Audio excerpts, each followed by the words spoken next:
Hey everyone, nearly 97% of people who watch my videos haven't subscribed yet. If you're enjoying the content, I'd really appreciate it if you hit that subscribe button. It means a lot. Also, be sure to give the video a like and drop a comment below. Your interaction helps more people discover the channel and supports its growth. Thanks a ton for being here. By the way, I'd love to know which country or city are you watching from? My name's Bill. I've been working as a seasonal park ranger for nearly 15 years now, mostly in the Appalachian region. Summers in Virginia and West Virginia, autumn and late spring up in eastern Pennsylvania. In my early years, I bounced around more. I've done time in Kentucky, parts of Ohio, even dipped down into northern Georgia. But the older I got, the more I stuck to what I knew. Eastern PA always called me back. It's peaceful when it wants to be and wild when it doesn't. This story happened in the fall of 2016. I was working a remote station just south of the Pocono Mountains, not too far off the Appalachian Trail. Our coverage zone was mostly primitive campgrounds. No hookups, no running water, no cell service, not even paved roads in many spots. It was the kind of place where you had to drive slow and keep your windows open because the gravel roads were narrow and had blind curves everywhere. The trails weren't much better. If someone needed help out here, it was usually a long walk or a long wait for someone to come by. Our ranger station was small, just a squat concrete building with a metal roof and 2 antennas sticking out the top. Solar power, backup generator, a few cots, and a wood stove. That's all we had. I was posted there with one other ranger, a guy named Scott, who was finishing his last season before retirement. He was calm, methodical, and didn't waste words. Good man. We took turns doing patrols in the truck or on foot, and when we weren't out checking trails or logging fallen trees, we mostly stayed quiet. This place didn't see many people in late fall, especially during the week. You get the occasional through hiker or a couple testing their new camping gear, but usually we'd go days without seeing anyone at all. It gave me time to think. Too much time, sometimes. I remember the weekend this happened. It was the third weekend of October. The leaves were peaking, bright reds, deep golds, and orange like fire. The air had that cold snap to it, not quite freezing, but crisp enough to sting your nose in the morning. It had rained the day before, so everything was damp. The ground was soft, and the trees still dripped now and then. Not ideal camping weather, unless you were stubborn or wanted to be alone. That Saturday, Scott had taken the truck to check on a few trailheads to the north. I stayed back and worked on clearing out a trail that had gotten overgrown near one of the old logging roads. Around midday, I walked back to the station and made some instant coffee, still wet from the waist down. I was sitting at the edge of the porch when I saw a silver sedan coming slowly up the road. It was out of place. We didn't get many sedans up here. It was mostly Subarus, old pickups, the occasional 4Runner.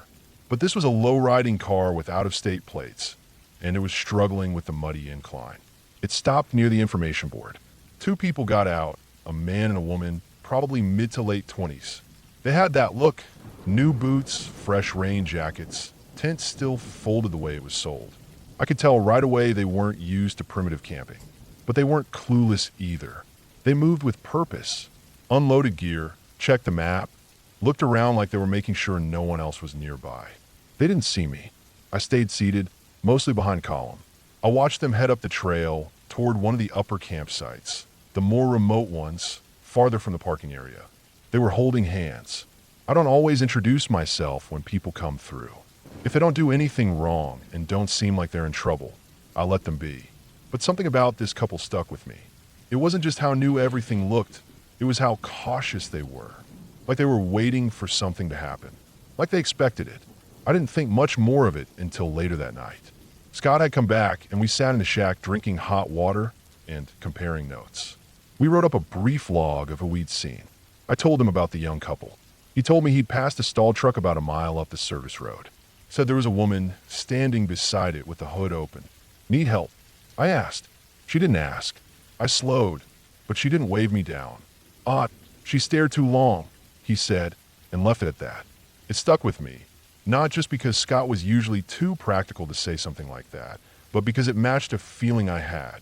That kind of silence, where someone's not asking for help, but still wants you to notice them. I didn't like it. I went to bed early. Slept light, like I usually do. It must have been close to 3 a.m. when I woke up. Not from sound at first, just a feeling, a cold dread in my gut. I know that sounds vague, but when you work in the woods long enough, you learn to listen to that feeling. It saved me before. Then I heard it. It didn't start loud, just a low metallic sound like something scraping stone. Then it built, fast, like something spinning up or dragging heavy across gravel. I sat up and froze. The sound didn't echo. That's what unsettled me. It didn't seem like something far off. It was close, maybe just around the bend in the road. It pulsed a few times, then stopped. I waited. Silence. Then the same sound again, slightly different, faster this time, like it was moving. I stood up and looked out the narrow window slit in the wall. Couldn't see much. The moon was bright, but the trees were thick. I turned off the interior light and opened the door slowly, stepping outside. Cold bit into me. I had my flashlight, but didn't turn it on right away. I just listened. I didn't hear anything at first. No voices. No footsteps. Then a twig snapped, followed by that dragging metal sound again, but much softer now. I turned the light on and scanned the tree line. Nothing. I stayed like that for 20 minutes, light out, machete on my hip. I thought about going down the trail toward where the couple had set up camp, but I didn't. Not yet. Instead, I waited until first light, then geared up and made my way down that trail. I kept my footsteps soft and scanned for signs. About half a mile in, I saw tire tracks, fresh, where the sedan had turned off into the brush. The tracks were deeper than before, like they'd left in a hurry. When I got to the campsite, it was empty. No tent, no sleeping bags, no wrappers or camp trash, just the smoldering remains of a fire, still warm. But next to it, on the wet ground, was a single beer can. It caught my eye because it didn't belong. The couple didn't bring beer. No bottles or cans were in their gear earlier.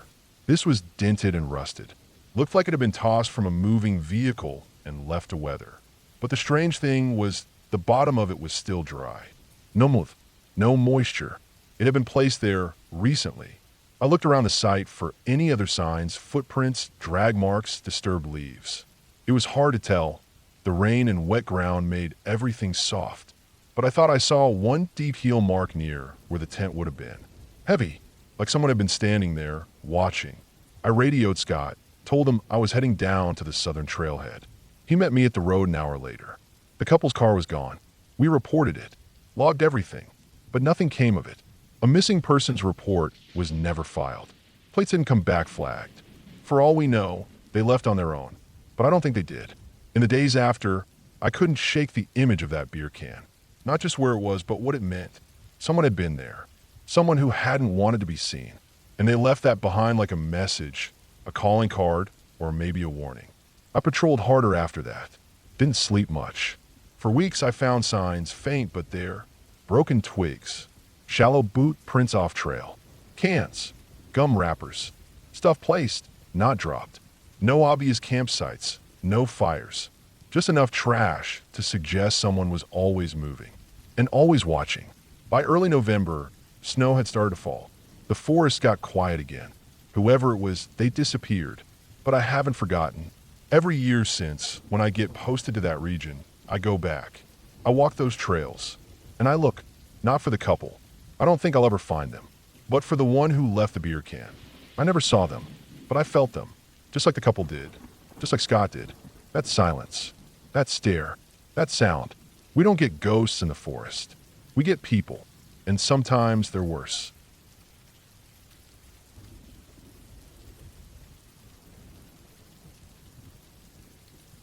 I've been a park ranger for a long time now.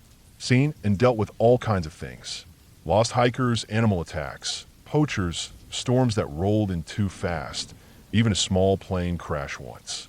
But still, whenever I get asked what the worst thing I've experienced out here was, my mind doesn't go to any of those. It goes back to before I even wore the uniform. I was 17, part of our version of the Scouts. In my area, we didn't call them Scouts exactly, but that's basically what it was. Kids learning survival, discipline, how to handle the outdoors, teamwork, responsibility. We had a rite of passage called the 3 Feather Challenge. I can still see the badge in my head. 3 charcoal black feathers stitched over deep green cloth. Every adult member had one. If you wanted to earn it, you had to pass the test. The challenge had 3 parts: 1 day without food, 1 day without talking, and 1 full day and night alone in the wilderness, armed with nothing but a knife and a tarp. No tent, no matches, no flashlight. And during that 3rd challenge, you had to vanish into the woods and avoid all human contact until dawn. After that, you had to sneak back into camp undetected and report to the campmaster without being caught by the sentries guarding the perimeter.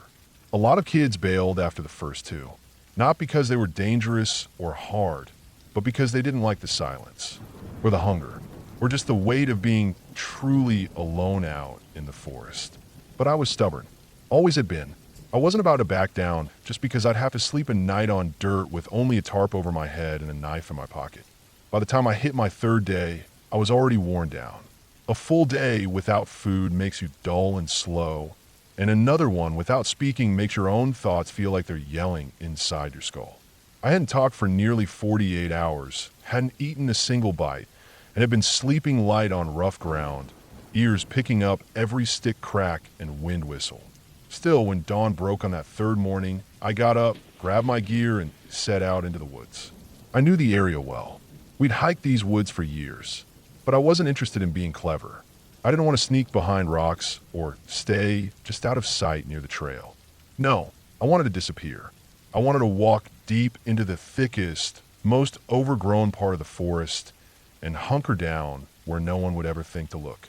Where I could ride out the night, stay dry under my tarp, and maybe sleep a bit with the comfort of knowing I'd actually done it.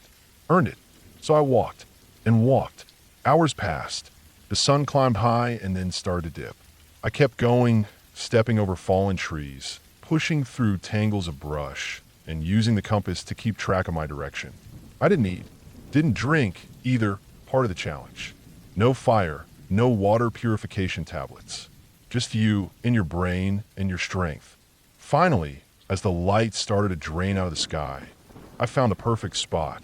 It was a small hollow between 2 mossy ridges, maybe 6 or 7 feet lower than the surrounding ground. The trees were so thick overhead that even during the day it felt dim.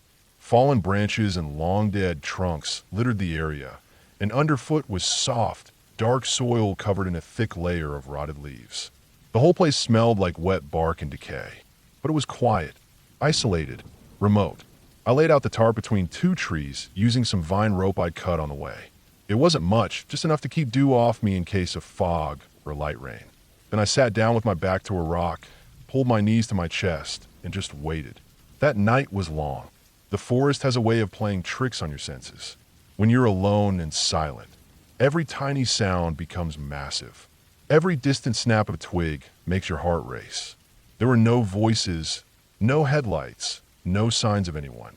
Just the sigh of the wind, the occasional call of an owl, and once, the unmistakable cracking of large hooves not too far from where I sat. Deer, probably, or a moose. I stayed as still as I could. I didn't sleep much, maybe an hour or 2 in total, broken into 10-minute bursts. Each time I dozed off, my brain would yank me awake at the sound of snapping branch or rustling leaves. Then, around 4:30 in the morning, just before first light, I decided to leave. I figured if I gave myself a few hours, I could make it back near the edge of camp, circle wide, and sneak in just as the sun started to rise. But first, I wanted to wash up. I was filthy, sweaty, and covered in dried leaves and grit. I remembered that not far from where I was, maybe a 20-minute hike down the ridge, there was a small lake. Not marked on most maps. Barely more than a pond, really, but deep and cold. One of those secret spots only locals or scouts ever knew about. I wanted to get clean before heading back. That was my mistake. I stripped off everything, boots, pants, shirt, all of it, and left on the dry rocks near the tree line. I padded barefoot toward the lake, goosebumps all over from the morning chill. The world was gray and still, the sky just starting to lighten into that strange pre-dawn blue. Then I saw them. Across the lake, maybe 100 feet away on the opposite shore, were 4 men. Anglers. I hadn't heard them arrive. They had rods out and were sitting quietly on folding chairs, tackle boxes open. A small aluminum boat was tied to a half-sunken log nearby. I froze. I couldn't just stroll into the lake now. Naked, hair wild, I sunken from 2 days without food or sleep. I backed up slowly, trying not to make noise. I figured I'd wait them out or just head back dry. That's when it happened. My foot hit something soft. The ground gave way, and in a split second, I dropped straight down into the earth. Not far, maybe 3 or 4 feet, but I landed hard on my side in something thick and wet. I didn't understand what I'd fallen into at first. I thought it was mud. I thought it was maybe a marshy sinkhole or something. Then the smell hit me. It was like a punch to the throat. Rot, meat, decay, feces, blood. Something so vile and raw it made me gag instantly. I flailed, tried to stand, but I couldn't get my footing. The sides of the pit were slick, and I kept slipping. I looked down and saw it. Chunks of bone, black-red flesh, fur, clumps of something that might have once been organs. I was waist deep in it, then chest deep. My hand landed on a deer's leg, completely skinned, rotted. Another limb floated by. I saw a rib cage split open. It was a poacher's gut pit, a place where they dump all the unusable parts of deer, guts, bones, offal, after illegal hunts, covered up loosely with branches or leaves. This one had fermented for weeks in the heat. I was standing in it. I lost my mind. I started screaming. Loud, long, ragged screams. Animal screams. Not even words. Just pure panic. I was dry heaving while trying to claw my way out. My arms and legs were slick with blood and rot. Something soft and bloated burst under my foot as I kicked upward. My body was shaking so hard I could barely move. I finally got purchase on a root, hauled myself up, and crawled out on my belly like something being born. I came out shrieking, sobbing, covered from head to toe in gore and filth. My hair was thick with it. My chest was painted in dark, clotted blood. My legs were streaked with bile. I was blind with terror. The only thing in my head was the lake. Asterisk, I need to wash. I need to wash. I need to get it off. Asterisk. So I ran. I ran barefoot, naked, bleeding from the knees, and sprinted straight toward the lake. And that's when the anglers saw me. Imagine what they must have thought. Sitting there, drinking coffee in the early light, rods bobbing quietly in the still water. And then this thing burst from the trees, covered in gore, screaming, crying, crawling at first, and then sprinting. I was flailing my arms, sobbing like a wounded animal, eyes wild and locked onto the lake. They bolted, screamed. One dropped his thermos. Another kicked over his tackle box. The man closest to the boat started yelling for someone to call the police. I was too far gone to care. I hit the water like a cannonball and started scrubbing my skin raw with sand and rocks. The water turned red around me. I don't know how long I stayed there. Long enough for them to vanish. Long enough for my fingers to go numb from scrubbing. My skin was raw and pink, but it wouldn't come off. The smell was in my nose, in my lungs. I could still feel it in my ears. Eventually, I got out, staggered back up to the rock where my clothes were, got dressed slowly, shaking. Then I turned and walked the 3 miles back to camp. I didn't try to sneak in. I didn't give a damn about the challenge anymore. I walked right up to the sentry line and sat down. Muddy, soaked, red-eyed. My body was scraped up, my hands cut from the root I'd grabbed climbing out. I smelled like death. They didn't even ask. They just ran to get the campmaster. I never got the badge, and I didn't care. It took days for the smell to finally fade from my nose. Weeks before I could sleep without that dream. That feeling of the cold, thick mass swallowing my legs. That moment of seeing what I had fallen into and realizing it was real. Years later, when I became a ranger,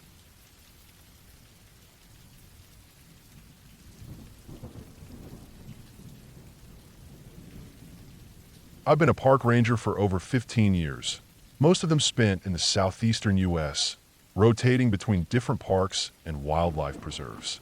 A lot of people think it's an easy job, hiking, chatting with campers, watching sunsets. And sure, there's plenty of that. But sometimes there are things that happen that you never really forget. Not because they're gory or dramatic, but because they leave you with a kind of quiet weight, a silence that lingers. There's one story I've only told a couple of times. It's not a mystery. It's not supernatural. No monsters, no whispers in the woods. No lost hikers dragged into some old mine.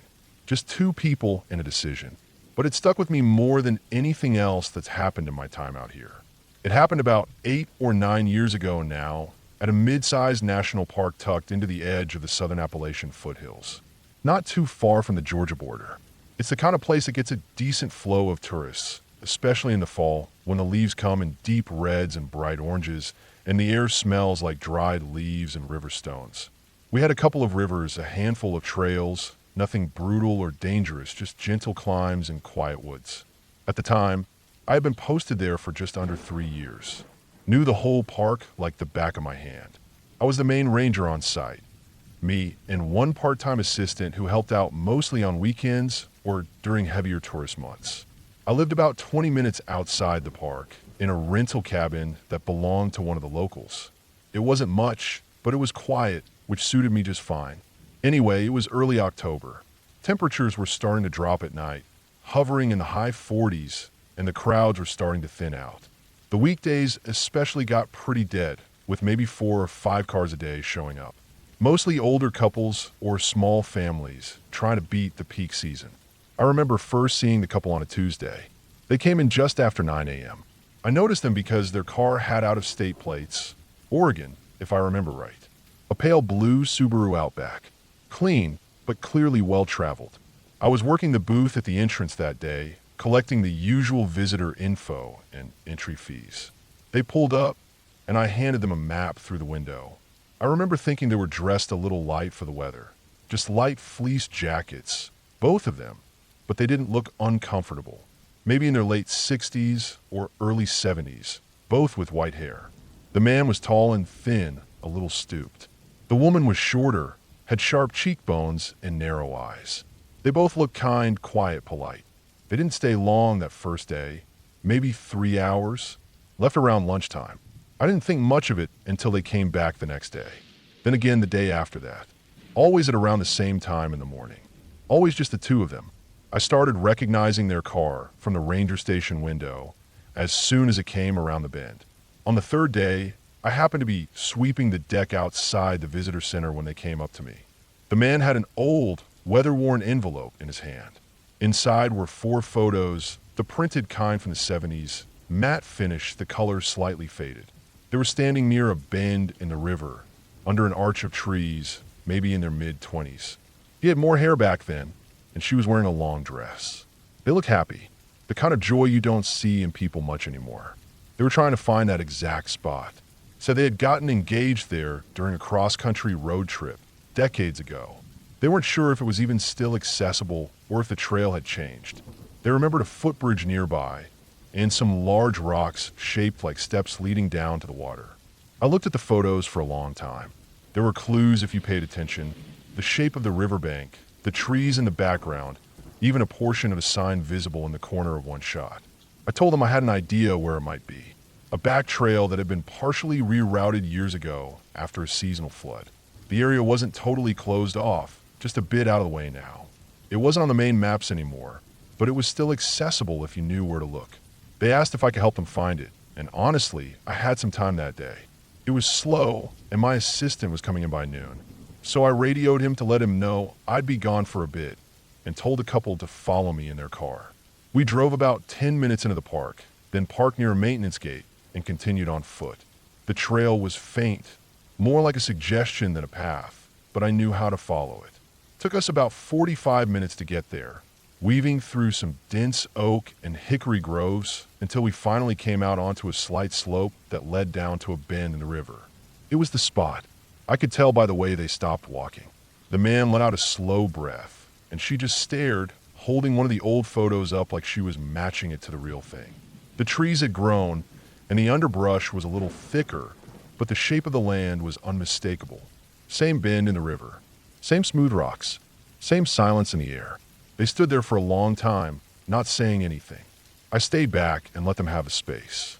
Eventually, I told them I had to head back, but that I'd be locking up the park at dusk, and they nodded. No questions. No conversation.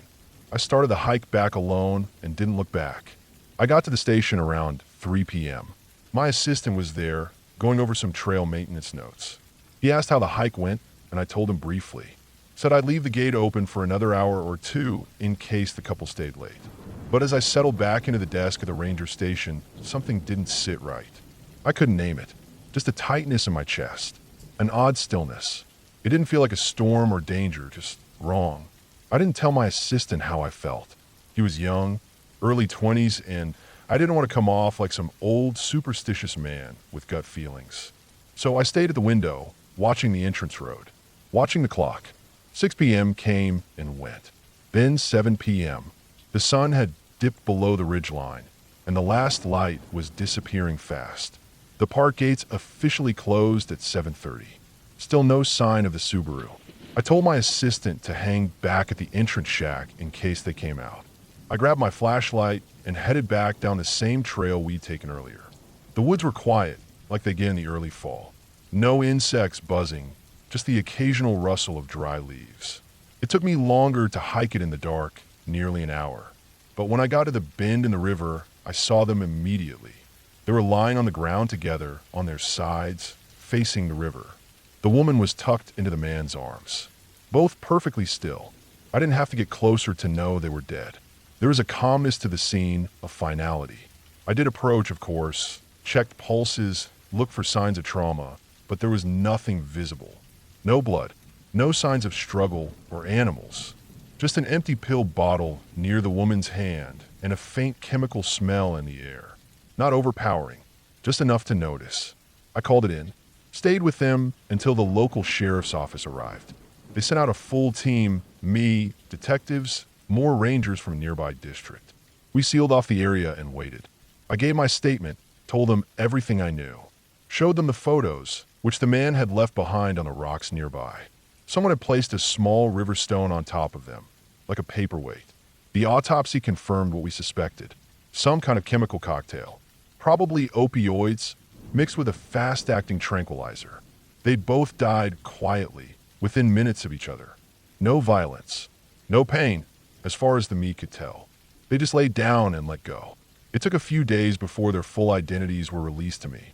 The man's name was Leonard, and the woman was Catherine. Married for over 40 years. No kids, no criminal record, no known mental illness. But Catherine had been diagnosed with late-stage pancreatic cancer just 2 months before. Inoperable. No chance of remission. They hadn't told anyone they were taking a trip. No goodbye notes. Just a sudden disappearance from their home. The investigators ruled it a double suicide. Quiet. Clean. No signs of foul play. They planned it together. Packed only what they needed. No signs of hesitation. I didn't talk much for a while after that. I didn't tell anyone the full story. The part that got me wasn't the death. People die all the time in the parks. Hikers fall. Drivers crash. Heart attacks happen on remote trails. But this was different. This was a choice. They had come all the way across the country, to the place where they first promised to spend their lives together, just to keep that promise in reverse. To finish where they started. I don't think they wanted to die. I think they wanted to end on their terms. And for whatever reason, they didn't want to involve anyone. Not their family. Not me. Not the police. No cries for help. Just quiet, steady resolve. I think they've been scouting it out those first few days. Making sure it still existed. Trying to find it on their own. Maybe even testing if I was someone they could trust with directions. I don't know for sure. What I do know is this. Some days I still walk down that trail. Not often, maybe once a year. The trees haven't changed much. The rocks are still there. The bend in the river, still silent. I don't tell the story to scare people. I tell it because sometimes the realest horror isn't about being chased or hunted. It's about understanding that even peace can carry sadness. That even the most beautiful places can hold the heaviest memories. And now, every time I see an old couple at the park, smiling or holding hands,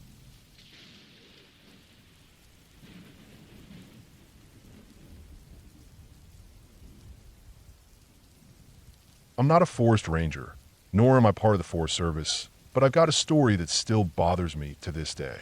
It wasn't a horror story in the way most people expect. No monsters, no killers, no lost souls calling out in the night, but made my stomach twist in a way I've never forgotten. It happened a few years ago in Montana, somewhere up near the border with Wyoming. I'm not going to give exact coordinates or locations because, Frankly, I'm not entirely sure where we were, and even if I was, I wouldn't want someone else stumbling across what we found. My cousin works for the Forest Service. She's not a ranger either, but she's in hydrology. Her job mostly involves testing stream water and snow runoff for contaminants. A lot of her work takes her deep into the backcountry, into places with no roads, no buildings, and no people for miles. I'd always been interested in the work, mostly because I love the woods and the solitude that comes with it. So when I had a few weeks off, I asked if I could tag along on one of her trips. She was hesitant at first. Her kind of work isn't sightseeing. It's tough, it's remote, and it's uncomfortable most of the time. But after I reassured her I could handle roughing it, she agreed. I wasn't just going for fun. I genuinely wanted to learn something. I'd pack smart. Waterproof duffel, basic tools, layers of clothing, survival kit, small solar charger, and a pocket notebook. I left the camera at home. No need to look like a tourist. We drove out to a small ranger station near the edge of a wilderness boundary, where we saddled up 2 horses the station let her borrow for trips like this. Everything we needed, food, test kits, tarps, fuel, and sleeping gear, we packed into saddlebags. She called it saddle bundling. I like the word. The first day, riding out was peaceful. We moved slowly along the ridges and narrow passes, stopping every few hours to give the horses a break. The air was crisp, thin but fresh. There was still some snow on the peaks, and runoff water trickled in ribbons down the hillsides. We stopped at a couple of streams so she could take measurements: temperature, pH, contaminants, volume. She had this old handheld reader that beeped quietly while she scribbled notes in waterproof paper. She explained each step to me patiently, and I wrote it all down like a school project. That first night, we camped in a wide patch of flat ground beneath a pine stand. The wind came in cool, but the sky was clear.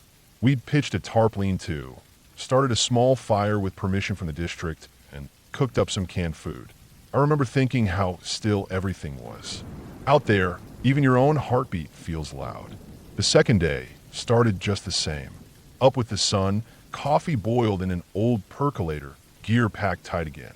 By mid-morning, we were back on horseback, following a narrow game trail that hugged the edge of a ravine. There wasn't even a clear path sometimes, just an understanding of the land and where water tended to collect. Around noon, she turned back from ahead of me and raised her hand to stop. She pointed off-trail to a crease in the terrain.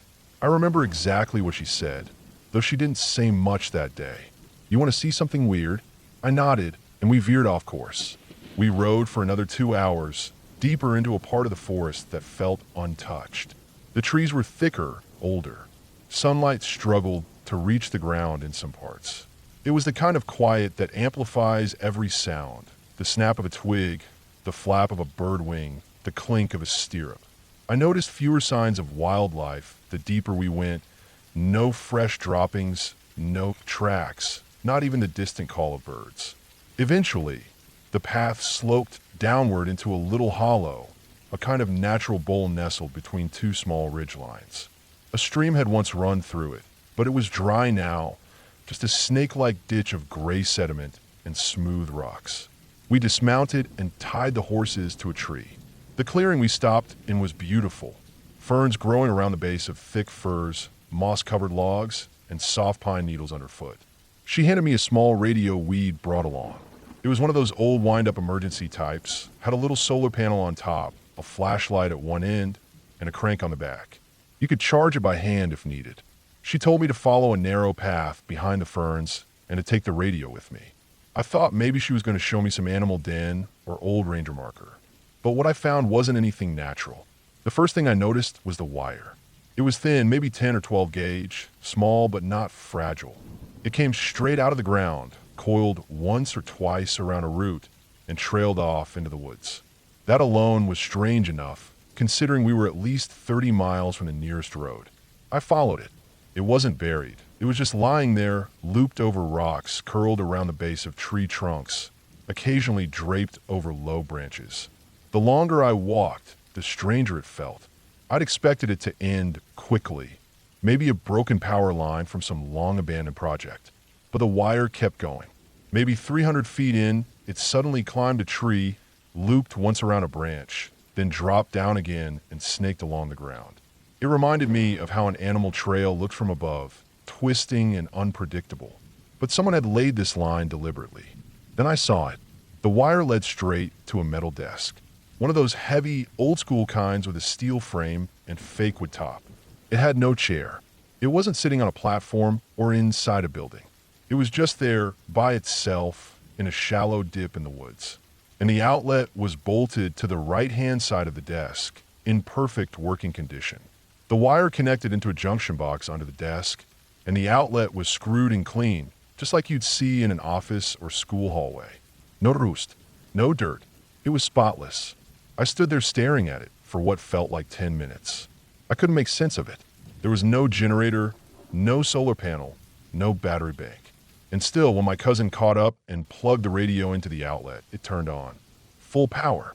Static buzzing through the speaker like we were right next to a tower. It wasn't the noise that unsettled me. It was the fact that something was feeding this outlet. And we had no clue what. We stayed for a while. She didn't talk, and neither did I. We just stood in the clearing with this desk, humming quietly next to us, the radio giving off static and the trees swaying gently in the breeze. Eventually, she unplugged the radio, wrapped up the cord, and we walked back to the horses in silence. We never saw any cameras, no signs, no tool marks or tire tracks. Nothing that could tell us who put it there or why. That night we made camp in a different spot a couple miles away. The quiet was heavier than the first night. I didn't sleep well. I kept imagining someone unspooling that wire through the woods, step by step, alone. Or worse, what if it was part of something still active, still watched? When we returned to the ranger station the following day, I asked her if she ever told anyone about it. She just shook her head. After I got back home, I did some digging. I searched for old research sites, ranger installations, anything that might explain what we saw. Nothing. I called a friend who works with the Utility Commission, asked if there were any underground power lines running through that area. He laughed and said no way. Too remote. And yet that desk was still there, and the power still ran. I didn't go back to Montana the next summer. Something about that trip lingered with me. It wasn't fear exactly, it was more like the weight of not knowing. A quiet kind of dread. Over time, I started thinking of explanations. Maybe it was an old military site, some long-abandoned sensor relay that never got decommissioned. Maybe the power was coming from a solar station buried underground.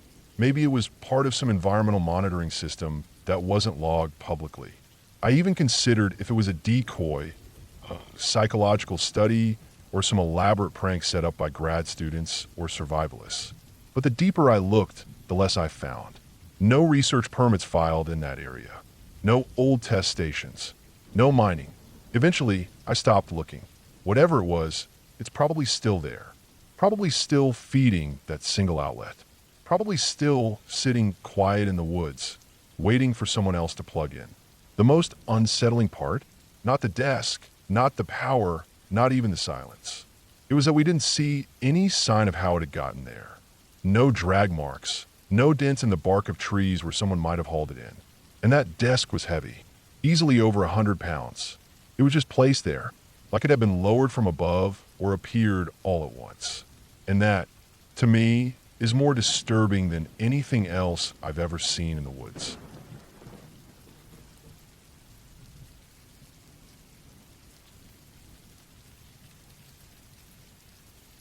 I was camping alone in the Everglades that week, not for fun, but for work. I'm a park ranger, and every few months we're rotated into deeper zones, where the backcountry trails thin out and the wildlife gets a little bolder. That December, I was stationed near one of the primitive campgrounds about 2 miles in from the nearest dirt road, just far enough that not many people go unless they really mean to.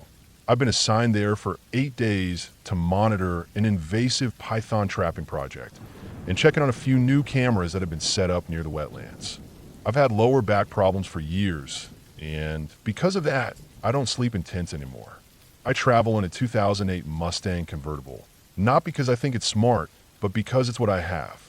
When you work long stretches in the bush and have to sleep close to the ground, every inch of comfort counts. The back seats fold down, and I can slide into the rear compartment legs first, pad it with a few old blankets and a camping mat, and sleep right there. It's not the most secure setup, especially with the thin cloth top, but it keeps the bugs off and shelters me from the sudden rains that Florida is famous for. That first night at Camp 17 was humid. The temperature was hovering around 75 even after dark, and the air was still heavy with the smell of wet grass and the distant sour musk of gators. I remember lying on my back in the car around 9:30 p.m., listening to the whine of insects outside. I left the windows cracked to let in some air.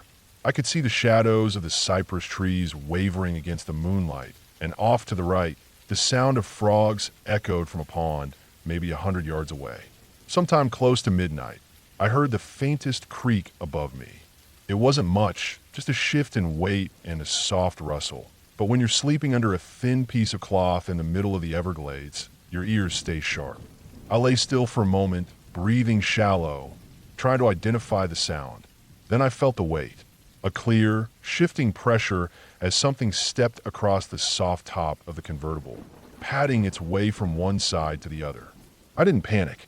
I knew the area well, and chances were high it was a raccoon. They're notorious around here for raiding campsites. I'd already made sure all my food was sealed tight in my car and nothing was left outside, but raccoons don't care much for logic when they smell something interesting. I gave the ceiling a gentle shove with my hand. The weight paused, then shifted again, moving toward the rear. I pushed harder and heard a scuffle, followed by a light thump as whatever was leapt off the side. The weight was gone. I figured that was that. Maybe it had caught a whiff of something from the inside, or maybe it was just curious. Either way, I closed my eyes and tried to sleep again. But 15 minutes later, it was back. The same soft creak, same careful steps. This time it didn't walk across, just stood in one spot near the center and shuffled slightly, as if testing the strength of the material. I pressed my hand up again, and it scampered off. It came back 3 more times over the next hour. Every time I pushed upward, it left. Every time it returned, I got a little more agitated. I was tired, sweaty, and my back was starting to stiffen. I needed rest, but I also couldn't afford a ripped convertible top. I had no replacement, and duct tape wasn't going to cut it for long if the animal clawed through. Around 2 a.m., the visit stopped. The last time it left, I waited for a full hour, barely blinking, staring at the dark folds of the canvas above me. No sounds, no creaks, just the hum of insects and the distant ripple of water. I figured the raccoon had given up and wandered off. I let myself doze off, lightly half alert. Then something shifted near my legs. At first I thought it was my imagination, or maybe a muscle twitch, but then I heard it, something brushing lightly against the seat behind me. My heart jumped and I opened my eyes. A pair of eyes stared at me over the driver's seat headrest. Round, glassy, reflecting the faint light from the moon through the cracked window. It was the raccoon. The little bastard had gotten inside. I sat up quick, too quick, and hit my head on the roof. The raccoon bolted, scrambling over the console and diving out through the open window on the passenger side like a trained thief. It was gone in a flash. I sat there in a daze, pulse racing, more confused than anything. I checked the windows. They were open a crack, maybe 2 inches max. That meant the thing had either squeezed in through the gap like some greased-up magician or had been in the car before I even noticed. Either way, it had gotten inside. I turned on my flashlight and checked the interior. Nothing was torn. Nothing seemed missing. The cooler was sealed and untouched. The plastic bag with my dry food in the rear compartment was still tucked away, but I still felt unsettled. I was supposed to be the one watching over this land, but somehow I'd just been watched, right up close too. Still wired from the surprise, I got out of the car and headed to the bathroom about 100 feet away.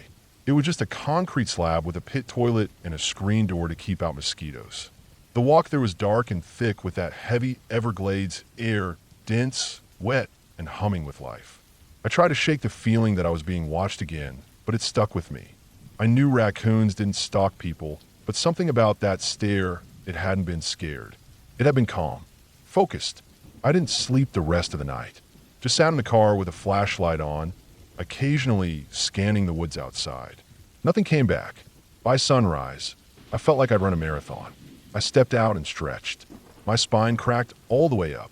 Birds were already chirping above, and the fog that clung to the base of the trees was starting to lift. It was going to be another hot day.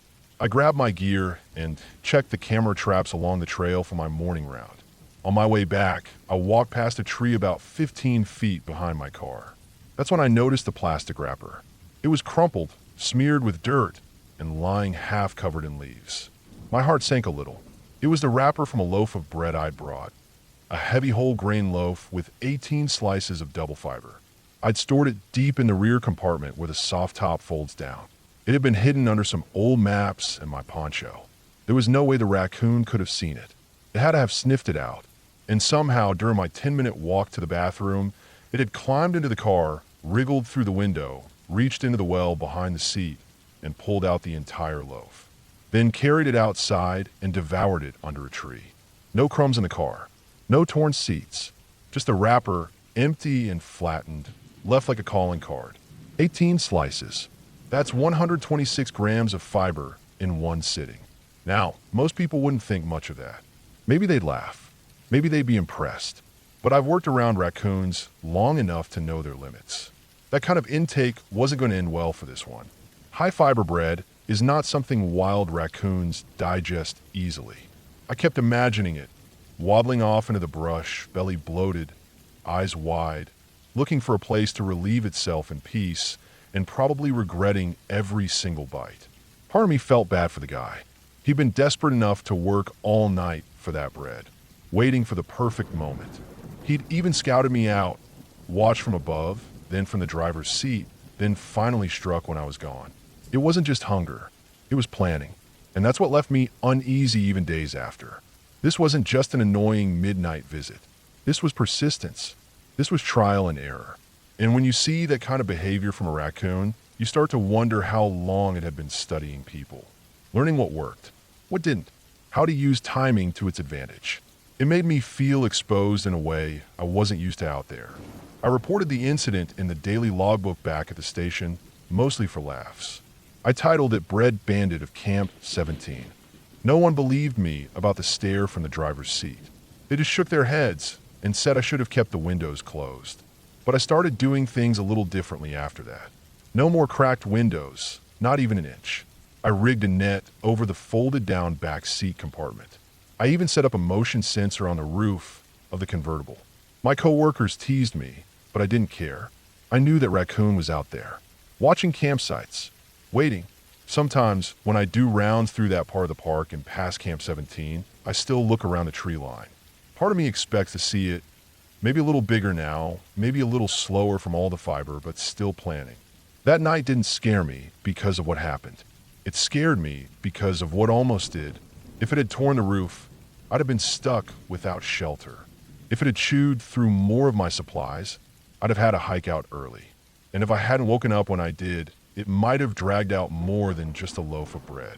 Sometimes, the wild doesn't come at you with teeth or growls. Sometimes it comes with fingers and patience and eyes that know more than they should. And that's the kind of thing that sticks with you.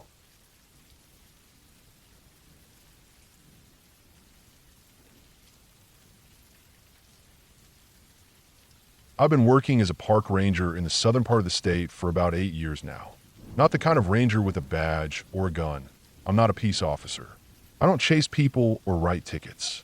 My job is mostly resource protection, trail maintenance, light enforcement, and keeping the place running smoothly.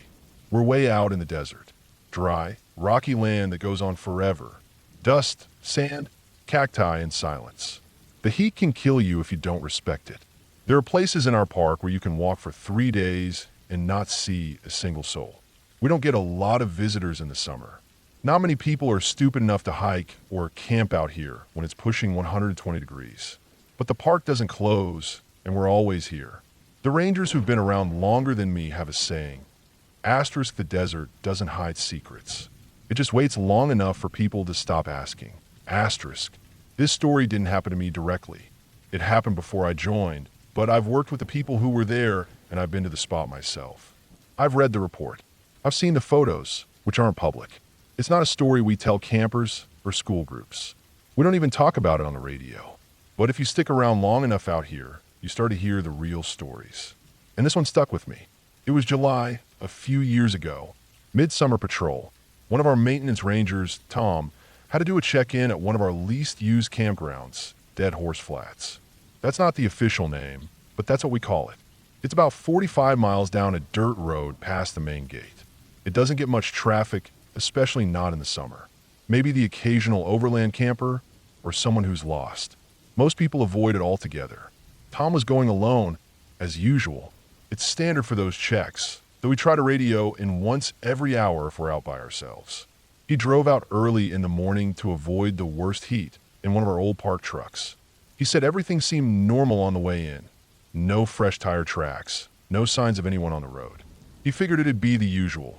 Clear out any trash, check the vault toilets, scan for vandalism, maybe see a rattlesnake or two. But when he pulled into the campground, he noticed something weird right away.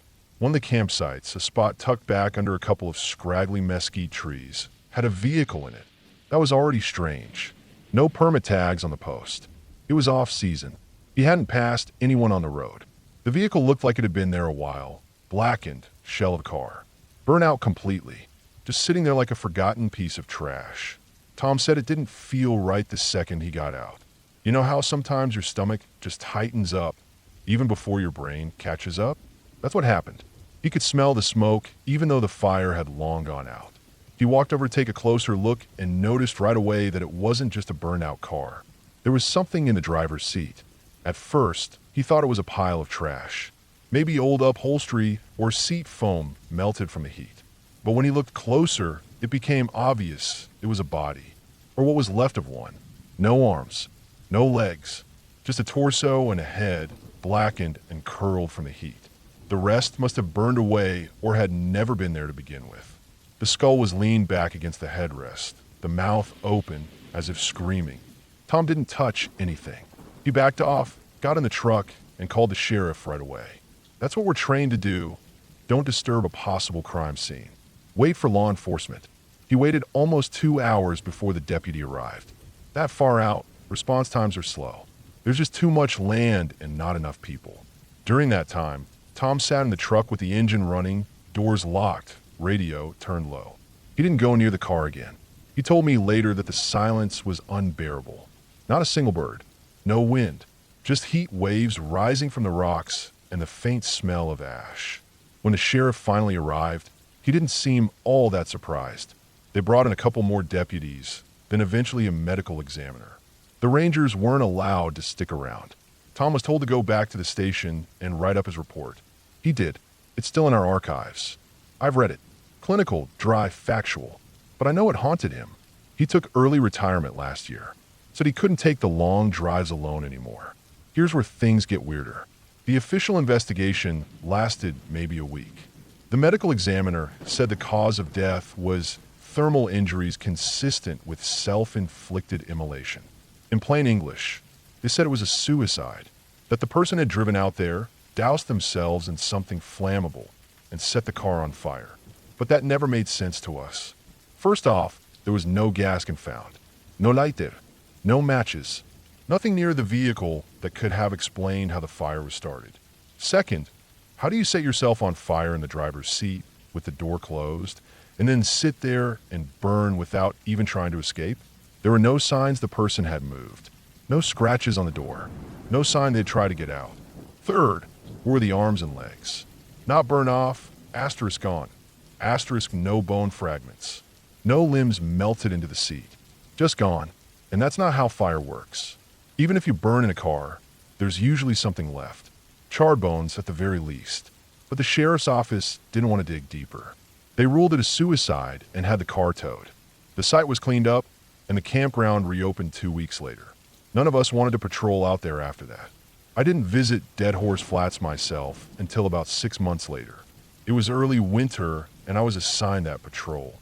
By then, I had heard the story through whispered conversations, over beers after shifts, through half-finished sentences on the radio. But I wanted to see it for myself. I drove out on a cold morning. Cold by our standards, maybe 50 degrees, with wind biting through the cracks in the window. I brought a satellite phone, just in case. No one uses radios out there anymore.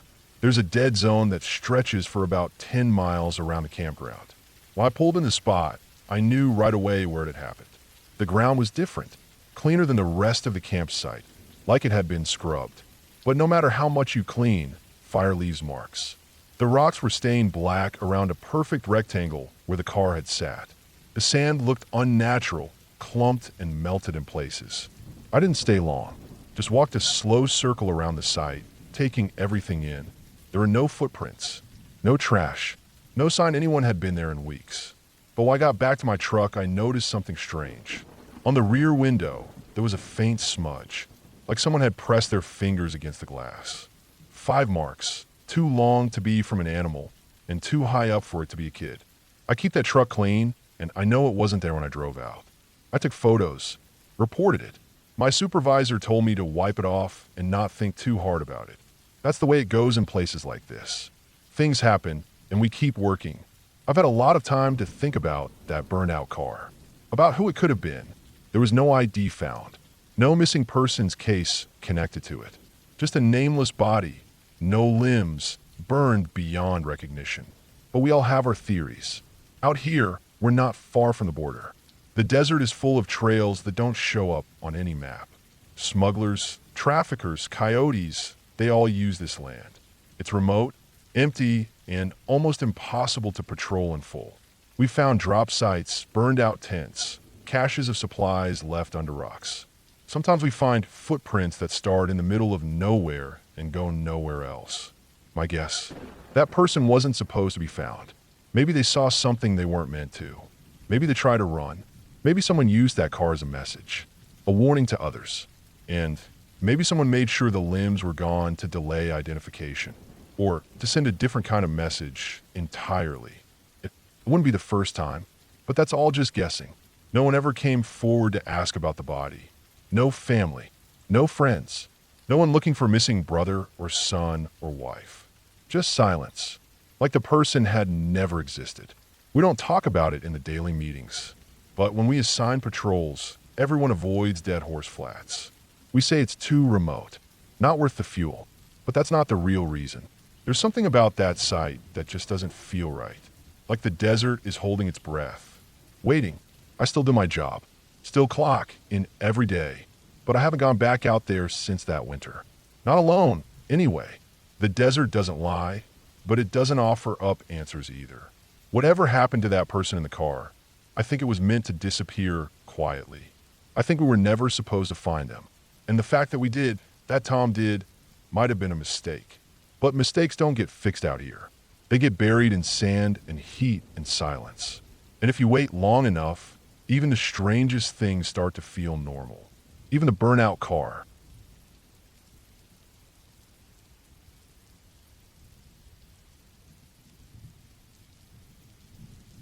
I've worked as a park ranger for the last 14 years, mostly in southern France.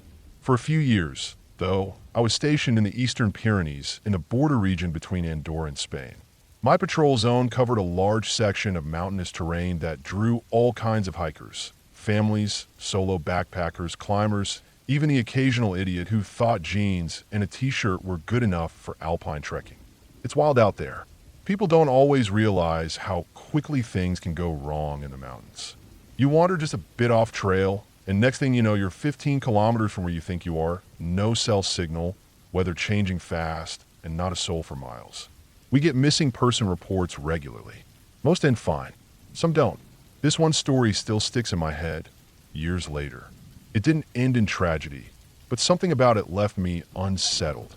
I didn't talk about it much at the time. I've told only a few colleagues. But even now, it plays in my head when I'm hiking alone through the tree line, just above the silence where wind is the only sound. This happened in late September, just after the peak season. The air was still warm during the day, but nights were getting cold. That's when hikers start thinning out, which I honestly preferred. Fewer tourists meant less trash on the trail and fewer rescue calls. Still, people got lost, especially those unfamiliar with the local geography. That week, I was patrolling part of a trail system that ran between Andorra and Catalonia.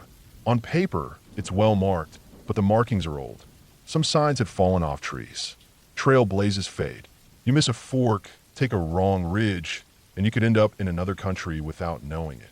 That's exactly what happened to 2 guys that day, French nationals, early 30s. I found their report later.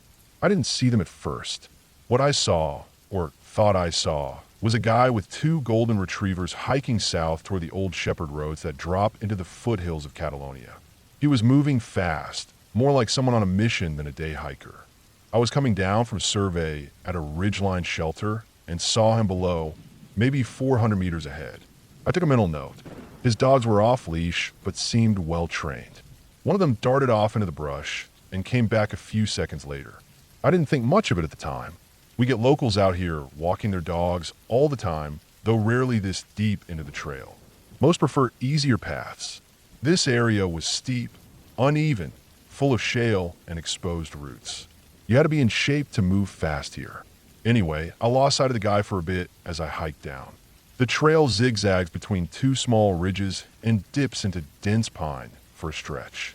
I was going slow, checking for fallen branches or broken trail markers, when I came to the bend where I expected to see him again. The trail ahead was empty. Totally clear, at least for 500 meters. No man, no dogs. I stopped and looked carefully. Sometimes people step off trail to pee or let their dogs do their business. Nothing. No sound. Not even crunching leaves or barking. The dogs had been energetic and noisy earlier, running around and chasing each other.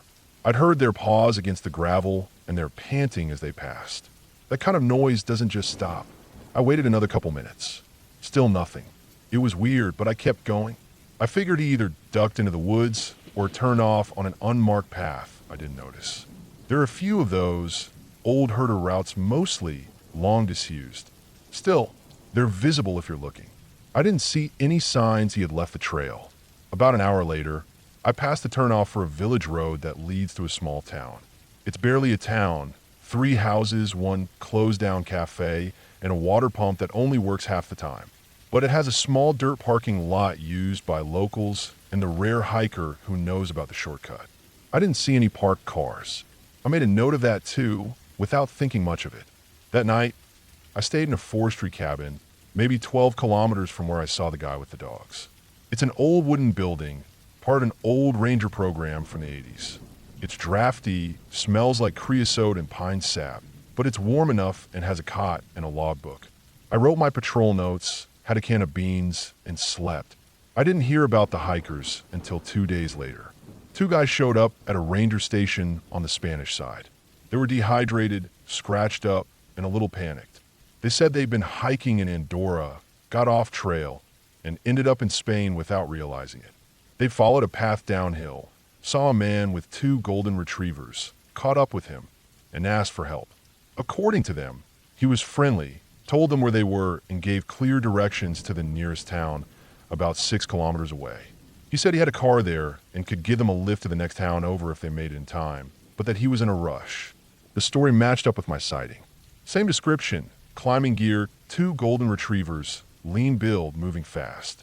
They hiked with him for a while, then fell behind. They lost sight of him at a bend in the trail, just like I did. When they rounded the bend, he was gone. They didn't hear anything. No barking, no footsteps. He had vanished. They reached the town an hour later. No parked cars. No sign anyone had been there recently. The only set of tracks they saw matched their own. They walked to the next town, took them most of the day.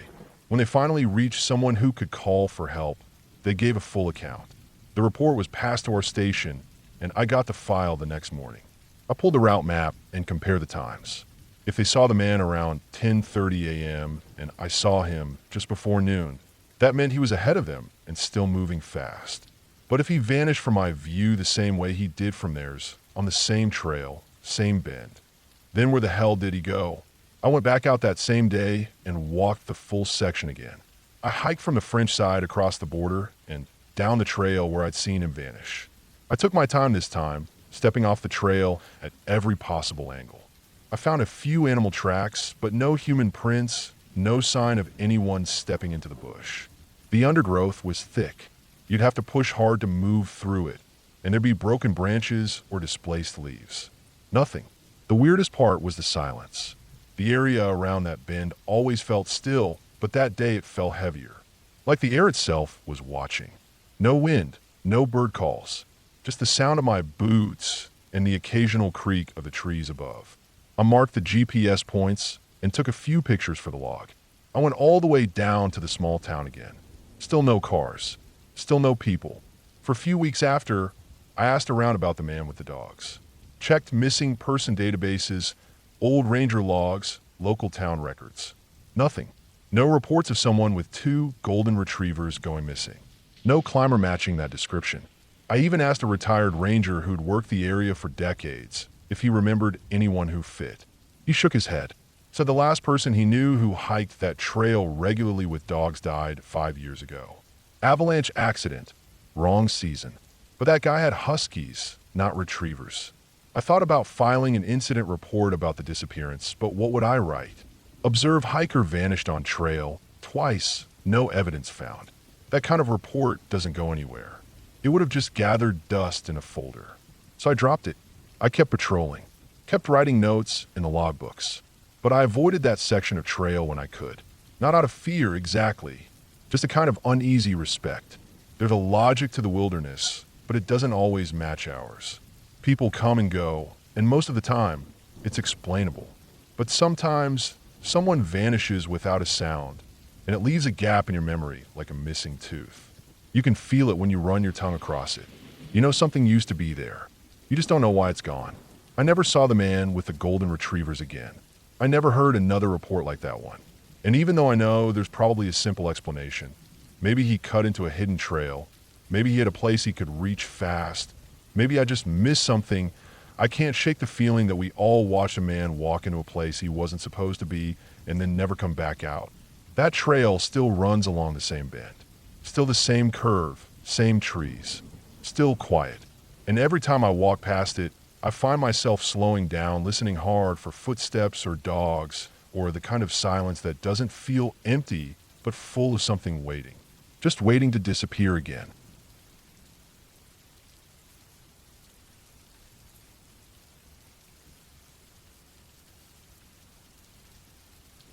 I've spent most of my adult life outdoors. I never joined any official ranger service, but I've worked trail maintenance jobs, volunteered for search and rescue teams, and done my fair share of solo backpacking through some pretty remote parts of the country. I grew up in Flagstaff, Arizona, and I've always had a special attachment to the high country, the pines, the cold, dry air, and the silence that seems to stretch forever out over the land. There's something about those places that gets under your skin. They make you feel small in a good way, like you're part of something much older and much bigger than yourself. One of my favorite places has always been the Mogollon Rim. If you're not familiar, it's a long, steep cliff that runs across a big chunk of central Arizona. Below it, there are canyons and dense forests of pine and fir, and above it, wide, open stretches of high country. It's wild country, huge, empty, and quiet. I've spent weeks out there just hiking, fishing, and camping. I've come across elk herds so big they looked like rivers of antlers in the dusk. I've seen black bears digging in old stumps, and once a gray fox came right up to my camp and sniffed my boots like I wasn't even there. But no animal ever unsettled me the way that night on the rim did. It wasn't what I saw, it was what I didn't see, and what I almost walked into without realizing. It was late October a couple of years ago. Days were still warm, but nights had started to dip below freezing. Perfect time to get out. No bugs, fewer people, and the fall colors were just past their peak. I had a 3-day weekend, so I packed up my truck with my gear, some food, and my dog Tucker, a shepherd mix I'd had for 6 years.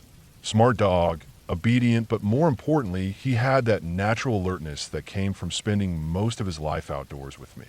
I didn't have a real destination in mind, just wanted to get away from the noise. I drove east out of Payson and then north up onto the rim. After a few hours on Forest Service roads, I found a spot I'd used before, tucked back behind a stand of tall ponderosas about a half-mile from the edge of the rim itself. No one around. No tire tracks. No voices. No trash. Just a breeze in the trees and the sound of my tires crunching gravel. By the time I got the tent set up and the firewood gathered, it was almost dark. I fed Tucker and then heated up some chili in a small pot over the fire. There's something about eating a hot meal outdoors with nothing but trees and wind around you that makes you feel like the world hasn't gone completely crazy yet. Tucker sat by me the whole time, eyes scanning the dark like always. His ears would twitch every now and then, but nothing seemed out of the ordinary. Around 9 p.m., I leaned back on my camp chair, stretched my legs toward the fire, and looked up. The stars were out, sharp and clear. No moon yet, but enough light to see the silhouettes of trees and the glow of the fire on the tent. I remember thinking it was too quiet. Usually, you'd hear an owl or the distant yipping of coyotes. That night, nothing, just the pop of burning wood.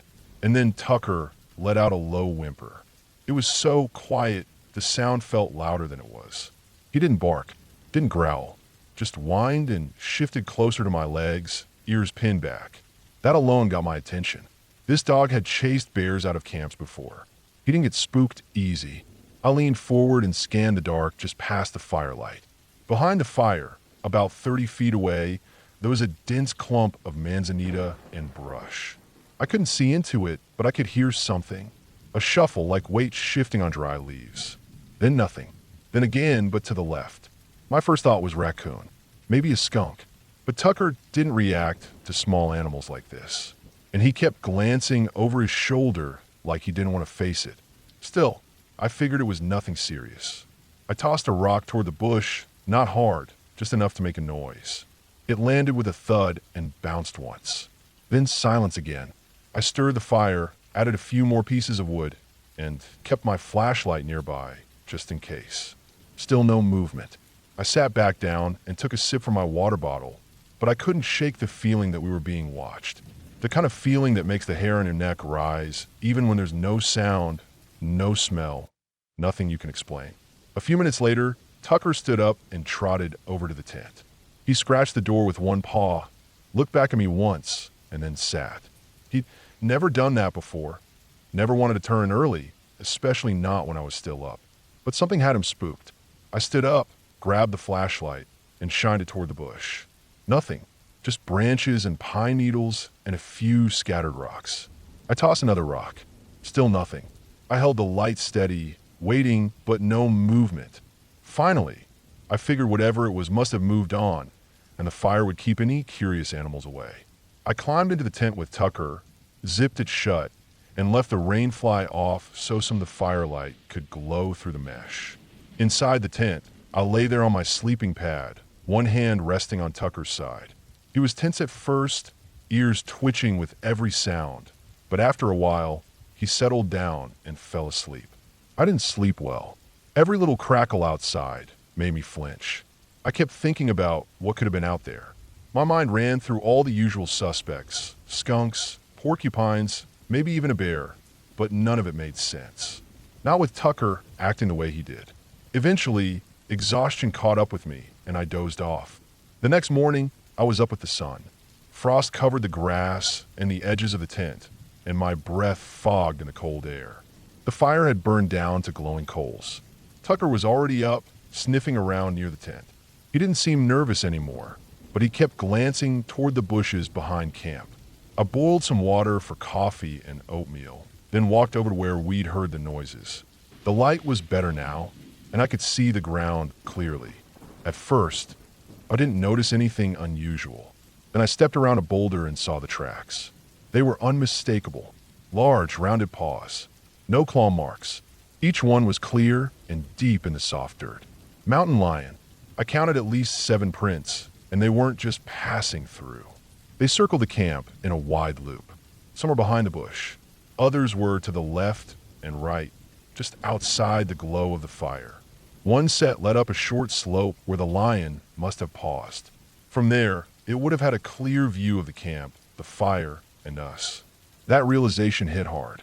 I stood there for a long time, just staring at the tracks. Mountain lions are ambush predators. They're quiet, patient, and incredibly fast. If that cat had decided to attack, I wouldn't have had time to blink.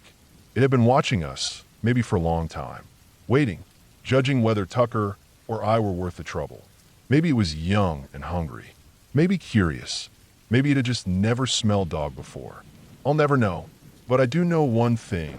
If I had gone into those bushes with a flashlight the night before, I might not have come back out. Tucker had known something was wrong. His instincts had saved us both. I trusted my own judgment out in the wild, But that night reminded me that no matter how much experience you have, you never stop learning. I cleaned up camp, packed up our gear, and we left before mid-morning. On the drive back, I kept glancing at Tucker in the rearview mirror. He sat calmly in the back seat, tongue out, ears relaxed like nothing had happened. But I couldn't stop thinking about what had been watching us in the dark. A week later, I reported the sighting to the local ranger office, just to be safe. They told me mountain lions were common in that area, but rarely seen. I didn't mention how close it had come or how long it might have been circling us. I just thanked them and hung up. Since then, I've gone back to the rim many times. I've camped in that same spot again even. But I always bring extra firewood now. I always keep my knife and flashlight within arm's reach. And I always pay attention to Tucker. He still gets nervous sometimes at night, and when he does, I listen. Because out there, in the dark woods and high cliffs of Arizona, it's not ghosts or monsters you have to worry about. It's the real things. The ones with eyes that shine in the dark and claws that don't leave a sound. The ones that watch from the trees and wait for the moment you stop paying attention. And the only reason I'm here to write this at all is because that night, I listened. I stayed by the fire. I didn't go looking, and I'm damn glad I didn't.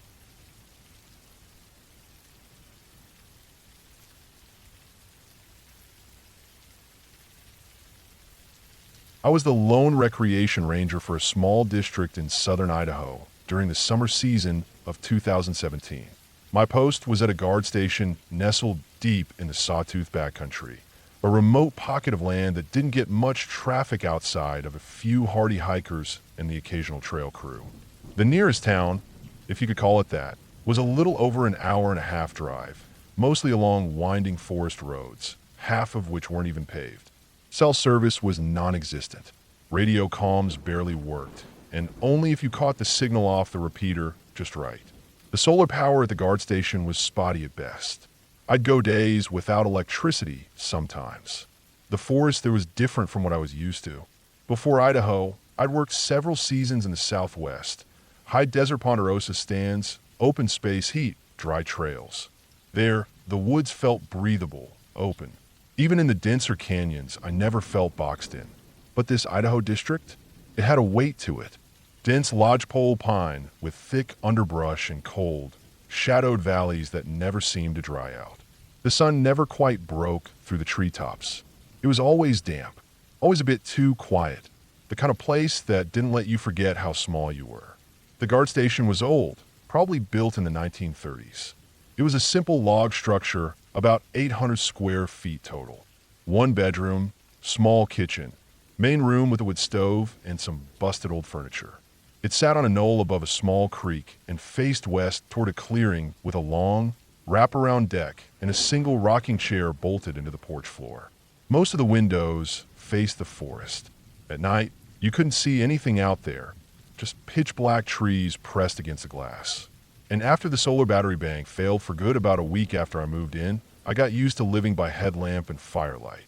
No fridge, no microwave, just canned food and a single burner propane stove. You learn to adjust. My first few weeks were uncomfortable, but not unbearable. The bats were a problem. They nested in the walls, and every night I could hear them scratching around or squeaking in that high-pitched sound that you don't so much hear as feel in your molars. I stuffed steel wool in every crack I could find, but they always seemed to find new entry points. At night, the sound of tiny claws tapping along the inside of the rafters became part of the rhythm. You sleep when you can.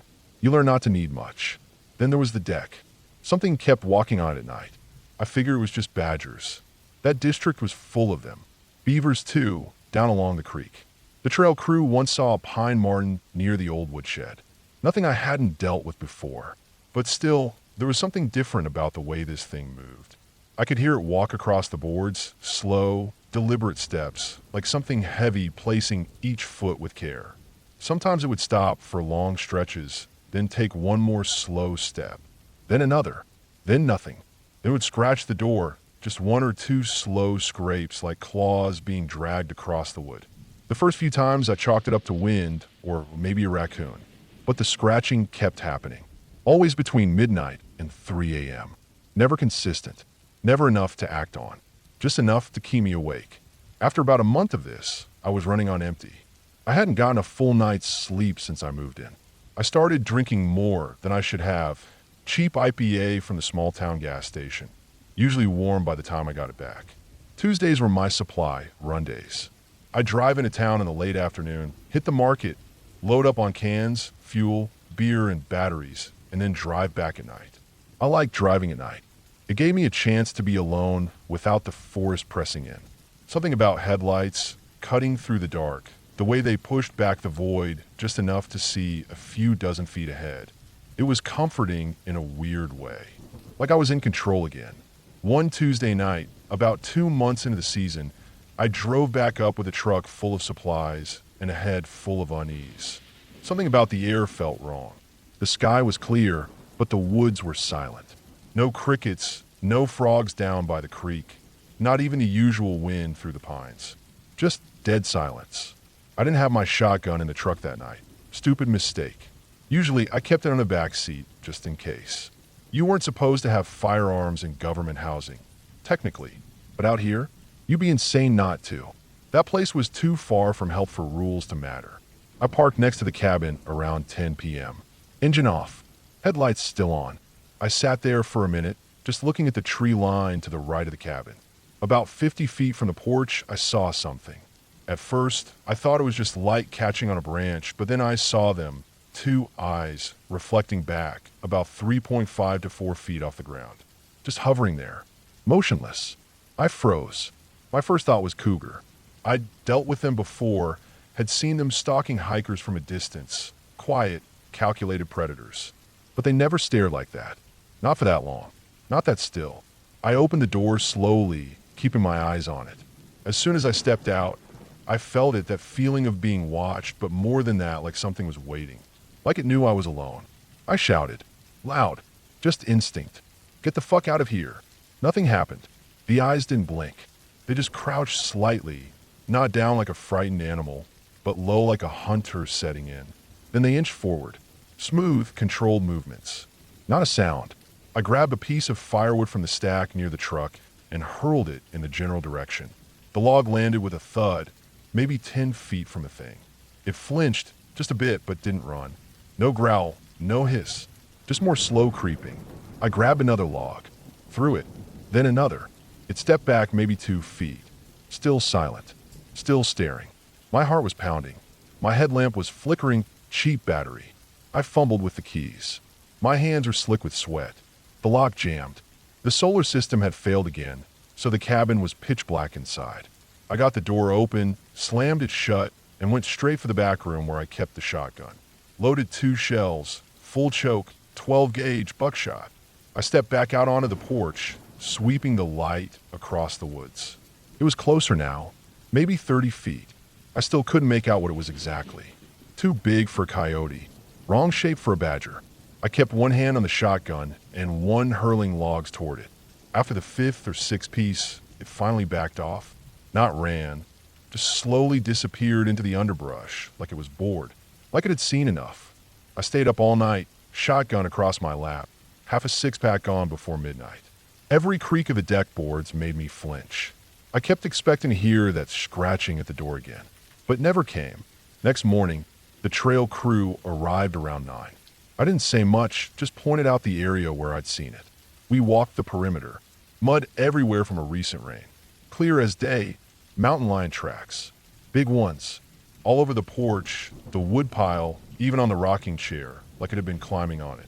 We followed the tracks down toward the creek, but they vanished about 100 yards out. I figured that was it. Just a cougar passing through. Scary, but not unheard of. I kept my shotgun closer after that.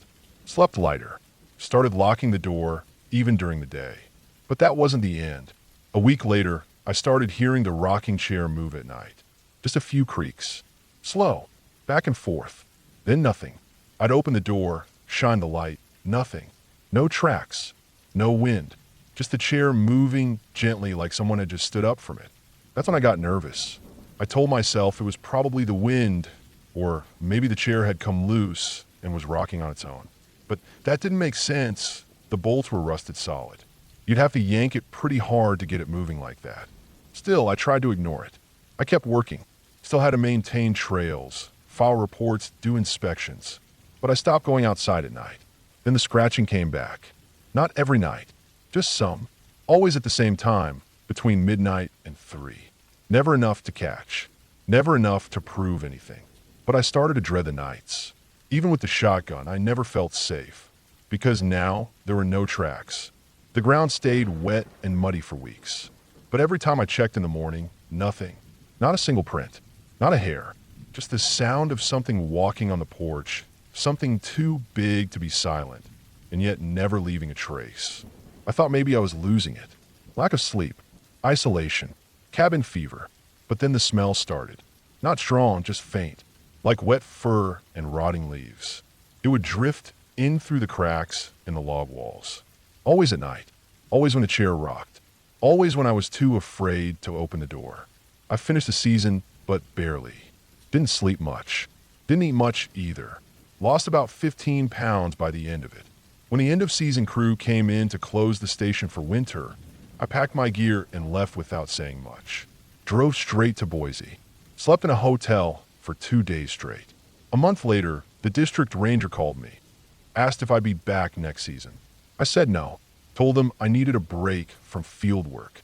Truth is, I'd already taken a job in Arizona. Back to the Ponderosa. Back to open space. I haven't gone back to that district since.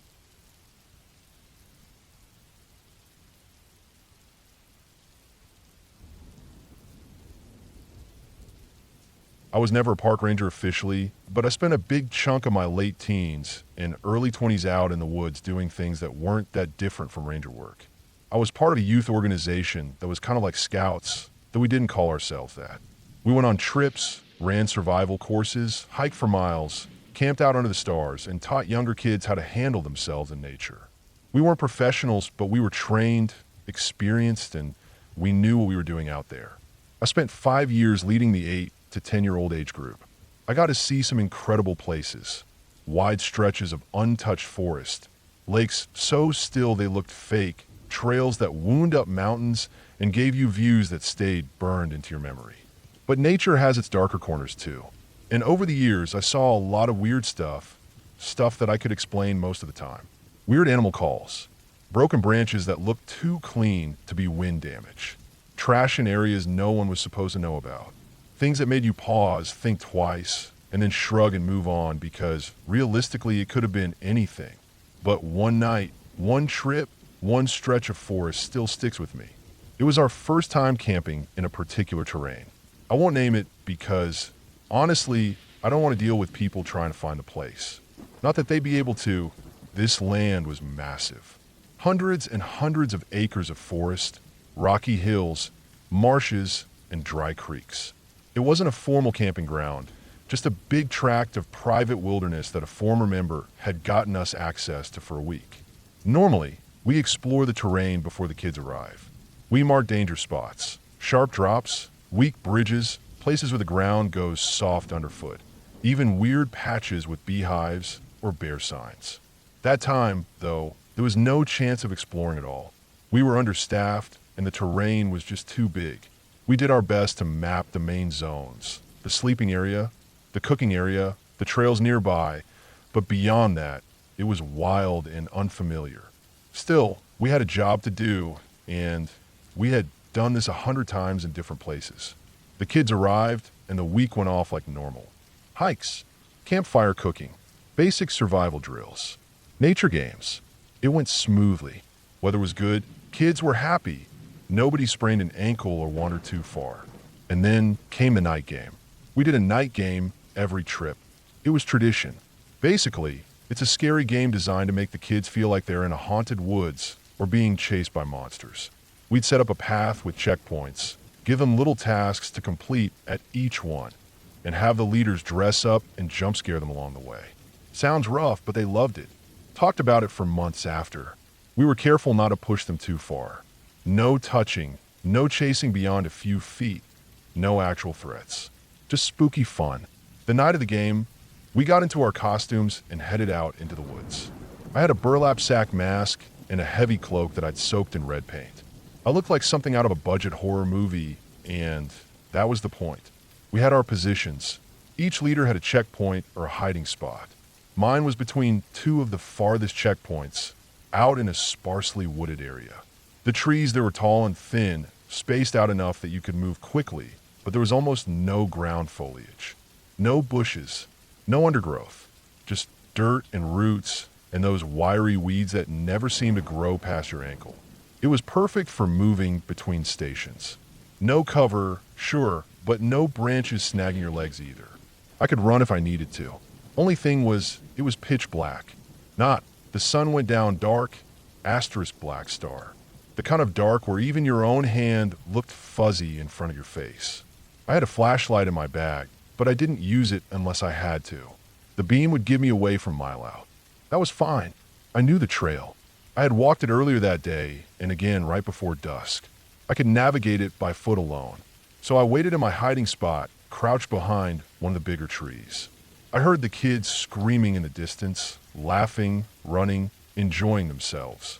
Some of the other leaders were already jumping out and doing their scares. I waited for my turn. I crouched and listened and watched. That's when I saw it. A shadow, same size as me. Mabitayir. It darted between trees ahead of me, just outside the moonlight. I only saw it because it moved against the lighter patches of forest floor. Just a blur. No sound, no rustle, just fast and low to the ground. I froze, waited, then laughed a little under my breath. Must have been one of the others, I thought. Someone changing positions. Or maybe a kid who wandered off course. But it was fast. Too fast for a kid. I stepped out a little and looked around. Nothing. A few minutes later, same thing. This time it ran behind me. Closer. Still no noise.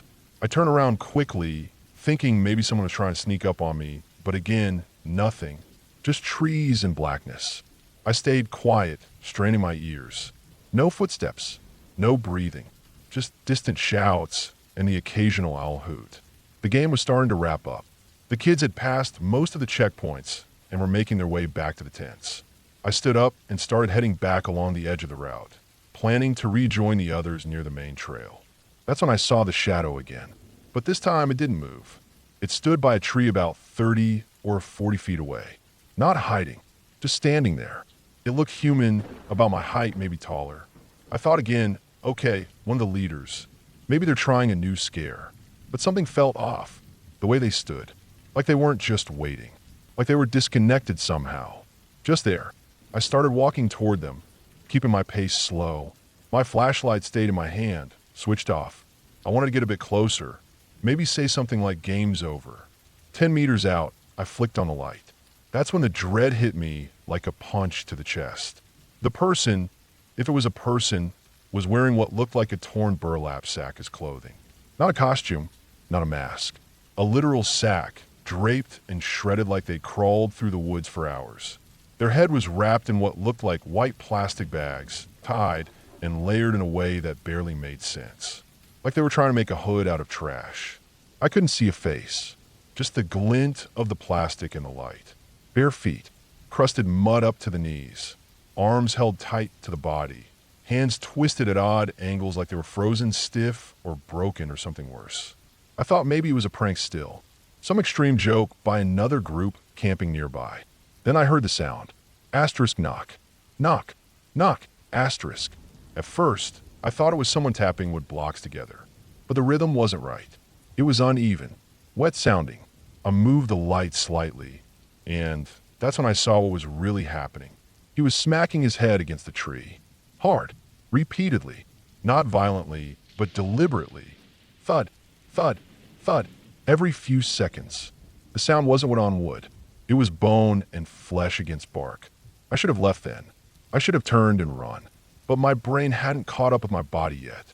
I was trying to process if this was real. If it was some elaborate joke. A dare. A performance. I called out instinctively. Nothing. No movement. No words. Just a knocking. I took one step closer. He stopped. Then, slowly, turned his head toward me. That's when my body finally overruled my brain. My gut twisted, and I turned and bolted. I didn't look back. I didn't stop to see if he was chasing me. But I heard him, bare feet slapping on dry leaves and cracked roots. Fast, erratic. I dodged trees, hard in my throat, lungs burning. Every second I expected to feel a hand on my back, a tackle, something, but nothing came. I broke through the trees onto the camp road and sprinted to the main tent area. Light, people, safety. Everyone was already back. Every leader in costume, standing around laughing, talking. Nobody missing. Nobody out of breath. I tried to laugh it off. "Nice try," I said. "You got me good." They just stared, confused. A few even asked if I was okay. I let it go. What else could I say? The next morning, the fear turned into something else. A kind of stubborn logic. Maybe it was a prank. A messed up one, but not dangerous. Maybe some locals were screwing with us. Teenagers. A dare, even. The mind looks for explanations to stay sane. Still, I couldn't shake it. So, I grabbed another leader, one of the older guys, and said I wanted to walk out that way before we packed up. Just to check. I didn't say why. He came with no questions. We retraced my path. It was broad daylight. Peaceful. Clean. Nothing fell off. For a while. Then we found the tree. It was the exact one. Same twist in the trunk. Same roots. Same angle. We both stopped as soon as we saw it. Nailed to the trunk, right at head height, was a rabbit. Dead. Skinned. Decomposing. Blood crusted around the nails. Its head hung limp. Its body covered in flies. I don't remember how long we stood there. Minutes, maybe. It felt like hours. We walked back slowly. I felt hollow. My legs moved, but everything else inside me was frozen. We called the police that afternoon. They came, looked around, shrugged, said something.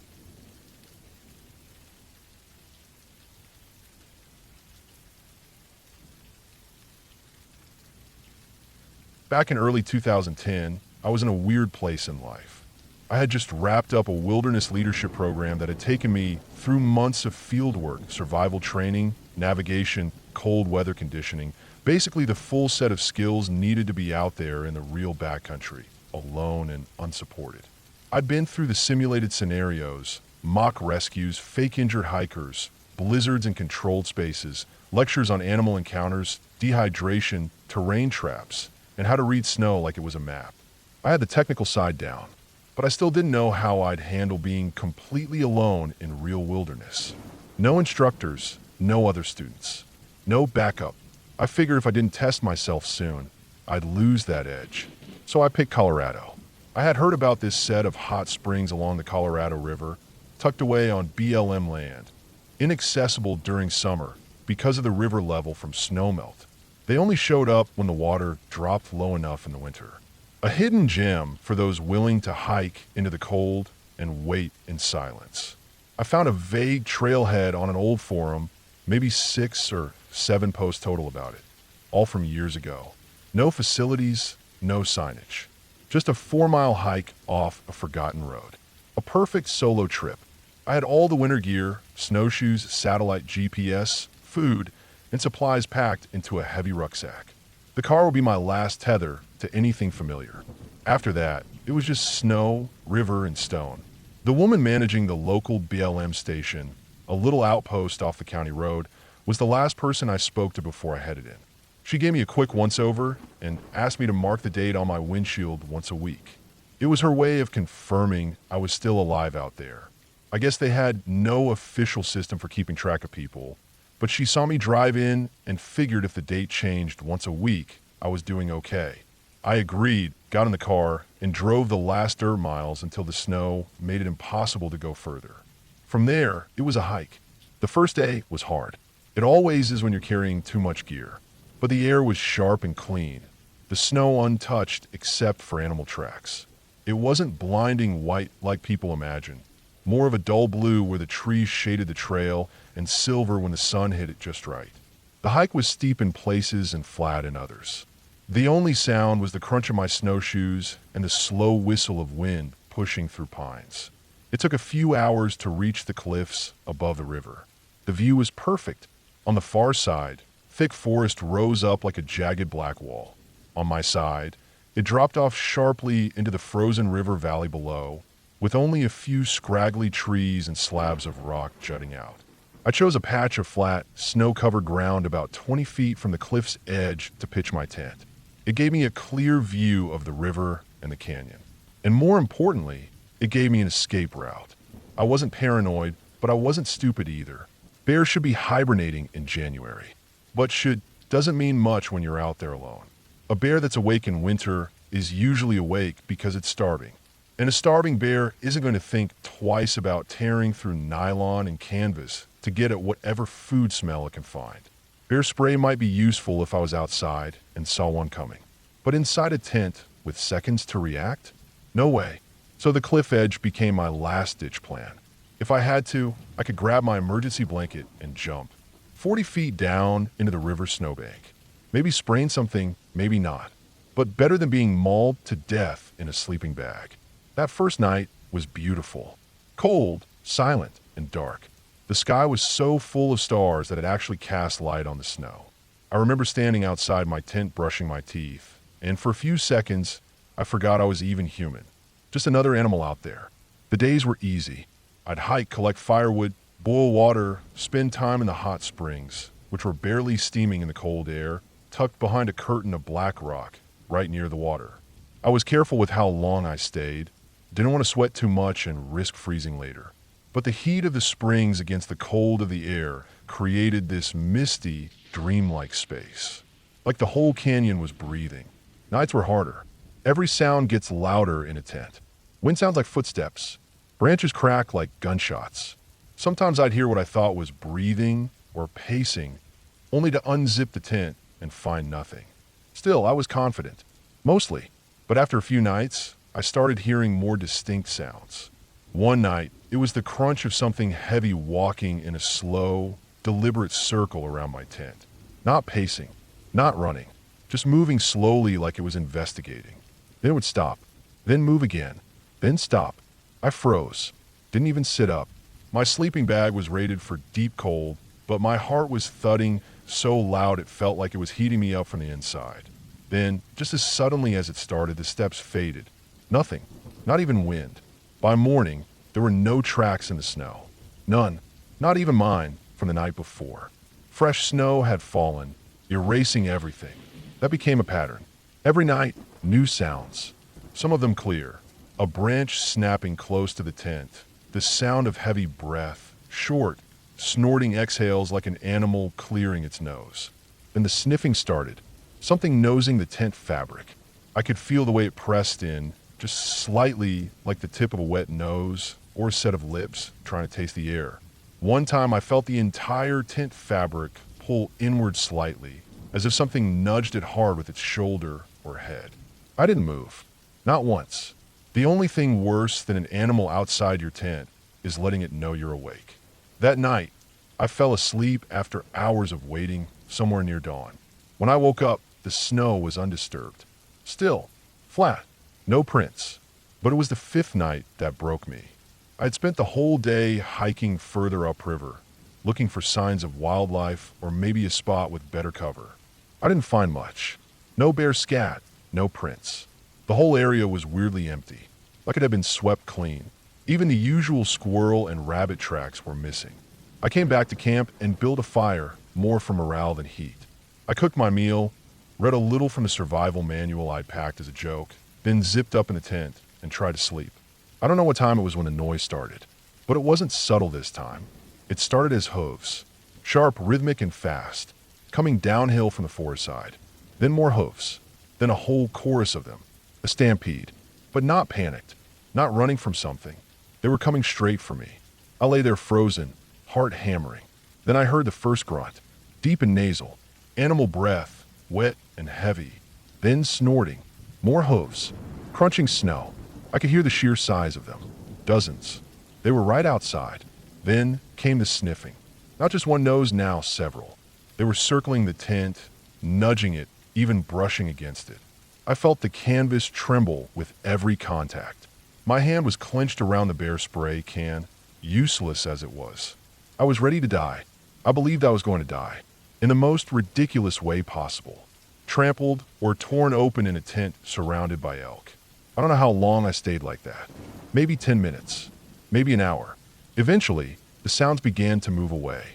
Slowly. Grunts, snorts, and hooves shifting into the distance. I didn't move until daylight.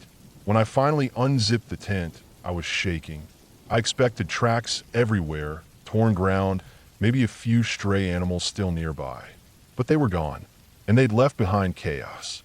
The snow was completely torn up, hoof prints scattered like explosions, earth exposed where they'd stomped down through.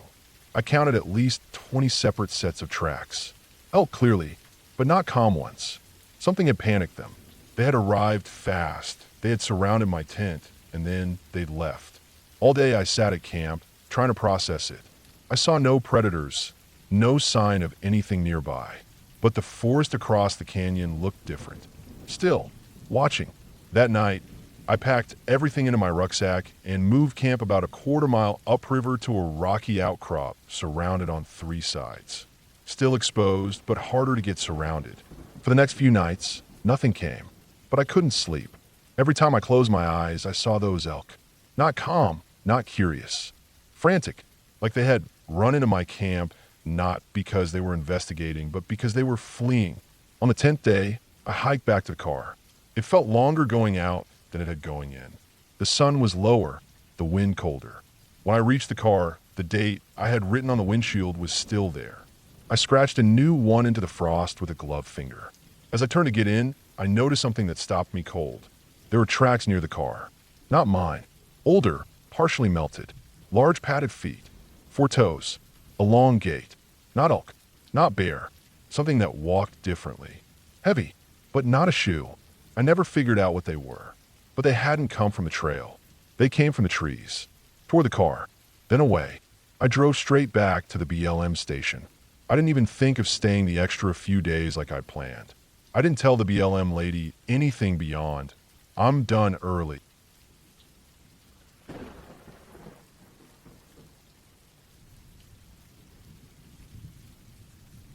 I live in a cabin on the edge of a national park. It wasn't something I did for fun or because I loved roughing it or whatever people imagine when they think of cabins in the woods. It was just cheap, and I needed cheap. After a layoff and a few months of bouncing from gig to gig, the cabin was the only option that kept me out of my car. It belonged to the uncle of my roommate, Jeremy, who was doing a volunteer internship with the Park Service. His uncle let us stay there rent-free as long as we kept an eye on the property. It was about as far out as you could go before you were in protected parkland. For miles from the main road down, a winding gravel trail. No plumbing, no power, just a small wood stove for heat and a big blue barrel that caught rainwater off the roof for washing. There were gas lanterns, propane canisters, and a few battery-powered flashlights. I had a solar charger for my phone that barely kept it alive. No signal, of course. If you needed a signal, you had to hike a mile up the ridge behind the cabin and hold your phone over your head for a few minutes. That first week was quiet. Cold at night, hotter than hell in the late afternoons. The forest pressed in close. Ferns, moss, old trees with trunks you couldn't wrap your arms around. Thick canopy above that made daylight feel like late evening. Jeremy hated it, but he was trying to play it cool. He was born and raised in the city, Chicago, I think, and had never spent more than a weekend in the woods before. His boots were too clean, his jacket too new.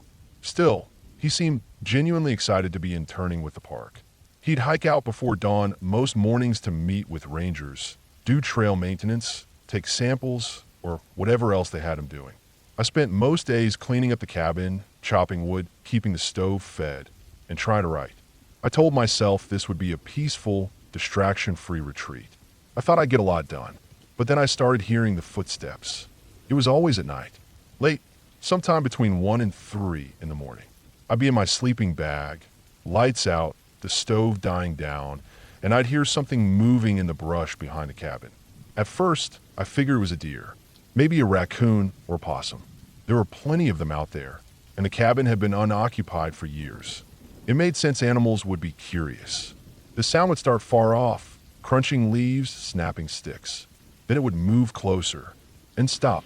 That's what bothered me, the stopping. Every time I tried to focus and figure out exactly where it was, it would just stop. Total silence, like it knew I was listening.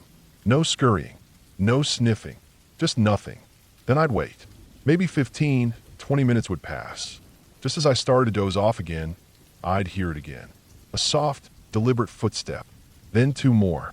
Then nothing. It always seemed to happen when Jeremy wasn't there. He spent a lot of nights crashing at ranger stations or other interns' places if they were working late. I didn't mention the sounds to him at first. I knew he already thought I was being too paranoid about living in the woods. I didn't want to give him another reason to roll his eyes. The nights started to wear on me. I was barely sleeping. I'd lie in my bag, sweating in my clothes, clutching a kitchen knife under the covers like an idiot. The cabin door was a simple wooden slab that didn't even latch properly. You could push it open without much effort. I'd wedged a chair under the knob, but I knew it wouldn't stop anything determined. After the fourth or fifth night of hearing those steps, I gave up and started sleeping in my car. It wasn't much better. The car, a beat-up '99 Corolla, was parked about an acre from the cabin on a small patch of gravel just off the narrow trail. There was a tree line behind it and a small, overgrown meadow out front. I'd recline the driver's seat as far back as it would go, crack the windows for air, and try to pretend I wasn't still in the middle of the woods. But then I heard the footsteps again. The first night I slept in the car, I actually felt kind of safe. It was locked after all. I figured even if some weirdo was out there, they couldn't get in easily. That first night was quiet. I slept a little better. But the second night, I woke up around 2:30. I don't know what woke me. No sound, no light. Just that cold bolt of fear that jolts you awake like a shot of electricity to the chest. Then I heard it. Crunch, crunch, slow, deliberate footsteps in the dry brush behind the car. They stopped. I didn't move. I didn't breathe. I just sat there, my eyes wide open in the dark, staring up through the windshield at the moonlight-drenched treetops. For nearly 20 minutes, I sat like that, not moving an inch. Then I heard it again. Crunch. One step, then nothing. I didn't sleep again that night. The next day, I packed a small bag and hiked up the ridge to get a signal. I called my brother and told him what was going on. He thought it was probably a bear, maybe a bobcat. Told me to carry a knife and a flashlight and not to sleep in the car. It was a worse trap than the cabin, he said. When I got back, I didn't even go inside. I just sat in the driver's seat and waited until Jeremy came back that evening. He was soaked with sweat and covered in scratches from bushwhacking all day, but still cheerful. When I told him I'd been sleeping in the car, he laughed. I didn't say anything about the footsteps, just told him I didn't trust the door and the bugs were too bad. I knew he thought I was soft. The next day, I left. I packed everything I could carry in the car and drove off down the gravel trail without saying much. Jeremy was disappointed, but not surprised. He told me to come back if I changed my mind. I didn't respond. I crashed on a friend's couch for a few weeks, then found a room to rent closer to town. I tried to put it all behind me. I chalked it up to my imagination, lack of sleep, stress. But a part of me knew what I heard was real. About 3 weeks later, I got a call from Jeremy. He'd been robbed. He didn't go into much detail, just said someone had broken into the cabin while he was out working. They took a bunch of food, a flashlight, his spare clothes, and a pair of boots. He didn't even report it. He didn't want to get his uncle in trouble with the Park Service for leaving the place unsecured. Then it happened again. This time, he was actually in the cabin when it happened. He was sleeping, and someone came in while he was out cold. Took his wallet, a folding knife, and a small camp stove. Jeremy didn't even realize anything was gone until he woke up and saw the door wide open. That finally spooked him enough to install motion-triggered trail cams around the property. He set up 3, one pointed at the trail leading to the cabin, one facing the tree line near the car, and one at the edge of the meadow. He called me 4 days later. His voice was different, tense, flat. The camera near the car had picked something up. A man, alone, hiking in from the woods just after 1 a.m. dressed in layered camo gear. No pack, no flashlight, just a long rifle slung over his shoulder. He'd walked to the edge of the trees, crouched low, and sat there for over 2 hours, just watching the cabin, watching the car, motionless, hidden. Then he stood up, turned, and disappeared into the forest. That same pattern happened again 3 times in the next 2 weeks. Always between 1 and 3 in the morning. Always just standing there, watching, never getting closer, never taking anything, just observing. Jeremy sent me the footage. I watched it.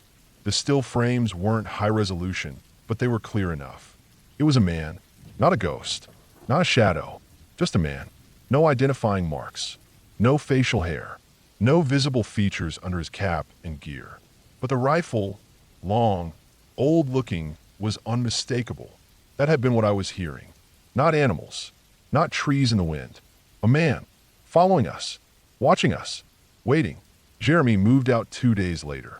Left everything he couldn't carry in one trip. He never told his uncle why, and he never went back. We reported the footage to the sheriff's office. A deputy called back once, asked a few questions, said they'd keep an eye out. Nothing ever came of it. We still don't know who he was, or why he was there, or how long he'd been watching us before we noticed. But I think about it all the time. The footsteps, the silence, the stopping. The fact that even when I moved the car over an acre away, he followed. He must have been watching the whole time. Knew when we slept. Knew when Jeremy was gone. Knew where I moved the car to. He was never coming to take anything. Not at first. He was studying. And if Jeremy hadn't finally put up those cameras, we never would have known what was really out there. I think if I'd stayed one more week, he would have tried the door. And I don't think I'd be here to write this now.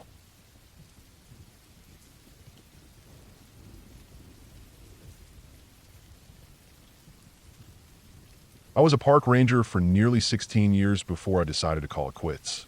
Most of the job was peaceful, the kind of quiet that gets under your skin in a good way. Clean pine air, the crackle of campfires, boots crunching across frost-hardened trails. But every now and then, something would happen that reminded me nature wasn't a backdrop. It was alive and waiting. It watched and listened. This story happened during my 12th year. I was stationed at a medium-traffic state park tucked against the northern edge of the Sierra Nevada. Our elevation hovered around 6,000 feet, and by fall, the place got bone cold at night. The sort of cold that cracks your fingertips and makes your breath hang in the air like smoke. It was the shoulder season, late September, early October, and most of the tourists had cleared out. Leaves were turning gold. Shadows came earlier each day.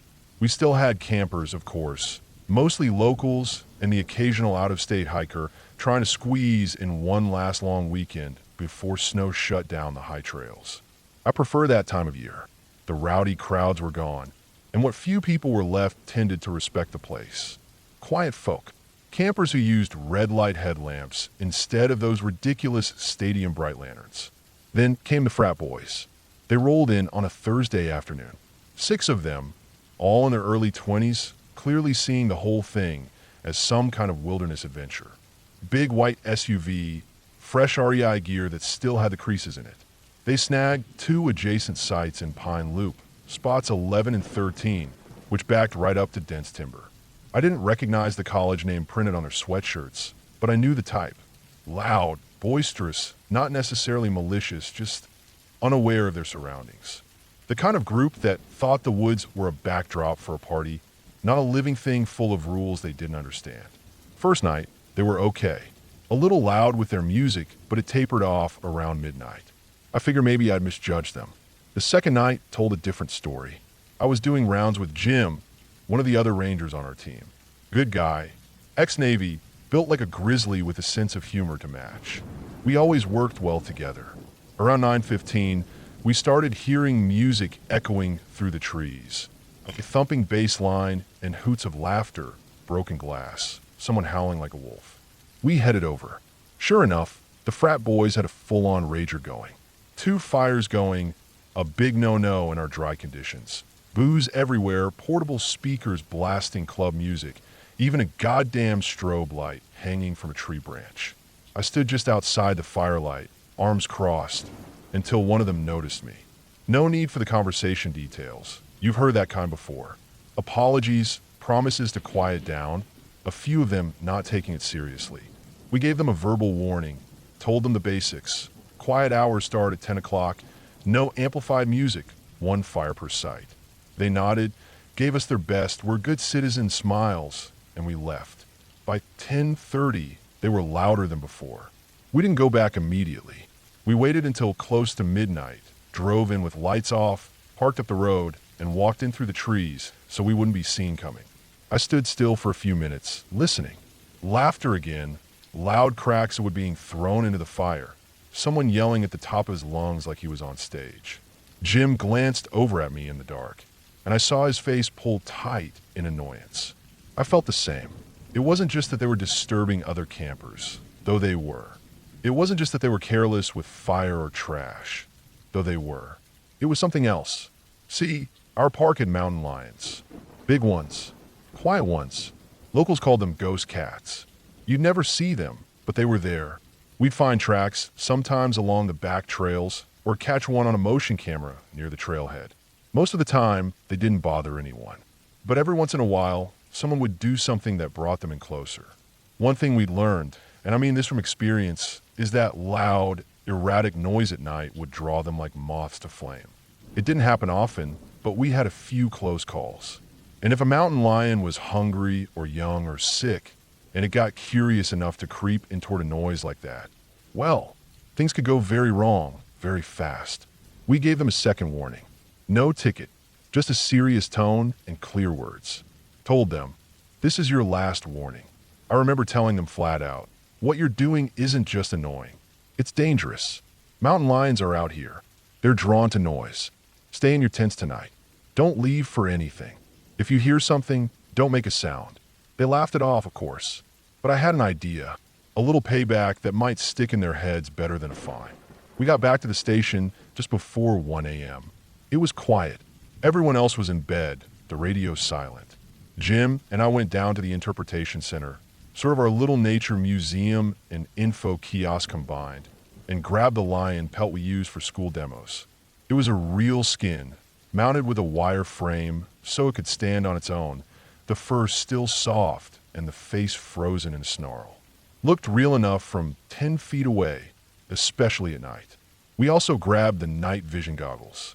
They were left over from an old budget surplus at the end of the previous fiscal year. Never used them much, but tonight felt like a good time. By 2 a.m., the campground was mostly quiet. The frat boys had gone to bed, probably buzzed out of their minds, but they finally stopped yelling. We waited another half hour just to be sure. Then we got to work. I drove the Jeep up the service road, cutting the engine early and coasting the last stretch in neutral so we wouldn't be heard. We parked on the far side of the loop, behind a thick wall of trees, and crept in on foot. The moonlight was perfect, just enough to see without flashlights, but still leave plenty of shadow. Jim started with the tracks. He used a set of rubber mountain lion paw molds we'd made years ago for school tours. Perfect imprints. He pressed them into the soft dirt, circling the campsites, doubling back here and there to look like the cat had been prowling around, testing the air. I set up the pelt. We rigged it between 2 trees with black paracord and sticks to give it height. When the wind pushed the branches, the thing swayed gently, just enough to seem like it was moving. From the right angle, it would look like a real mountain lion crouched and ready to spring. Then came the final touch. Jim headed up to the bluff behind the camp, where we had a PA horn wired through an old portable speaker. He queued up the mountain lion calls, a mix of snarls, yowls, and the infamous screech they make when they're in heat. It's a blood-curdling sound, almost like a woman screaming. Most folks have never heard it in real life. He started it low, far away, barely audible. Then, slowly, he turned up the volume. I stayed in the Jeep, waiting for the moment. As soon as the first real scream echoed across the trees, I pulled forward slowly with the headlights off. I flicked the mag light on and let the beam sweep across the trees. It caught the pelt perfectly. The shape of it, the way it hung there, shadows dancing along its shoulders, it looked alive. The light made the eyes gleam. I kept moving just a little, making the silhouette shift. Then came Jim's voice on the PA. Stay in your tents. Another mountain lion scream. She's coming around at us. A pause. There's another one. One final yell. Let's get the fuck out of here. At that, I killed the light. We yanked the pelt down, bundled it under a tarp, and bolted out of there. Tires barely touched the dirt as we sped down the hill, laughing so hard we nearly missed the turnoff. Next morning, we came back just after sunrise. Didn't go in, just parked nearby, hidden behind some brush, and watched through binoculars. It was like watching a crime scene unfold. The boys started peeking out of their tents around 8:30. All of them looked rough, red eyes, pale faces. They crept out like scared rabbits. A couple of them huddled by the fire ring, whispering fast and urgent. One of them pointed at the ground, then at the trees. I could see when they spotted the tracks. You could feel the tension rise even from 100 yards away. One of them counted out loud. He was pointing to the prints, following the path they made around their tents. They left before 10 a.m. No breakfast, no packing ceremony. They just shoved their gear in the SUV and peeled out. I don't even think they rolled up their tents properly, just crammed them in the back and hit the gas.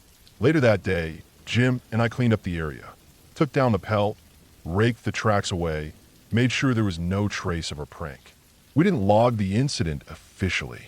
Would have raised too many questions. Now, I know what you're thinking. Wasn't that dangerous? What if they'd panicked and ran off into the woods? What if someone had gotten hurt? Maybe, but we kept a close eye on them the whole time. They never left the tents, just like we told them. And I'd argue we did them a favor. Because here's the truth. They were lucky. There were no real mountain lions that night. But there could have been, easily. And if one had come, attracted by their shouting and music and light, they wouldn't have heard it coming. I've seen what a mountain lion can do up close. The way it hits like a hammer from above.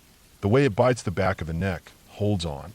Fast, quiet, final. Those boys learned something out there. Maybe they'd...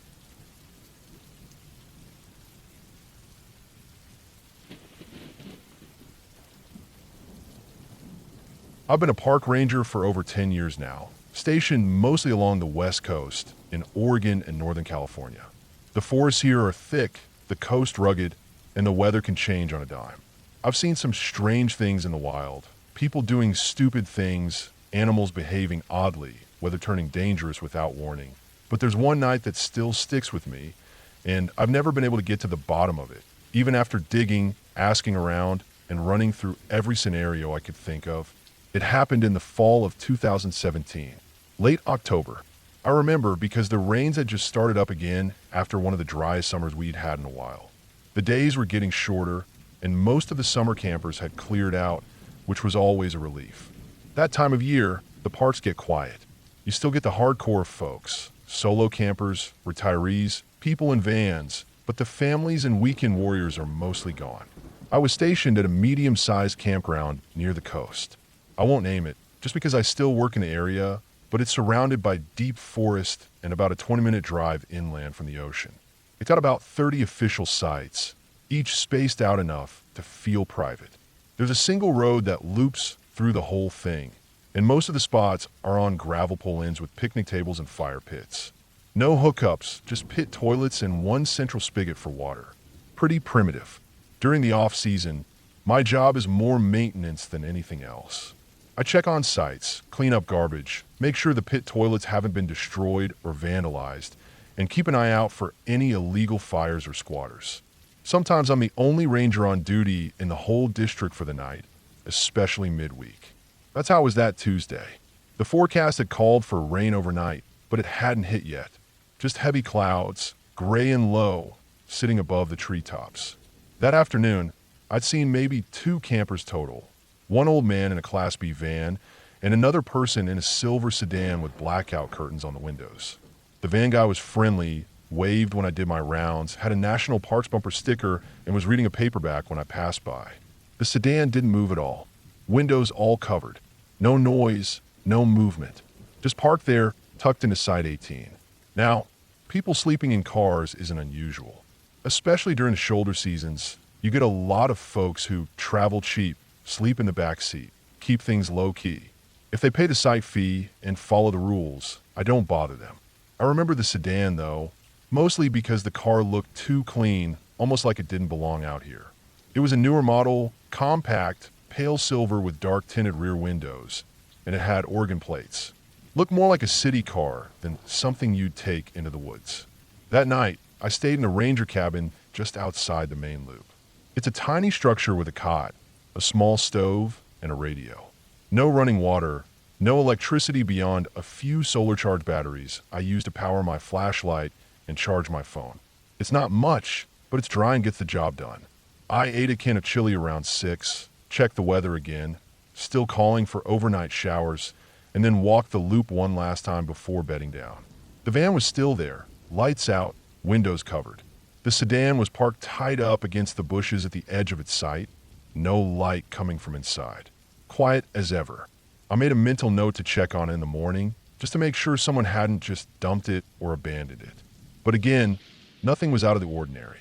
Sometime around 3:30 in the morning, I woke up. It wasn't a sound that got me up exactly. It was more like something had moved nearby.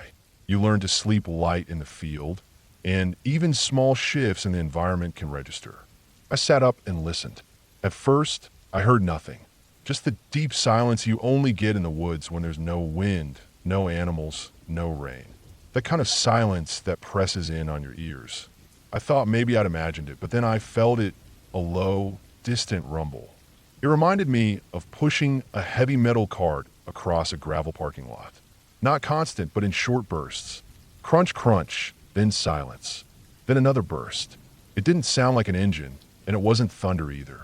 I leaned up, grabbed my flashlight, and opened the cabin door. The forest was still and dark.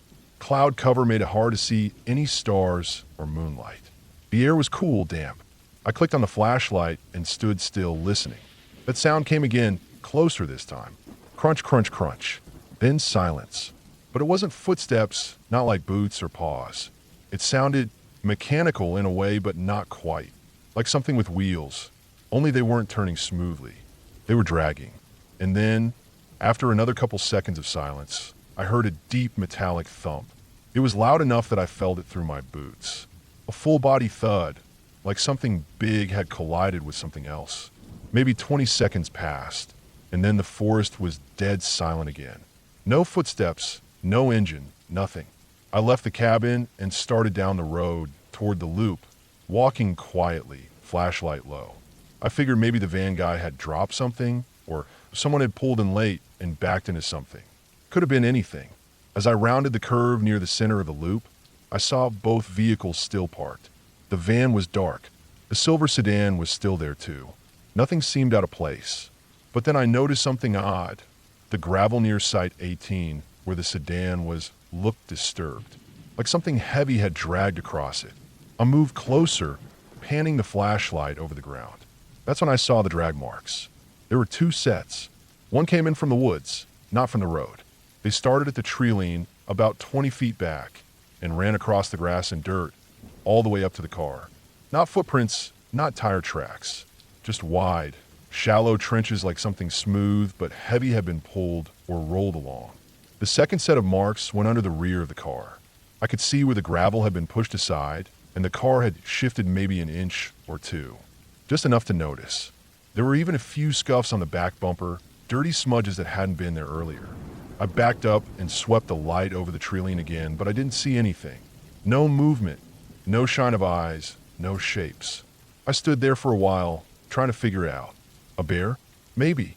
We do get black bears now and then, but they don't drag things. They'll nose around trash cans or rip open coolers, but this didn't feel like that. A person? Could be. But dragging what? And why walk straight through the brush into the middle of a campsite? I waited until sunrise. Never left that spot. I just stood there by the side of the road, flashlight in hand, ears wide open. When the light finally started creeping in, I walked the tree line. The drag marks went on for a bit, then just stopped. No prints, no gear, just stopped, like whatever it was had been lifted up or vanished. I knocked on the van's window later that morning, just to check in. The guy inside looked groggy, but said he hadn't heard anything. He left later that day. The sedan stayed there through the morning. Around 11 a.m., a woman came out. Looked like she was in her early 40s. She stretched, drank from a water bottle, walked around a bit, then got in the car and drove off like nothing happened. I wrote the plate down and ran it later. It came back clean. No flags, no missing persons, nothing stolen. Oregon registration. Registered to a woman in Portland. Could have been her, might not be been. Either way, nothing suspicious. That would have been the end of it. I chalked it up as strange and moved on. But a couple weeks later, I was talking to another ranger from a neighboring district. Older guy, been around since the 80s, and I told him the story over coffee, not expecting much. He went quiet for a bit, then said he'd heard something similar. Back in 2003, different campground, but same general area. Couple in a camper reported hearing a loud scraping noise outside around 4 a.m., said it sounded like someone dragging a sheet of metal over gravel. When they got up to look, Nothing was there, but their rear bumper had been bent in like something had hit it. He said he checked it out and found drag marks coming from the trees. No footprints, no tire tracks, just two wide grooves that disappeared back into the brush. They never figured it out either. I dug around after that, asked a few other old-timers. Got two more stories. One from a volunteer in the 90s who said they found a campsite where the picnic table had been dragged 10 feet across the gravel in the night. No signs of animals or people. Another from a seasonal worker who swore they saw a shape, low to the ground, wide, moving through the woods just before dawn, but when they tried to follow it, the thing was gone. Here's the thing. I'm not saying it was anything supernatural. I've seen bears, mountain lions, elk, even moose once. I've seen tweakers wander barefoot through the forest. I've dealt with illegal growers, off-grid squatters, and survivalist weirdos. I've seen a lot of shit. But this, I still don't have a clean explanation. Maybe someone built some kind of silent ATV rig. Maybe a bear had something stuck to its paw. Maybe someone was messing around with a heavy dolly and thought it'd be fun to rattle the Ranger. I don't know, but the way that car was bumped, how it actually shifted on the gravel, and those trenches leading from the woods, that's what gets me. Whatever it was, it came from the trees. It dragged itself in. It hit that car hard enough to make it move, and then it vanished.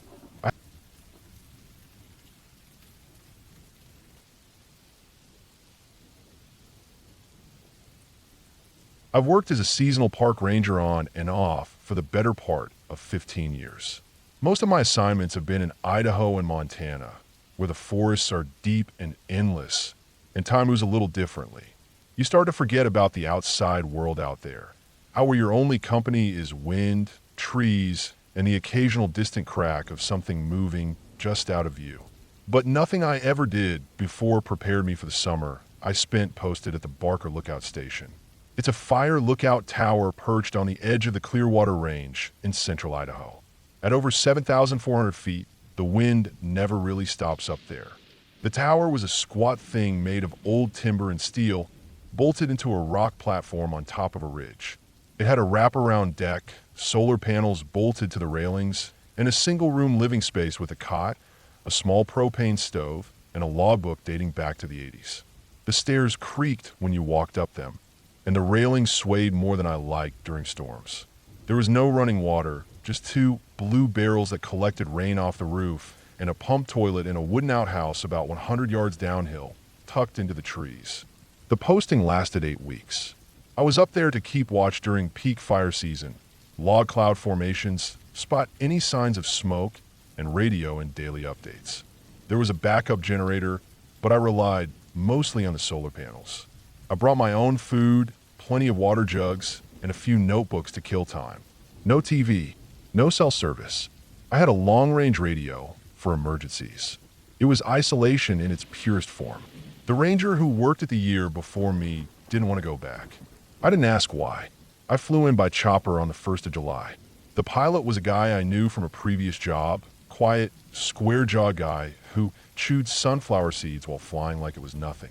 He dropped me off with a simple nod and promised to check in every couple of weeks if the air was clear enough. After I watched the chopper shrink to a speck and vanish, the silence hit hard. The kind of silence that's alive. Wind rustling through pine needles, the low hum of bugs just waking up, and a kind of heaviness in the air that made you feel like you were being watched, even though there was no one for miles in any direction. I settled in fast. I'm used to being alone. I actually prefer it. People wear me out. Up in a tower, you learn to get along with your own thoughts. I had routines, morning inspections, equipment checks, weather logs, coffee at dawn while scanning the tree line with binoculars. I was responsible for a 180-degree view from that ridge. On clear days, I could see 40 miles, maybe more. But by the 3rd week, something started to feel off. It began with small things. I kept a field notebook where I recorded anything unusual, and around July 17th, I wrote, "Heard footsteps below tower around 2:15 a.m. No visual confirmation. Windy. Could be wildlife. I didn't think much of it first. Probably a deer nosing around. Maybe a black bear. I kept my bear spray and .357 revolver close at night, but I'd never had to use them. Then, a few nights later, I found the outhouse door swinging open at dawn. Now, I lock that door every time I use it. I don't forget stuff like that. It's a habit. But there it was, wide open, the padlock dangling loose on the latch. The inside looked untouched, but the dirt around the steps had been disturbed. Like something heavy had stood there. Could have been an elk, maybe, or something bigger. That afternoon, I checked the perimeter. Nothing unusual, no signs of a campsite or footprints. Just the endless press of forest all around. Then came the dead radio. I usually called in a weather report every evening around 1800 hours. Just a standard update, temperature, wind direction, humidity, cloud coverage. But on July 22nd, the radio gave nothing but static. I double-checked all the wiring, rebooted the power, even tried the backup unit. Nothing. It wasn't stormy, skies were mostly clear, and the solar battery read full. It didn't make sense. I logged it and decided to wait out. Sometimes signals got wonky at elevation, but the radio stayed dead for 5 days. During that stretch, the unease grew. I started to hear things at night. Snapping twigs, soft thumps below the tower. On the fourth night, I woke up around 3 a.m. to what sounded like slow, deliberate footsteps circling the base. Heavy ones. They stopped right below the trapdoor that led up through the floor of the lookout room. I grabbed my flashlight and pistol, held my breath, and waited. Nothing happened. After 5 minutes, the steps moved away and faded. I didn't sleep the rest of that night. On July 27th, I made the hike down to a secondary outpost about 4 miles away, where I knew another ranger had been stationed earlier that season. It took me nearly 6 hours round trip through rugged terrain. That place was supposed to be empty, but I figured maybe I could find a working radio or leave a message if someone returned. When I got there, the cabin door was locked tight, and everything inside was covered in dust. But I found something strange in the woods behind the cabin. There was a small clearing, maybe 200 yards into the trees. Right in the center was a ring of blackened earth, scorched like a campfire had been lit there, but way too big. Maybe 10 feet across. No ashes, no wood, no stones. Just burnt earth, and nearby, deep gouges in the bark of a pine tree. Claw marks, or something like that. They were too wide apart for a bear. I've seen enough bear damage to know. These marks were longer, more deliberate, like someone had used a blade or heavy metal spikes. And there were others, on trees all around the clearing. I marked the spot on my map, took a few notes, and got out of there before dark. I don't get spooked easily, but I felt like I wasn't supposed to be there. Like I'd walked in on something I couldn't explain. When I got back to Barker Lookout, the trapdoor was unlatched. Now, I'm not an idiot. I never leave that open, especially not after what I'd been hearing at night. But there it was, slightly ajar, just wide enough for someone to peek through if they stood on the top platform. Nothing had been taken. Nothing looked moved. But I could feel it, that airless weight of someone else's presence. Like I'd missed them by minutes. That night, I didn't sleep at all. I kept the lights off, pistol in hand, and waited. Around 2 a.m., I heard it again, the slow creak of weight on the stairs. Not rushing, not sneaking, just deliberate. One step every 5 seconds or so. Then it stopped. I waited. The steps didn't come up the last stretch. They just stopped. I didn't move a muscle until the sun came up. On August 1st, the radio crackled back to life without warning. A burst of static and then a voice checking in from a North Station. I responded immediately, played it cool, said I'd had minor electrical issues, but was operational. I didn't mention the sounds, or the trapdoor, or the claw marks. I just want to get through the rest of my shift and leave. But the days didn't get easier. My last week up there, I noticed more signs. Pine needles scattered in patterns, almost like they'd been brushed aside deliberately. Boot prints near the water barrels. One morning, I found the entire railing on the south deck had been unbolted and set aside, as if someone wanted a clear drop off that side. That rail took real tools to remove. I hadn't touched it. Then I noticed something else. Far down on the slope, about a quarter mile from the tower, there was a glint in the trees, something metallic catching the morning light. I hadn't seen it before, but once I spotted it, I couldn't unsee it.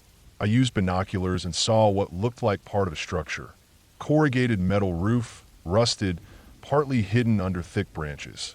I marked it and planned to hike down the next day. I had to know. August 6th. I left before sunrise, armed and cautious, and made my way toward the spot. It took me nearly 2 hours of downhill slogging, slipping through deadfall and pushing through overgrown brush, but eventually I found it. It was a shack, maybe 12 by 12 feet. Metal siding, roof half caved in, no windows. Door cracked open. From the looks of it, it hadn't been used in years. But inside, there were signs of recent activity. Footprints in the dust, a stained sleeping bag, empty food tins, modern ones, a small gas lantern, and in the corner, a hunting bow. Not standard issue. Handmade. Carved initials on the grip. MG, pinned to one wall with a knife, was a map. My map. The lookout tower was circled in red. There were marks all around it. Timelines, scribbles, arrows pointing to dates. July 22nd, July 27th, August 1st, August 6th. Today.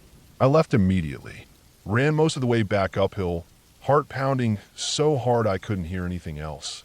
I didn't stop until I was back inside the tower, door bolted, trapdoor locked. I checked every inch of that lookout for signs of intrusion. Nothing new. Not yet. I stayed awake all night. Lanterns on, gun ready. At exactly 2:07 a.m., I heard the stairs creak. One step, then another, then silence. I didn't wait to find out what came next. At dawn, I packed everything I could carry into my duffel, radioed in an immediate evac citing serious safety.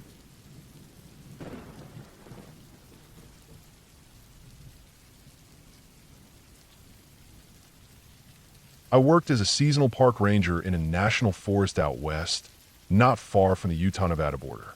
The district wasn't particularly well known, mostly desert valleys, dry pine ridges, and a scattering of dirt roads that wound through dusty basins and up into lonely hills.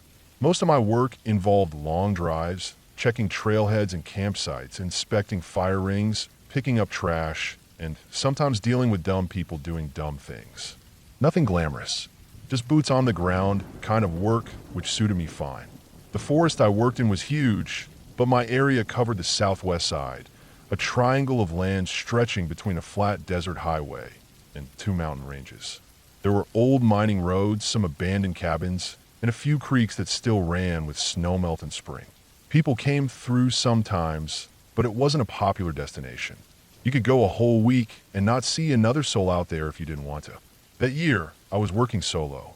My supervisor was back at the main district office 2 hours north, and our technician had quit mid-season. I stayed in a government-issued trailer near the edge of the forest, not far from a dry wash called Pine Creek. It wasn't much, just a single wide trailer on a gravel pad with a metal awning and a solar setup that powered the basics. There was no cell service, but I had a two-way radio and a satellite phone in case things went south. The radio worked when it wanted to. I usually drove into town once a week for supplies and to send in my reports. Mid-July was when things started to get weird. It started with small stuff. First, someone or something was messing with my gear. I'd leave a trash grabber or a pair of gloves in the truck bed, and they'd be gone the next morning. I figured maybe the wind caught them or I forgot where I put them. But it kept happening. Then I started finding things in their place. Small stuff. Once it was a pack of sugar cubes, still sealed, balanced on the truck's tailgate. Another time, it was a handful of rusty nails placed carefully in the shape of a triangle on the picnic table outside the trailer. I thought maybe a local kid was screwing with me, or a hiker, or someone camping nearby. But every time I checked the forest roads, there was nothing, no tire tracks, no boot prints, nothing. And most of the dirt roads around my place were soft and powdery. You couldn't walk or drive 100 yards without leaving a clear trail behind. One morning, I stepped out of the trailer and noticed the rocks along the edge of the wash had been rearranged. Someone had pulled dozens of small stones from the dry creek bed and lined them up in a spiral pattern around a tree stump near my fire ring. Each stone had been placed neatly, almost obsessively. They weren't just dropped there, they were lined up with purpose. I stood there looking at it for a long time. I didn't want to touch it. It felt wrong somehow. That same week, I found 2 small rabbits with their heads cut clean off. They were placed side by side on the hood of my truck. No blood, no mess, just 2 perfectly intact rabbit bodies, their fur smooth, eyes closed. Their heads were nowhere to be found. That was when I started locking the trailer at night. I also began sleeping with the radio turned on low volume in case something happened. I didn't want to be caught unaware. I reported it to my supervisor, but there wasn't much he could do. He told me to keep an eye out for squatters or poachers. That's what he figured it was, some backwoods weirdo living off the land and playing mind games. He asked if I wanted to transfer to a different station. I told him no. I didn't want to leave. I just wanted to figure out what the hell was going on. Things quieted down for a while after that. For almost 2 weeks, nothing happened. No strange gifts. No weird rock circles. No dead animals. I started to think maybe it had just been some drifter passing through. Then I got called to check out an abandoned vehicle near a seldom used trailhead called Bear Gap. It was a dusty pull-off surrounded by juniper and sagebrush. The call had come in from a local rancher who noticed a pickup truck parked there for 3 days straight. No movement, no sign of people. Just sitting there with the driver's window cracked open. I drove up to check it out. The truck was an older model Ford, green with faded paint and a cracked windshield. Plates were from Arizona. The keys were still in the ignition. Inside the cab was a pile of fast food wrappers, a sleeping bag, a couple empty water jugs, and a cheap plastic cooler filled with rotten sandwich meat and warm soda. No wallet, no phone, no ID. Just a printed topo map of the area with a red circle drawn around a spot several miles up the trail. I hiked in to take a look. The trail wasn't really a trail anymore. It had been partially washed out by spring runoff, and the Forest Service hadn't maintained it in years. I had to follow the map closely, matching the topography and using my compass to stay on course. It took me nearly 3 hours to reach the spot the red circle was drawn around. It wasn't much, just a small, overgrown clearing with a flat rock in the center. There was a dead campfire, just charcoal and stones. No sign of anyone living there. No tent, no pack, no sleeping bag. But there were signs someone had been there recently. Ashes were still warm, and there was a steel cup left next to the fire ring. Still had coffee inside. The weirdest part was what I found about 30 feet beyond the camp, tucked between 2 large boulders. It was a hole, a deep, narrow shaft dug straight down into the rocky ground. Maybe 2 feet wide, but easily 10 or 15 feet deep. It wasn't natural. The edges were too clean. Someone had dug it by hand. I found a weathered rope tied to a tree root nearby. It looked like it had been used to lower someone or something into the hole. But the rope had been cut, not frayed, not torn, cut clean through with something sharp. There was nothing at the bottom I could see, just darkness. That night, I couldn't sleep. I kept picturing the hole, wondering what was down there, wondering who dug it. I wrote up my report, sent it in by email when I got back into town the next morning, then headed back out. 3 days later, I went back to Bear Gap. The truck was gone. No tracks, no sign of anyone driving it out. And I knew that area. There was only one road in and out, and the sand there always held tire prints like soft clay. I would have seen something, but there was nothing, like the truck had vanished. Then came the incident that finally made me leave.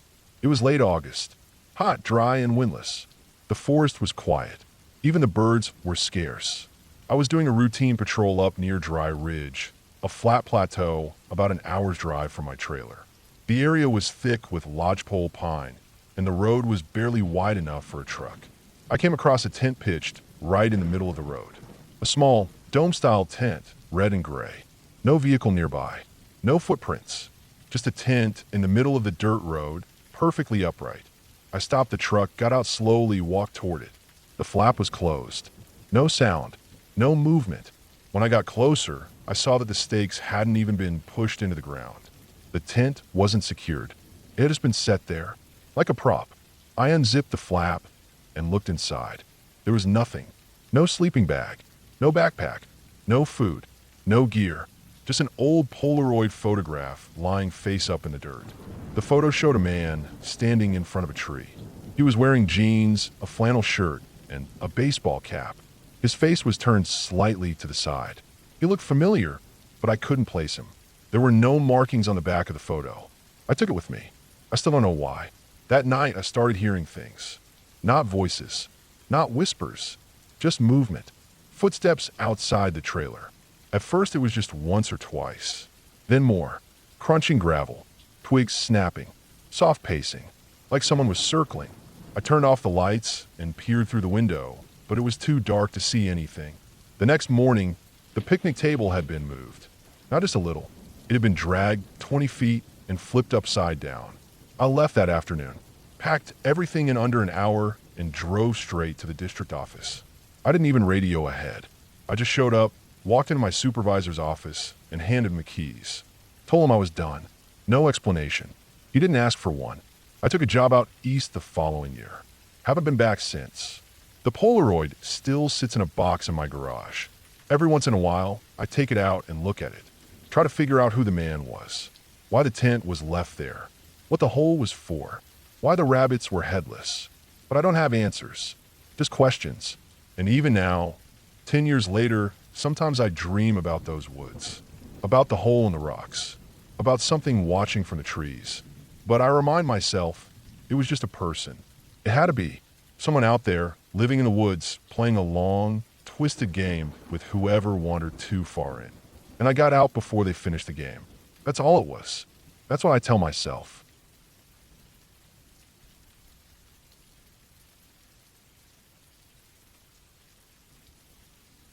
I took the job as a seasonal backcountry ranger because I needed the quiet. After 10 years of active duty and a divorce that shattered what was left of my personal life, I didn't want to be around people anymore. That kind of loneliness can eat some folks alive, but for me, it was what I was chasing. I wasn't trying to find myself or any of that self-help garbage. I just wanted to be away from everything loud, everything busy, everything fake. So when I got the posting for Coal Ridge District, I jumped on it. Coal Ridge is part of a lesser-known national forest tucked along the northern border of Montana, right up near the edge where the forest starts to melt into high-elevation scrubland and shale rock. You don't get many visitors up there, even in the summer. Not many trails, not many lookouts, not much to see unless you're a geologist or one of those solo, through hikers chasing solitude like I was. The ranger station itself was a small A-frame tucked into a narrow saddle between two ridge lines. It was off a dirt road that had to be cleared every spring with chainsaws and a skid steer. No power, no running water, and no cell reception unless you hiked up to an old repeater tower a few miles out. The place was built sometime in the 70s, mostly out of rough sawn pine and local rock. It had a wood stove, a desk, a cot, and a single window that looked out over the southern basin. Everything else was either from my own gear or hauled up by pack mule. The isolation was immediate. After the first supply drop and check-in with the district supervisor, some guy named Mallory who looked like he hadn't been out of the office in years, they left me alone. I had my duties: maintain the trails, log wildlife sightings, check on old fire lookouts, report anything weird like trespassers or illegal hunting. But mostly it was quiet, real quiet. The days were long, and I started to fall into a rhythm. I'd wake up just before sunrise, chop some wood, make coffee over the camp stove, and then head out. I'd spend 6, sometimes 10 hours hiking trails, inspecting creeks for erosion, checking bear caches, and noting whatever changes I saw. Elk prints, bear scat, fox dens. I logged everything in my little weatherproof notebook. At night, I'd eat freeze-dried meals, sit on the porch of the cabin, and watch the dark crawl in across the basin. When the wind died down, you could hear your own blood moving in your ears. It was perfect. The first thing that pulled me out of that rhythm was a set of tracks. I came across them about 5 weeks into the season. It was early June.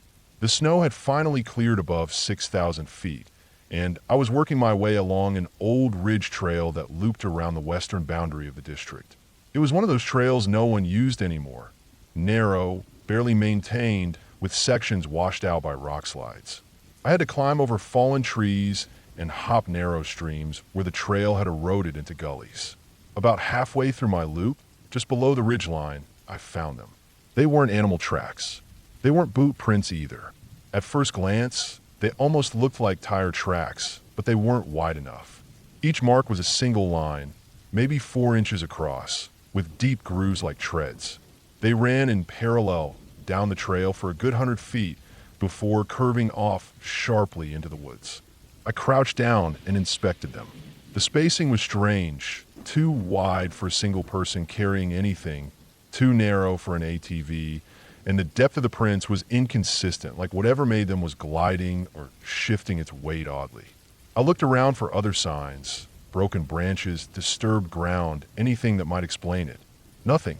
I took some pictures with the small digital camera we were required to carry and marked the location on my topographic map. I followed the tracks for a bit, but they disappeared into the underbrush. The moss was too thick to hold a print, and the ground got soft and spongy. I chalked it up to some kind of weird snowmobile or maybe a hunter dragging a sled. It didn't sit right with me, but I told myself not to overthink it. That night, back at the cabin, I kept looking at the photos. The weird part was how clean the tracks were. No scuff marks, no side drag. It was like they'd been pressed into the dirt from above, not dragged across it. I thought about reporting it to Mallory, but what would I say? Saw some strange lines in the dirt. He'd probably just nod and pretend to write it down. The next few days, I couldn't shake the feeling that something was off. I kept finding more of those tracks in different parts of the forest. Never on the same trail, but always the same kind. Those odd parallel lines that would appear suddenly and then vanish into the woods. Sometimes they were short, just a few feet. Other times they stretched on for hundreds of yards, like something had been traveling along the ridges at night. What really got under my skin was that they never crossed paths with any other signs.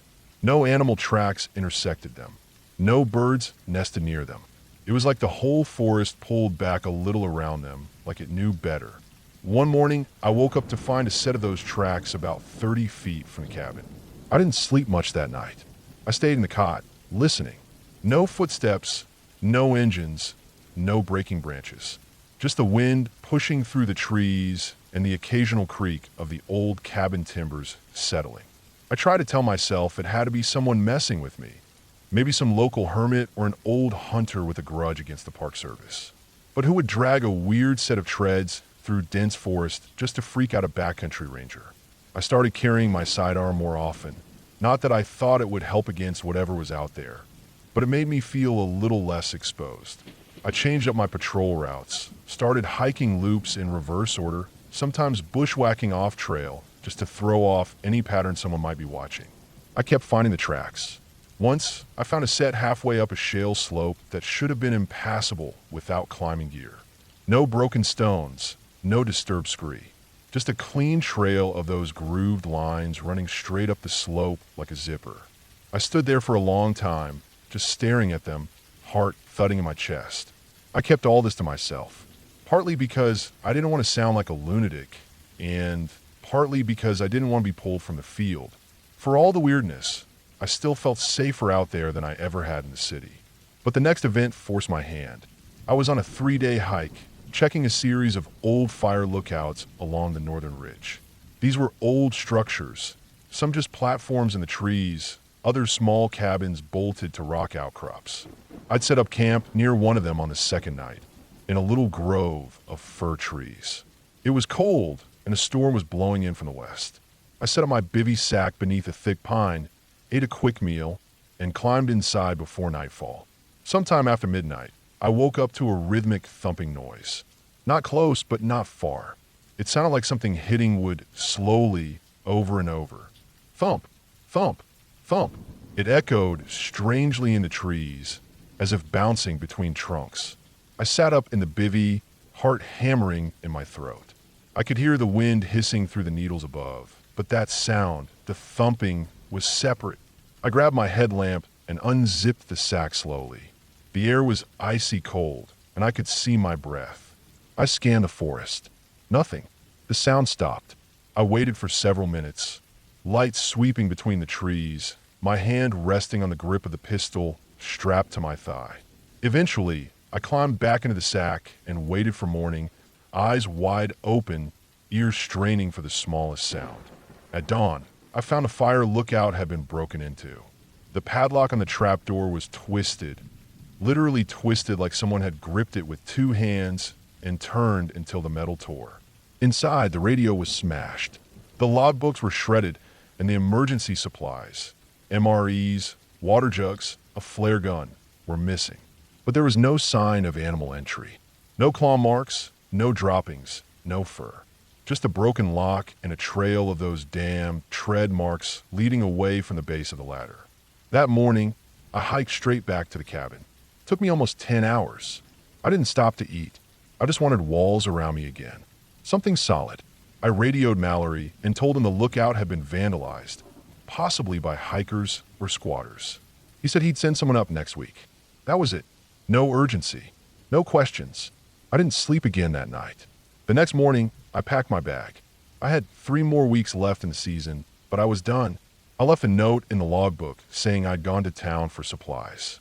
I started hiking down the access road before sunrise, hoping to make it to the ranger station on the edge of the district by late afternoon. It was about 18 miles.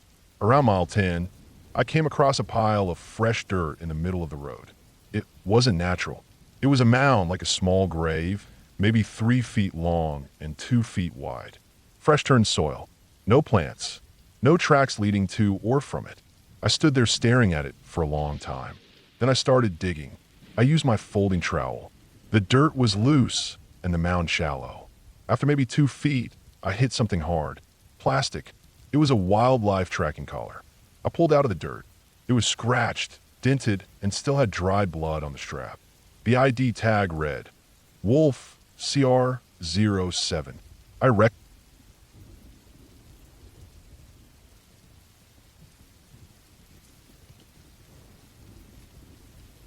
I was stationed in a remote area of Central Oregon for about 2 years, working out of a small ranger cabin that sat 10 miles off the nearest paved road.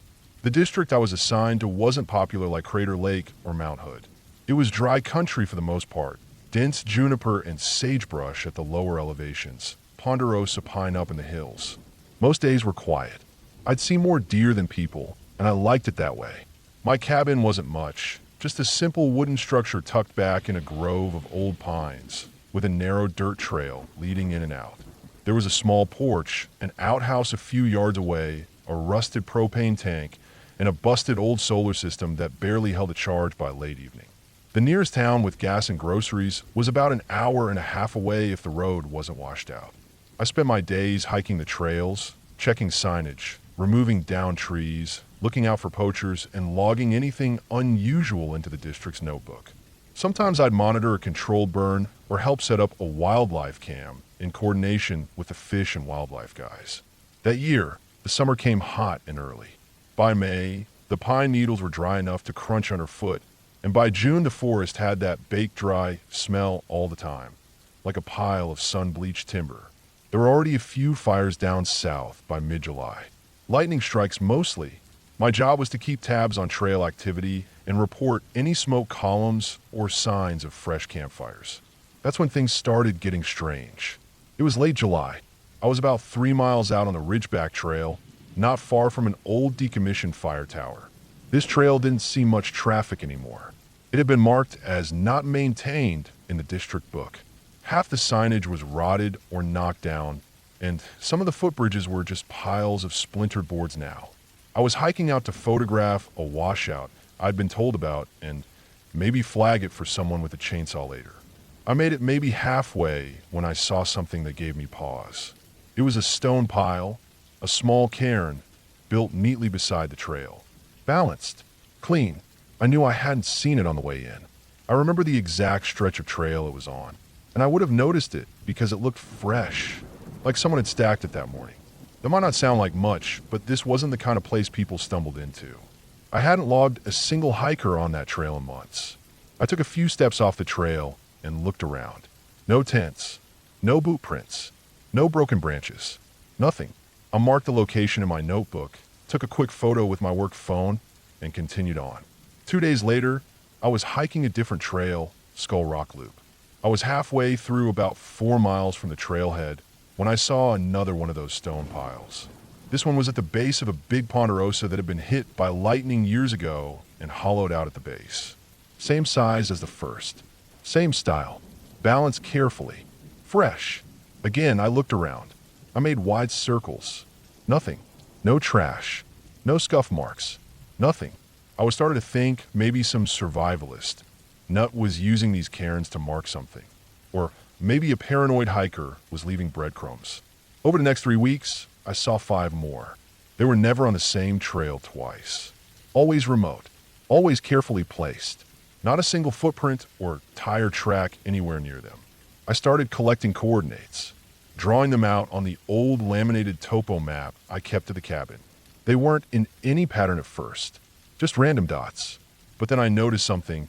They were forming a perimeter, an odd, jagged circle about 15 miles wide.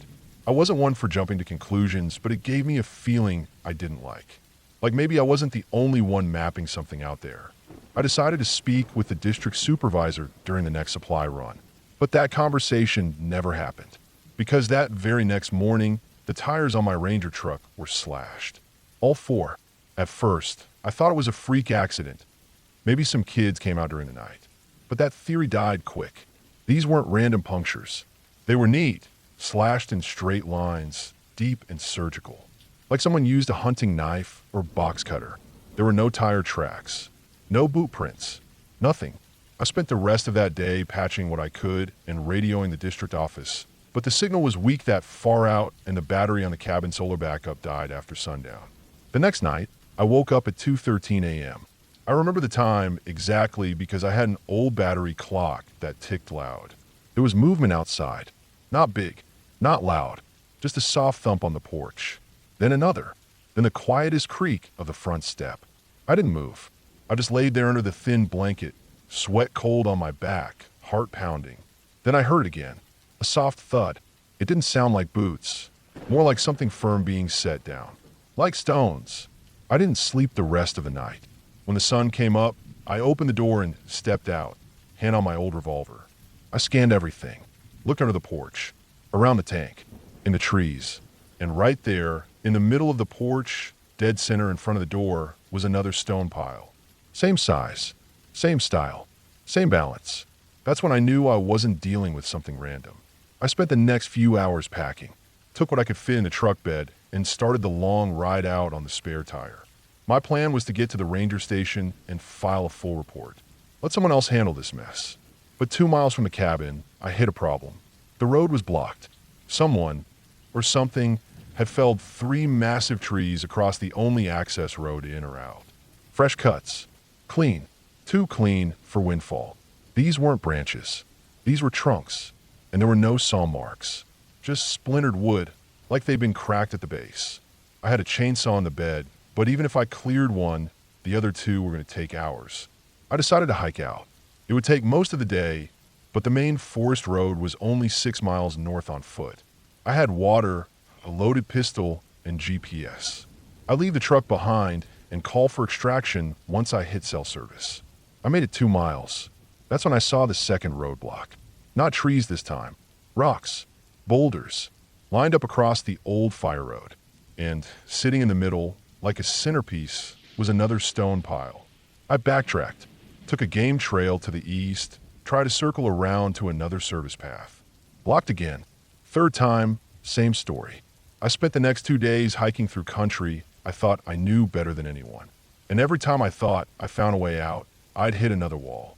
Stone piles. Fresh. Clean. Waiting. By the third night, I was almost out of water. My compass still worked, but the GPS had died, and my backup charger was in the truck. That's when I made a decision. I'd go straight north through the brush. No trails, no roads, just pure direction. I knew if I hiked 20 miles north, I'd hit Highway 26 eventually. I started walking at dawn. By mid-afternoon, I came across something I never should have found. My truck, parked under a pine I'd never seen before. Same dents, same tags, same gear in the back. Only, it wasn't where I'd left it. Not even close. It was a good 7 miles from where I remembered parking. I didn't approach. I just turned and ran. That night, I camped cold, wrapped in my emergency blanket, no fire. I woke up twice to the sound of something moving through the brush. Low, careful, deliberate. Not deer, not bear, something else. At first light, I started walking again. And after what felt like a full day of straight, stumbling, dry-mouthed panic, I hit pavement. A paved road. No cars. No buildings. But it was real. I collapsed on the shoulder and laid there until a state patrol officer rolled up. I didn't tell him everything, just that I'd been lost, disoriented, and dehydrated. He gave me water and called the district. I resigned a week later. I never went back. I still don't know who or what was building those stone piles, or how they always knew where I'd go. But sometimes I still dream of them.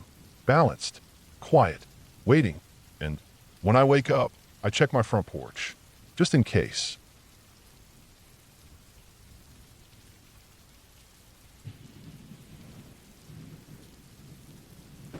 I had been working as a seasonal backcountry ranger for 5 summers by the time I got assigned to the Copper Valley District. It wasn't a glamorous post. No sweeping overlooks. No fancy visitor centers or weekend tourists in RVs. Just a slice of rough country that sat in a forgotten corner of the park boundary. Mostly heavy timber, narrow canyons, and a web of muddy roads that hadn't seen a grader in years. I'd been stationed at a ranger cabin about 30 miles up an old fire trail from the nearest paved road. The cabin wasn't much, just a single-room log structure with a wood stove and a hand pump out back. The roof leaked during heavy rain, and mice lived under the floorboards. But I didn't mind. I wasn't out there for luxury. My job was to check trail conditions, look out for poachers or illegal campfires, and make sure no one got themselves killed too far from a road. Most of the summer, I barely saw another human being. A few backpackers every week, maybe a hiker or two. Sometimes I'd go days without seeing fresh boot prints on the trails.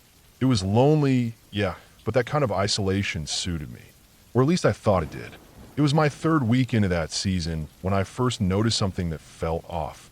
I was on foot, hiking down a narrow spur trail that followed a shallow creek running north through a shaded canyon. The area wasn't on any major map. The trail was mostly overgrown, barely a trace of it left. I've been following some old notes left by the last ranger assigned here, trying to find an old fish counting station that had supposedly been installed back in the 90s. I didn't find a station that day, but I did find something else. It was late afternoon, and the light was starting to fall when I came across a clearing by the creek. The place was weirdly clean.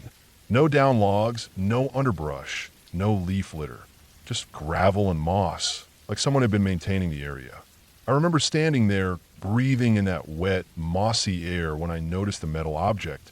It was a large metal box, like a container, maybe the size of a big chest freezer. Dull gray, steel sides, no markings or labels. No handles either. It sat maybe 10 feet off the trail, half sunk into the ground like it had been there a while. I walked around it once. No visible hinges, no doors, nothing. Just smooth steel on all sides. No tool marks. No signs of rust, even though the environment was soaked with moisture. The weirdest part? It wasn't on the map. Nothing about a storage container, research equipment, or any other kind of installation. I made a note in my logbook, sketched it, and kept moving. I figured I'd radio it, and once I got back to the cabin. That night, I tried to make the call, but my radio refused to reach dispatch. Not unusual that far out. The ridgeline blocked most signals unless I hiked up to the fire lookout, another 2 miles up. I decided to wait until my supply run the following week. But something about that box bothered me. It wasn't just out of place. It didn't belong. You get a sense for that kind of thing when you've spent enough time in the woods. Everything has its place. The broken branches, the animal tracks, even trash has a pattern. But this box didn't fit anything. It was like someone had dropped it out of the sky. 3 days later, I hiked back to the same clearing to get another look at it. I've been thinking about it too much. Figured maybe I was just bored and needed to get out of my system. The clearing was still there, still clean. But the box wasn't. I stood there for a long time, just staring at the bare patch of gravel where it had been. No drag marks, no disturbed moss, no holes. It was as if it had never existed. For a second, I thought I had the wrong clearing, but the twist in the creek, the dead pine leaning over the water, all of it was exactly the same. It was a right place. I searched the surrounding area for a good hour, combing the trees, looking for tracks or signs that someone had moved it. Nothing. Not even boot prints. That was the part that really set me on edge. Even if a crew had hauled it out, there should have been signs, chains, tools, something. I turned back and made my way up the trail with a knot in my gut. I didn't sleep much that night. The next morning, I decided to hike upriver, past the clearing, further into the canyon. There were no official trails past that point, but I figured if someone was moving heavy equipment around, Maybe I'd find signs of activity deeper in. What I found instead was another box. It was maybe 5 miles upriver, tucked into a narrow draw where the creek split around a boulder field. Same size, same color, same lack of markings. This one was half submerged in the mud, like it had been there for a while. Unlike the first one, this one had a small tear in one of the corners, just enough for me to see inside. It was empty. No shelves, no compartments, just bare steel walls. I poked around the mud with a stick, trying to see how deep it went, but it was sunken too far. This time I took photos. I still didn't have a signal to send them out, but I planned to show them to the field supervisor on my next trip into town. It was too strange to ignore. The rest of that week passed slowly. I started keeping closer track of my surroundings, hiking further out, checking spots I normally wouldn't. Something about those boxes itched at the back of my skull. I couldn't shake the feeling that they weren't meant to be found. By the time my supply run came up, I had 4 more locations marked in my notebook. For clearings, for boxes, all of them in remote places, off trail, always near water. Some looked older, more weathered. Others were spotless, like they'd been placed there recently. I made the hike to the ranger station at the edge of the district where the supply truck dropped off fuel and mail every 2 weeks. There was a small satellite dish there, just enough bandwidth to send out reports and photos. I uploaded everything I had. Coordinates, photos, notes. I figured I'd done my part. The next morning, I got a short email from the supervisor. Asterisk, no record of any structures at those coordinates. Boxes not listed in research inventory. Will follow up. Remain on assigned patrols. Asterisk, that was it. When I got back to my cabin, things had changed. My gear had been moved. Not stolen. Not ransacked. Just rearranged. My maps were folded differently. My boots were facing the wrong way. I kept my logbooks in a small wooden box under the cot. Someone had clearly gone through them. But there were no tracks outside the cabin. No signs of forced entry. I slept with my rifle next to the cot that night. Over the next week, the weather turned. Heavy rains came down, and the trails turned to mud. I stayed closer to the cabin, sticking to short patrols, watching the tree line more often. I was more paranoid than I wanted to admit. Every night, I checked the windows and door 3 times before bed. I locked the food stores. I kept the axe inside now. Then, one night, I heard movement. It was just past 2 a.m. I was lying in my cot, staring at the ceiling, listening to the rain ticking against the roof, when I heard the soft crunch of gravel outside. Not animals. I know the sound of deer, of raccoons, of bears. This was slow, deliberate. Human footsteps on wet gravel. They circled the cabin once, then stopped, then circled again. I didn't move, didn't breathe, just stared at the dark ceiling and waited. After what felt like an hour, the sound faded into the trees. I didn't sleep the rest of the night. When dawn came, I stepped outside with the rifle in hand. The ground was soft from the rain, perfect for tracking. But there was nothing. No footprints. Not even mine from the day before. Like the gravel had reset itself. A hike to the creek, following it downriver, back toward where I'd seen the first box. I needed to know if anything had changed. That's when I found the tarp. It was draped over the remains of camp, badly hidden under a tangle of fir branches. Someone had been living there. Recently, wet clothes hung from a rope line, rusted cans of food, an old propane stove, a bedroll stuffed with moldy insulation. No ID, no notes, no names.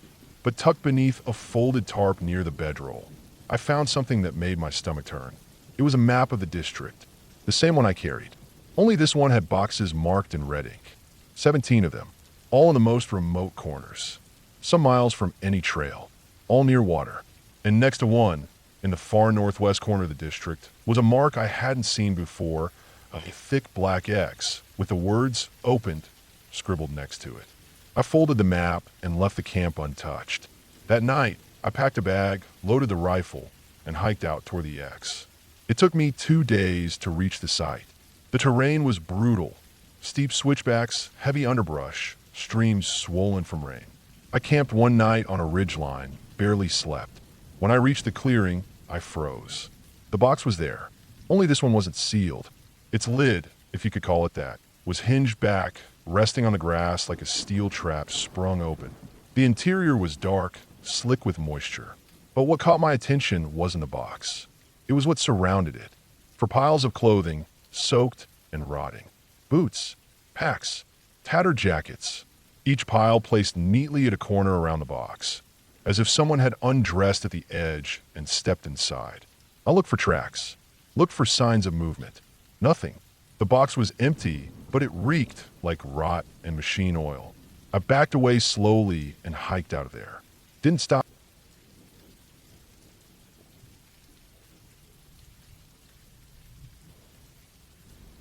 I was a backcountry ranger for over 10 years before I transferred to the desert districts. The position I held back then put me in some of the most remote parts of the Northern Rockies, terrain that people never step foot in unless they really know what they're doing. It was a job that required endurance, attention to detail, and a kind of comfort with silence that most people aren't built for. The days were long, the trails barely existed, and if anything happened to you out there, help was hours, sometimes days, away. That summer had been busy. The fires were bad the previous year, and the district was still recovering. A lot of trails were closed due to debris and fallen trees. Some of the backcountry campsites were being relocated to keep them away from weakened root systems and landslide-prone slopes.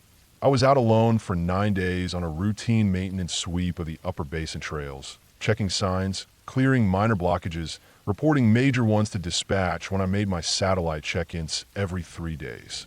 It was solo work. Long, hot, quiet days broken up by nights under a tent, or sometimes no tent at all if the skies looked good. I packed light. Tent pad, basic sleeping bag, bear spray, .357 revolver, first aid kit, Garmin GPS, radio, water purifier, and enough food to keep me moving. Mostly dehydrated stuff and trail mix. I had topo maps for every zone I was walking through, even though I had the routes memorized. You don't skip backup maps. Ever.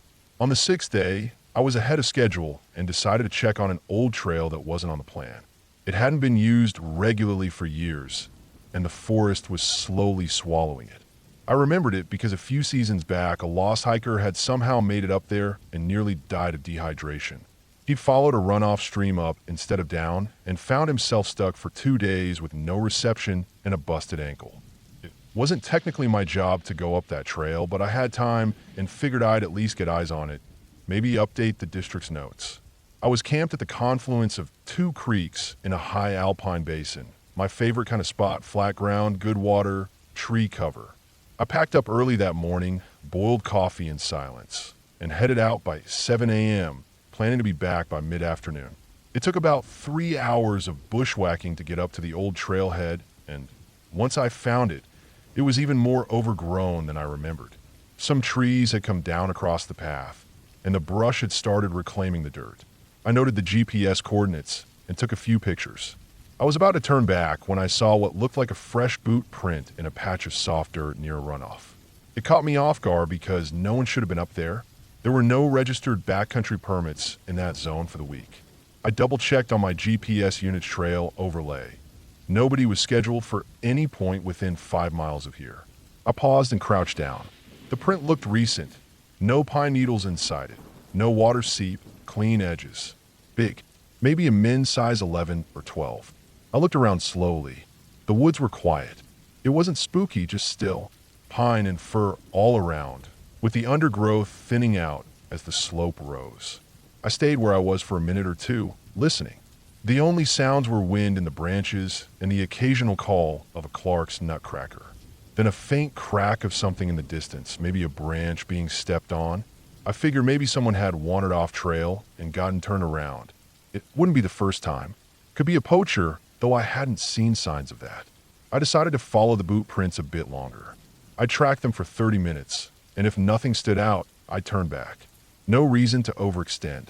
The tracks moved uphill, mostly sticking to the trail's old path, then veered off to the left where the terrain dropped into a narrow drainage. I moved slower now, more careful with my footing, stopping often to scan ahead.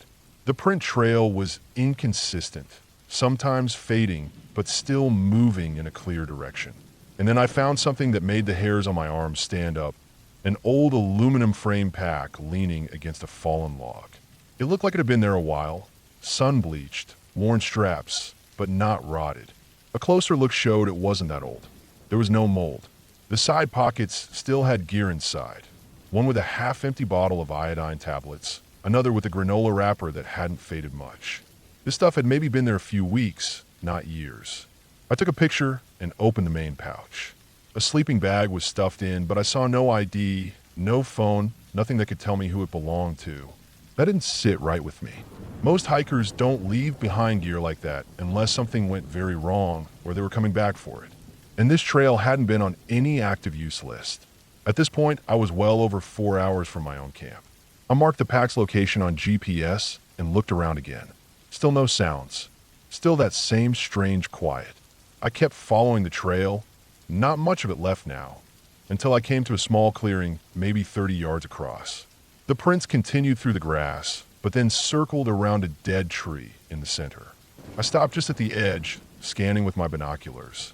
At first, I saw nothing out of the ordinary until I noticed a small pile of stones stacked unnaturally about knee-high behind the dead tree. It was a cairn, but not a trail marker. It had sticks pushed into the ground around it and a few torn scraps of blue fabric tied around the upper rocks. The sticks weren't random. They'd been broken and stuck into the dirt like fence posts. It wasn't art either. It looked like something done with a purpose, but not one I understood. A bad feeling crawled into my gut. I didn't step into the clearing. I just watched. I knew better. You don't mess with weird stuff like that in remote country. Not because it's haunted or cursed, but because people put things like that out for a reason. Could be cultural. Could be personal. Could be mental illness. I backed away and made a note in my journal. I marked the location with a waypoint, but didn't touch anything. I turned back the way I came, moving a little faster now. I didn't like how quiet it was. My eyes kept flicking behind me. Every now and then I thought I heard faint footsteps behind me, but when I stopped, they stopped too. Could have been echo. Could have been paranoia. I hiked back to my camp in just over 3 hours, cutting through a different section to save time. When I arrived, something was off. My tent looked wrong. The side flap had been unzipped and was flapping lightly in the wind. I know I closed it that morning. I'm obsessive about stuff like that, especially in bear country. My bear canister was still there, untouched, but my sleeping pad had been pulled halfway out like someone had rummaged inside. I froze, looked around, checked for tracks. Found one, same boot print from earlier, just outside the tent. I didn't touch anything for a minute. I just stood there, heart thudding, while the sun dipped behind the ridge. I was alone out there, and I knew it. Whoever had been through here knew it too. I decided to move.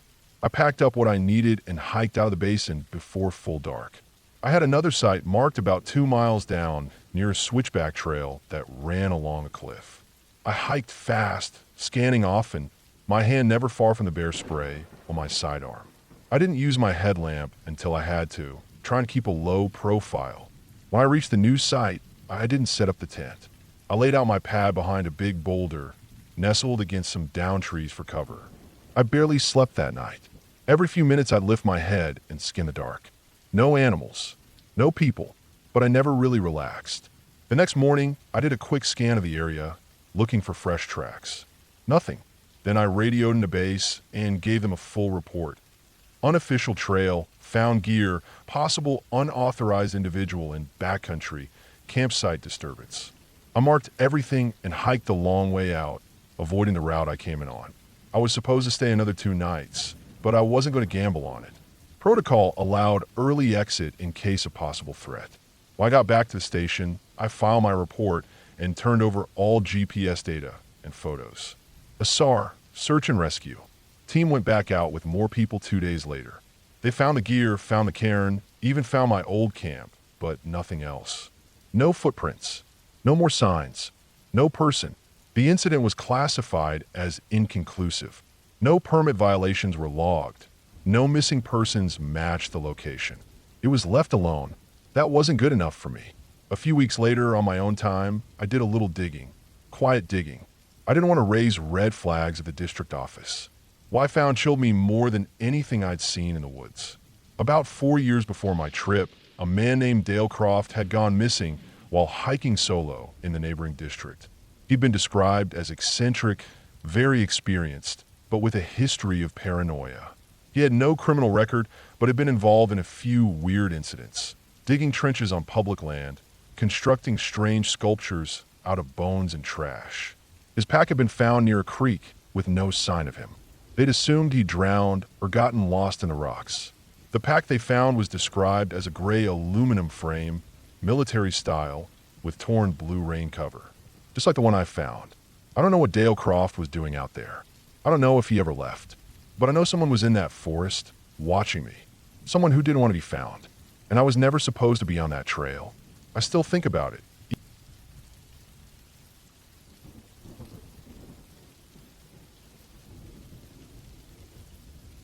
It was the summer of 2019 when I got assigned to a remote ranger district in northern New Mexico.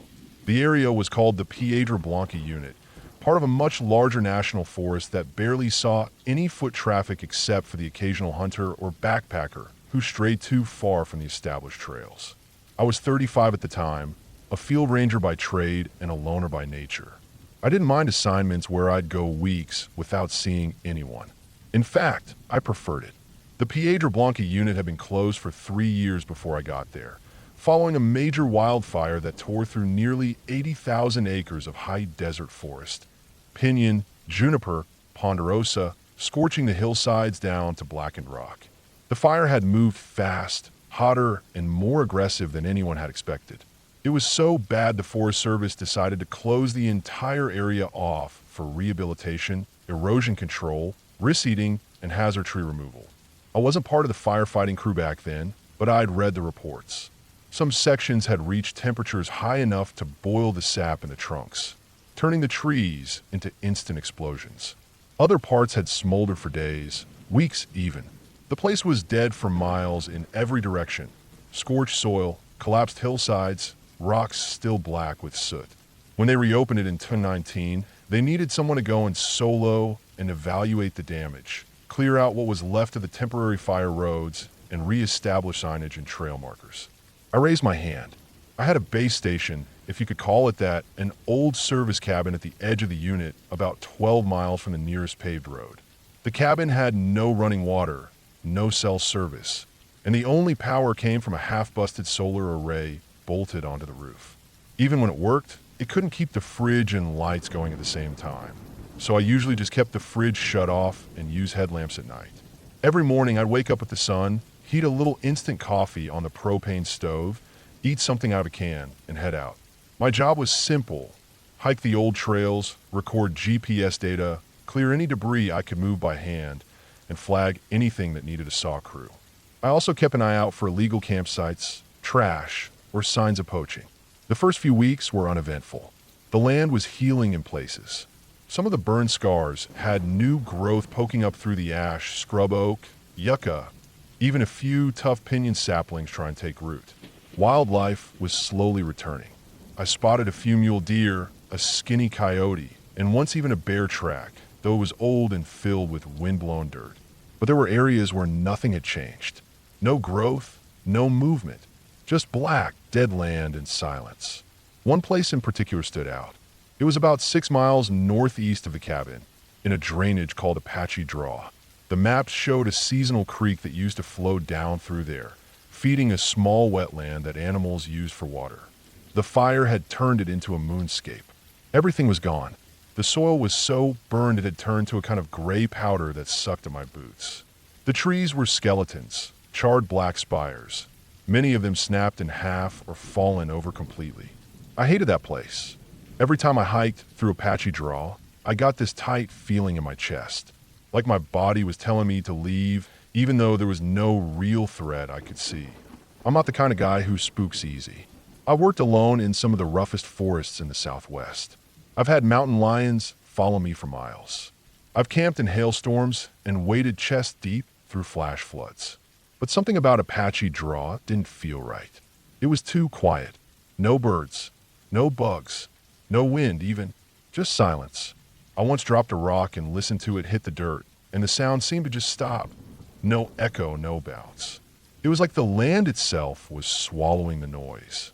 The other thing that bothered me was the tracks. They weren't footprints exactly, not like boot prints or paw prints. They looked more like heavy, shallow divots in the ash, almost circular, spaced out evenly like something with weight had been moving through the draw in a straight line. I saw them first on my third week out there, just a few of them, crossing one of the old fire roads. I bent down and looked at them for a while, confused. They weren't wide enough to be tire tracks, and they didn't have the pattern of any machinery I recognized. But they were deep. Something heavy had moved through. I figured maybe it was a piece of fire equipment that got dragged through the area and then forgotten. A lot of weird stuff gets left behind after a big fire. Hoses, broken dozers, abandoned fireline camps. I snapped a few photos, logged the location, and moved on. But then I saw more. A week later, farther up the draw. Same kind of indentations, broad, shallow, evenly spaced, cutting across a hillside like whatever made them didn't care about terrain. This time, I followed them for a while. They went straight through the dead forest, over rocks, down trees, even a washout that should have stopped anything on wheels. But these impressions just kept going, always in a line. And then they disappeared. Just stopped in the middle of an open slope with nothing around. No drag marks. No change in the soil. Just gone. I stood there for a long time, trying to figure it out. I walked in circles, checked my GPS, even went back and started over. Same thing. The trail just ended. I don't know why that unsettled me so much. Maybe it was because I couldn't explain it. I'm used to reading sign, tracks, scat, broken branches. The forest always leaves clues. But this felt different. It felt wrong. Like something had moved through here and didn't want to leave a story behind. After that, I started avoiding Apache Draw when I could. But the forest kept pulling me back there. Every few days, my assigned grid would bring me close, and I'd find myself back on the edge of the draw, looking down at the blackened earth like it was watching me. Then the noises started. At first, it was just strange echoes, pops and cracks like branches snapping, but not in the way you expect. These were sharp, fast, and always distant, like someone was smacking deadwood together. I chalked it up to normal forest sounds. Burned trees fall all the time. Wood expands in the heat and pops. But then I started hearing them at night. I'd be in my cabin, lying on the cot with the windows open because the place got so damn hot, and I'd hear something out there. Faint tapping sounds. Sometimes a scraping noise like metal on rock. A few times, I got up and stepped outside with my flashlight, but I never saw anything. Just the same silence and the burned landscape beyond the tree line. Then, about 5 weeks into the assignment, I found the dead elk. It was lying on its side at the base of a shallow ridge just south of Apache Draw. The carcass was fresh, hadn't been dead more than a day. But there were no signs of predation. No blood, no bite marks. Just a collapsed elk, eyes open, tongue hanging out. I've seen animals die of disease or injury, and this didn't look like that. There was no bloating, no smell. Just a clean, dead body, like it had just fallen over and never got up again. The only weird thing, if you can call it that, was the hooves. All 4 of them were clean. Too clean, like they'd been washed. The ground around the elk was dusty, covered in ash and soot, but the hooves looked like they'd never touched dirt in their life. That made no sense. Even a few steps in that stuff would cake up fast. But there wasn't a speck on them. I left the body where it was and hiked back to the cabin, feeling uneasy the whole way. That night, I didn't sleep. The next day, I went back with my field camera. The elk was gone. No drag marks. No blood. No sign of struggle. Just gone. From that point on, everything escalated. I started finding strange markings on rocks, long, shallow scrapes like something had been dragged across them. Once, I found one of my metal trail markers twisted clean off its post and tossed 20 feet downslope. I knew no human had been out there. I was the only one with keys to the access road gate, and I hadn't seen a single car in over a month. But the worst part was the feeling I started getting. Not fear exactly, something deeper. Like the land didn't want me there. Like I was being watched. I stopped sleeping through the night. I kept the headlamp on my side and the cabin door locked, even though I knew it wouldn't stop much if something really wanted in. One morning, I found boot prints outside the cabin. They weren't mine. They came up from the north side, where the hill drops off fast into scrub and shale. Too steep for anyone to climb in the dark without slipping. But the prints were clear, size 10 or 11, deeply pressed into the dirt, spaced like whoever made them was walking slow. They stopped right at the porch steps, turned to the window, and then walked away. Not back the way they came, just off into the forest. I didn't report it. I don't know why. Maybe because I didn't want to be pulled out. Maybe because part of me needed to know what was going on. 3 days later, I hiked back into Apache Draw. I don't know what I was expecting. Answers, maybe. Closure. But what I found was worse than anything I imagined. The divot tracks were back, fresh, deep, moving down the center of the draw like before. I followed them. This time, they led me into a narrow slot canyon I hadn't noticed before. The fire had cleared out all the underbrush, so the opening was easy to miss. It was maybe 5 feet wide, hemmed in by tall basalt walls. I squeezed through.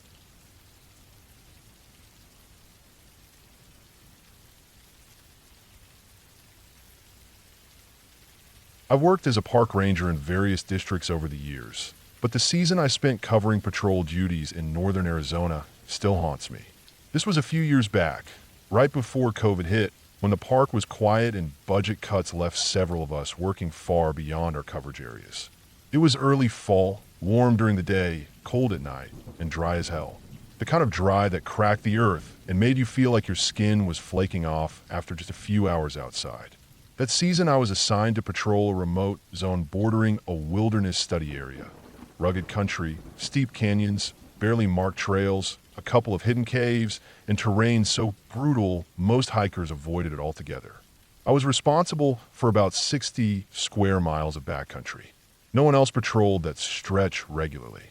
The only way in or out was by foot, horseback, or one particularly nasty old forest road that looked like it hadn't been graded since the 80s. My vehicle was an old green Chevy Suburban with over 200,000 miles on it, AC that didn't work, and doors that had to be slammed twice to shut properly. Most days were dull. Long hikes, clearing fallen branches from unmaintained trails, removing illegal game cameras, checking for abandoned campsites, the usual stuff. We had a fire ban in effect all season because the drought had turned the whole landscape into a tinderbox. I'd pack in each morning with a heavy backpack, water, protein bars, radio, maps, extra batteries, first aid kit, some trail marking tape, and a sidearm. We weren't technically law enforcement, but in these areas, you had to be prepared for anything. A lot of people think parks are peaceful, quiet places, but the truth is when you're that far from civilization, all the wrong things can go unnoticed for a long time. The first time I noticed something off was about 2 weeks into my shift. I'd been bushwhacking my way up a ridge where I'd seen smoke on a previous hike. Probably someone ignoring the burn ban. I was about 6 miles in and hadn't seen anyone all day, not even prints or bike tracks. Just jackrabbit droppings and the occasional deer scrape. I stopped for water near a juniper grove and noticed something strange. It was a boot print. One single boot print in the dust. Fresh, deep enough to be no more than a day old. No matching second print nearby. No track in or out. I knelt down and stared at it for a while, trying to make sense of it. The tread looked new, not the old hiking shoes you'd see on a rancher or a poacher. It was a proper hiking boot. Mid-weight, lug sole, modern pattern. But the thing was, there were no signs of a person moving through that area. The dirt was dry and loose, so any step would have left a trail, but there was nothing. Just that single clean boot print. I figured maybe it was a trick of the light. Maybe I was just tired. But the whole thing left a weird taste in my mouth. I didn't think about it much after that, but I marked the coordinates and hiked out a few hours later. A few days passed. I found more strange things. Little ones, but they started piling up. Once it was a pile of perfectly stacked rocks. 7 flat stones, balanced impossibly well on a narrow log that ran across a dry wash. Another time I came across a metal canteen tied to a tree with a shoelace, swaying in the wind like some kind of marker. I'd find little lean-tos made from brush in places where no one had any reason to be, and they weren't the kind of shelters a hunter or hiker would build. These had no cover, no structure, just randomly arranged sticks leaned together like crude teepees. None of it was illegal, so I didn't report it. People do weird things in the woods sometimes, but something about it all just felt off, like it was designed to be noticed, not used. The most unsettling thing happened about 3 weeks in. I started my hike at sunrise that morning. I had about 10 miles to cover before I reached a ravine that ran down the edge of the study area.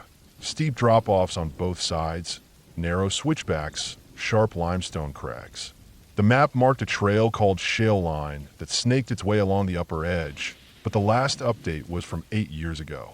Most of us assumed it was overgrown or washed out, but I wanted to confirm. It took me about 5 hours to reach the approach. The heat was brutal. No clouds, just endless blue sky and sun baking everything beneath it. I'd already gone through 2 liters of water, and I was starting to feel the effects. Dry mouth, legs heavy, head pounding. I reached the lip of the ravine a little after noon. It was deeper than I expected, maybe 200 feet from rim to base, and full of jagged rock outcroppings. The wind funneled through it like a tunnel, sharp and constant. I followed the edge north, hoping to find where the trail connected, and that's when I saw the rope. At first I thought it was a trick of the shadow, but no, it was definitely a rope. Tan-colored climbing rope, staked into the dirt above the ravine and running down into the canyon. It looked fairly new. The fibers weren't frayed, and there was a carabiner halfway down that gleamed in the sun. I stood there for a while, staring at it. There wasn't a trailhead nearby. No signs. No parked vehicles down the forest road. No indication anyone had been through here recently. And yet, here was a rope, perfectly tied off, leading into the most brutal part of the canyon. I walked over to the edge and leaned out slowly to get a better look. The angle was steep, nearly vertical in places, and there was no sign of movement below. No one climbing, no gear, no noise. I unlatched my radio and tried to call it in, but I was in a dead zone. Nothing but static. I thought about climbing down to investigate, but my gut told me not to. Something about the setup didn't feel right. The knot was clean, but the rope hadn't been weighted much, like no one had actually used it. Still, I took a few photos with my GPS unit, marked the location, and left a strip of orange trail tape nearby in case I came back. Then I hiked out, slower than usual. My water was gone by then, and the heat made every step feel heavier. I kept looking back over my shoulder like someone was behind me, even though I knew I was alone. That night, I couldn't sleep. I kept replaying the rope in my head. I even dreamed about it, standing at the edge of the ravine, hearing something down below, the wind howling so loud I couldn't think. I woke up in a sweat around 2 a.m., heart pounding like a drum. The next day, I got clearance to go back with another ranger, but the schedule didn't work out. No one was available for the rest of the week. So I made the call to return alone 2 days later. I packed more supplies, brought an extra radio, a flare gun, and left a detailed note about my route and ETA back at the ranger station. I wasn't supposed to do solo recon on something like that, but honestly, I couldn't let it go. That rope, it stuck with me like a splinter in my brain. I reached the ravine just after noon again. The rope was gone. Not broken. Not cut. Gone. The spot where it had been staked was empty. No rope, no carabiner, no scuff marks, no drag marks, nothing. I stood there for 10 minutes in total silence, scanning the area, heart racing. The trail tape I'd left was gone too. I checked my GPS to make sure I had the right coordinates, and I did. Everything matched, but there was no trace of what I'd seen. And here's the part I'll never forget. Right near where the rope had been, right at the edge of the ravine, I found a new boot print. Same pattern as before. But this time there were 2 prints, one going toward the edge, one going back. The space between them was wrong, though. Too wide, like someone had leaned over the edge without actually stepping forward. I felt something tightening in my chest. My mouth went dry. I scanned the ground around me, slowly turning in a circle. No other tracks, no broken branches, no signs of wildlife. The wind had stopped, just stillness. I didn't stay long after that. I took more pictures, marked it again, and hiked out fast, faster than I should have with the heat and terrain. I slipped once, scraped my shin, and bled through my sock, but I didn't stop until I reached the Suburban. I drove straight back to the station and filed a report with everything I had, photos, GPS data, timestamps. But I never got a reply. About a week later, we got word that a solo hiker had gone missing about 12 miles west of that ravine. He'd left a detailed itinerary and was supposed to check in 3 days before. His car was found at a trailhead, untouched. Search and rescue was called, but they never found anything. No gear, no clothes, no signs of struggle. Just one thing, a strip of orange trail tape tied to a tree a few hundred feet off trail, miles from any mapped path. After that, I asked to be reassigned. I told them I was getting burnt out, and maybe I was. I'd lost 10 pounds in a month and couldn't sleep more than a few hours at a time. Every creak in the woods felt like someone watching. Every sound in the night made my stomach knot up. I finished the season, but I never went back to that ravine. I never even looked at the photos again. Sometimes I wonder what I would have found if I climbed down that rope. Or who, or what, set it up in the first place. I worked in some of the most isolated, remote regions in the country. I've dealt with bears, mountain lions, drug runners, and desperate people. But that ravine, that place was different. Not haunted, not cursed, just wrong in a way that's hard to explain.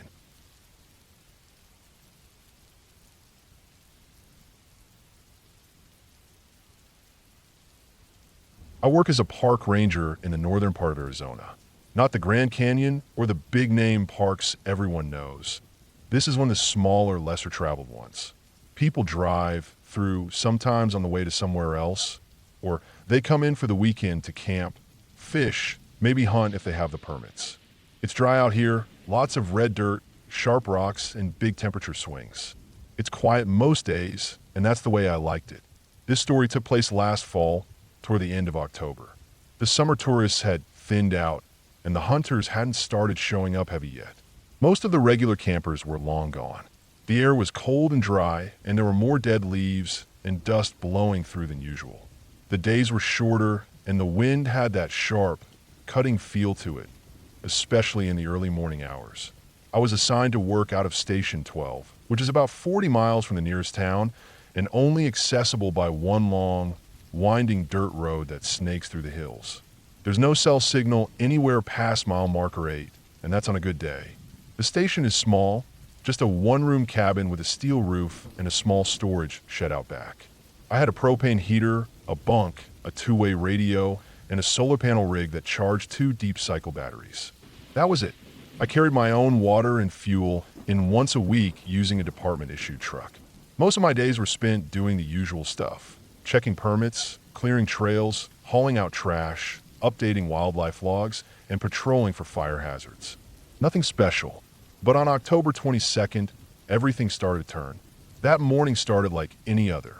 I made a cup of instant coffee on my small camp stove, sat on the front step, and watched the pale sunrise push over the canyon walls. The wind had picked up overnight, and the air was full of grit. The weather forecast I got over the radio said there'd be gusts up to 35 miles per hour. It was going to be a rough day to be outside, but I had to do my weekly walkthrough of the western trails, specifically Trail 9 and the river loop near West Washington. Around 9 a.m., I loaded my pack with water, protein bars, first aid, maps, and the usual gear. I checked out over the radio to headquarters, marked my intended path on the station log, and locked up. I was wearing my full uniform, including boots, gaiters, and a ranger-issued utility belt with a holstered sidearm. We're not usually in danger out here, but you never know when you'll come across a rabid animal or, more often, a stubborn poacher with a chip on their shoulder. Trail 9 is about 7 miles long and ends near a dried-out creek bed where people sometimes try to set up illegal campfires or stash hunting gear out of season. It winds through a series of small ridge lines and drops steeply into a valley. There are thick groves of pinyon pines and junipers down there, and a network of old game trails. That whole area has a strange, quiet feel to it, even when the wind is howling above. Like the trees eat sound. About an hour and a half into the hike, I was halfway down the ridge line when I noticed something odd. On a shelf of rock about 50 yards off the trail, I saw what looked like a tangle of fabric. I thought it might have been a tent or a tarp that someone had left behind. I climbed up to check it out. Turned out to be a camouflage sleeping bag. It had been unzipped and was half buried in red dust, the zipper rusted. No tags, no sign of a fire pit or gear. Just that bag, nothing around it. No boot prints, no trash.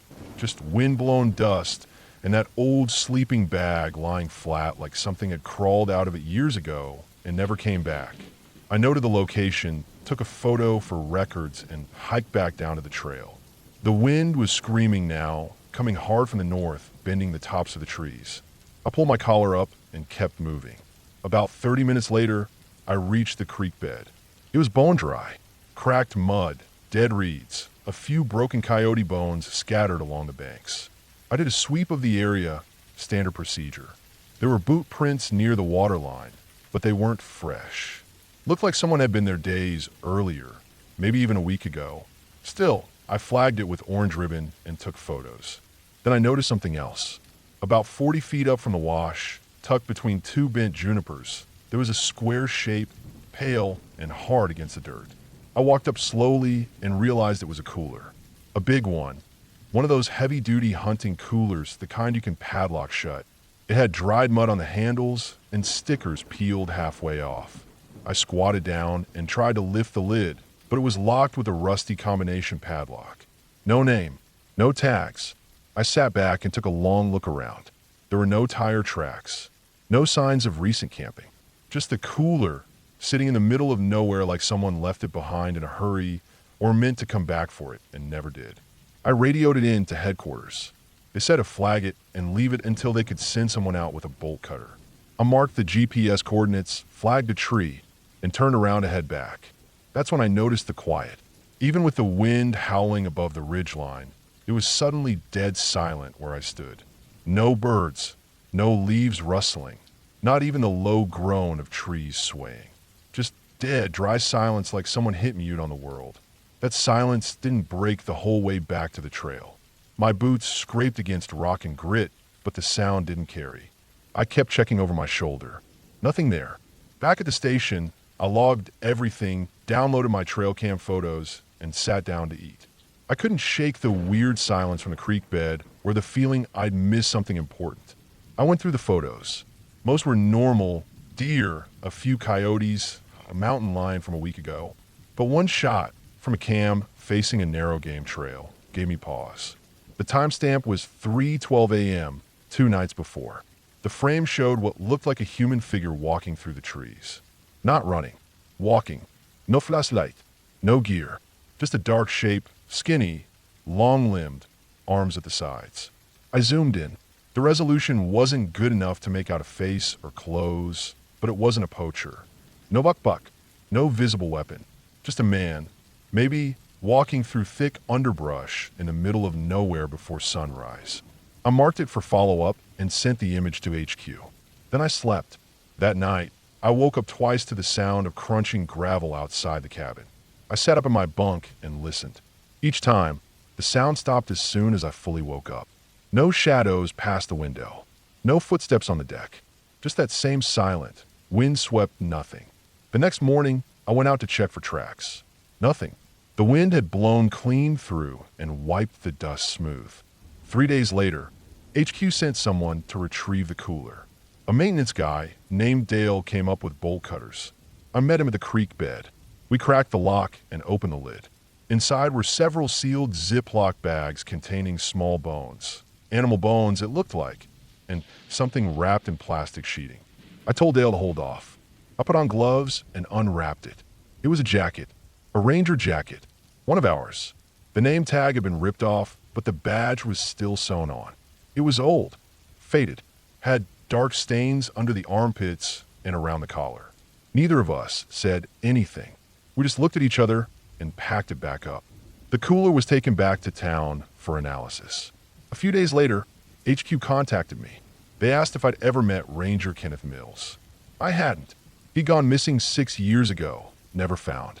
He'd been stationed at Station 12, the very cabin I was living in.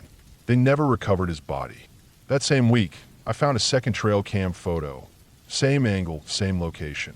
Different timestamp. The figure was closer this time. Still no flashlight. Still no gear. The arms hung too low. The neck looked crooked. The timestamp read 2:47 a.m., just hours before I found the cooler. That night, I didn't sleep. I sat on the edge of my bunk with the lights off, listening. Around 3 a.m., I heard it again. Gravel crunching. But this time, it didn't stop when I sat up. It circled the cabin. Slow, steady footsteps just outside the window. I reached for my sidearm and crept toward the door. No sound now. I opened the door slowly. The wind howled in, but nothing was there, just moonlight and dirt. I didn't stay much longer after that. I requested a transfer, and it was granted a week later. I packed up and left the keys on the hook by the door. Sometimes I think about that place. The sleeping bag, the cooler, the trail cam photos, the silent trees. I don't know what happened to Kenneth Mills. Maybe he got lost. Maybe he got sick, fell, broke something, or maybe someone else was out there. Someone who knew the land better than we did. Someone who didn't want to be found. I still work as a ranger, but I stick to areas with more foot traffic, more noise, more people. I don't want to ever hear that kind of silence again.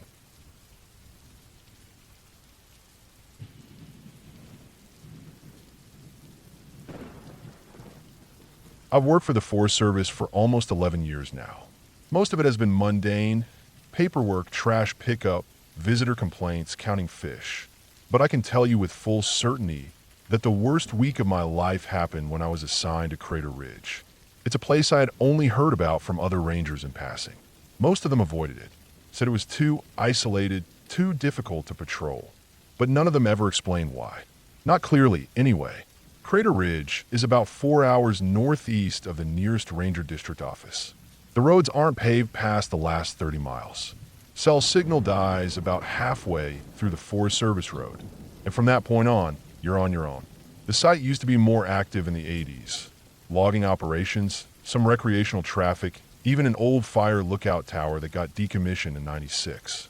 But nowadays, it's mostly known for being a trouble spot for illegal hunting and unauthorized campers. The area had a small patrol cabin, bare bones. No electricity aside from a finicky solar panel. No cell tower, just a twin mattress, a wood stove, and a radio that only worked when the generator had enough juice. A gravity-fed water tank out back pulled from the creek, and that was it. They only assigned one ranger at a time. I was scheduled for a 6-day shift. I packed my gear, loaded up my issued Forest Service pickup, filled both gas cans to full, and made the long drive up early Monday morning. It took me the full 4 hours. Last hour was a slow crawl over deep ruts and washed out gravel. When I reached the ridge, I saw the cabin had held up okay. Old but sturdy. You could tell it was built to endure snow, storms, and bears. The air was crisp, thin, that sort of high elevation smell you can't quite describe, like pine needles and cold granite and silence. I arrived around noon, took my gear in, set up my bedroll, and unpacked my field bag. I always carry my GPS, compass, maps, bear spray, .357 sidearm, and a radio clipped to my belt. I don't like being unprepared, especially not in a place this remote. My first day was quiet. I hiked the trails nearby, checked the condition of the signage and trail markers, logged some minor erosion on a south-facing slope. I saw some elk droppings, no bear tracks. The trees were whispering with wind, and the late sun cast long shadows through the lodgepole pine stands. I hiked back by dusk, cooked a bland freeze-dried meal, and sat on the deck watching the light drain out the sky. That night, I had a hard time sleeping. It wasn't fear. Not yet. Just an unease. The kind that creeps in when you're alone for too long, too deep in the wilderness. I kept hearing small noises on the porch. At first, I thought it was wind shifting loose boards or animals moving through the brush. But there was something about the pattern, too slow, too deliberate. Not like a raccoon or a coyote. I grabbed my flashlight, stepped outside, and scanned the deck and the tree line. Nothing. Just forest. I didn't think much of it. I've done backcountry alone dozens of times. The mind plays tricks. Second day, I hiked out 5 miles to an old trailhead where some off-roaders had been reported a few weeks prior. There were fresh tire tracks, mud still damp in the grooves. A small fire pit had been used and kicked in, and beer cans were scattered nearby. I logged it in my field notes, took pictures for the report, and spent another 2 hours hiking the surrounding woods looking for signs of camp. I didn't find one, but I did find something else.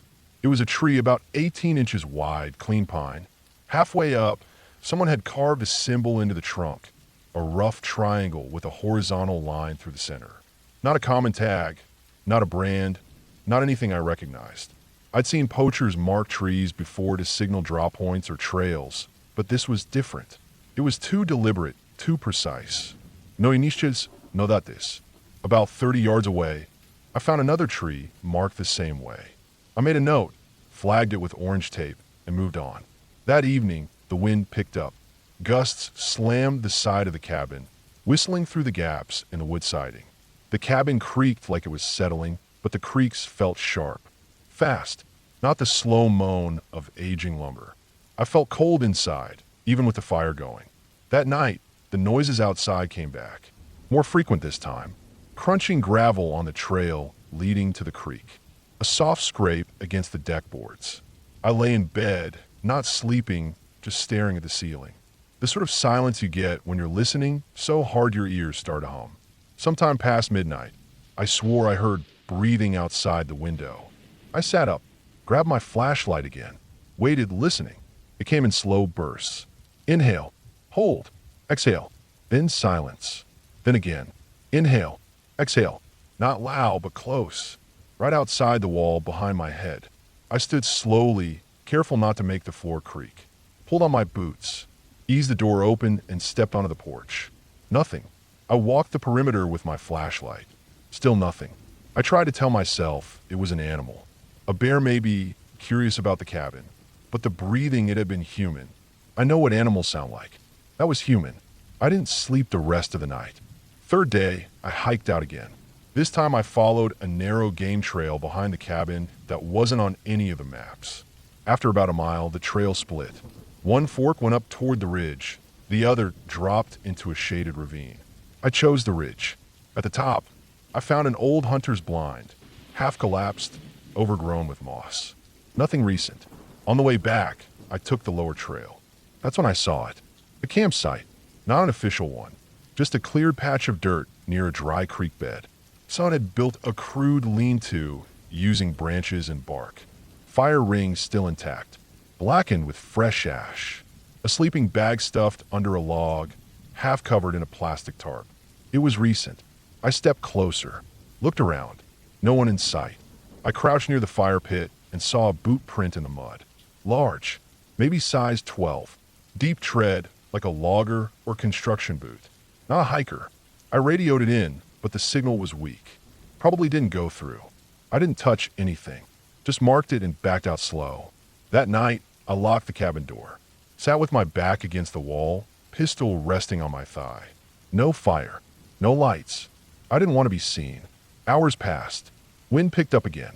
Sometime around 3 a.m., I heard something hit the side of the cabin. A dull thud. Then another.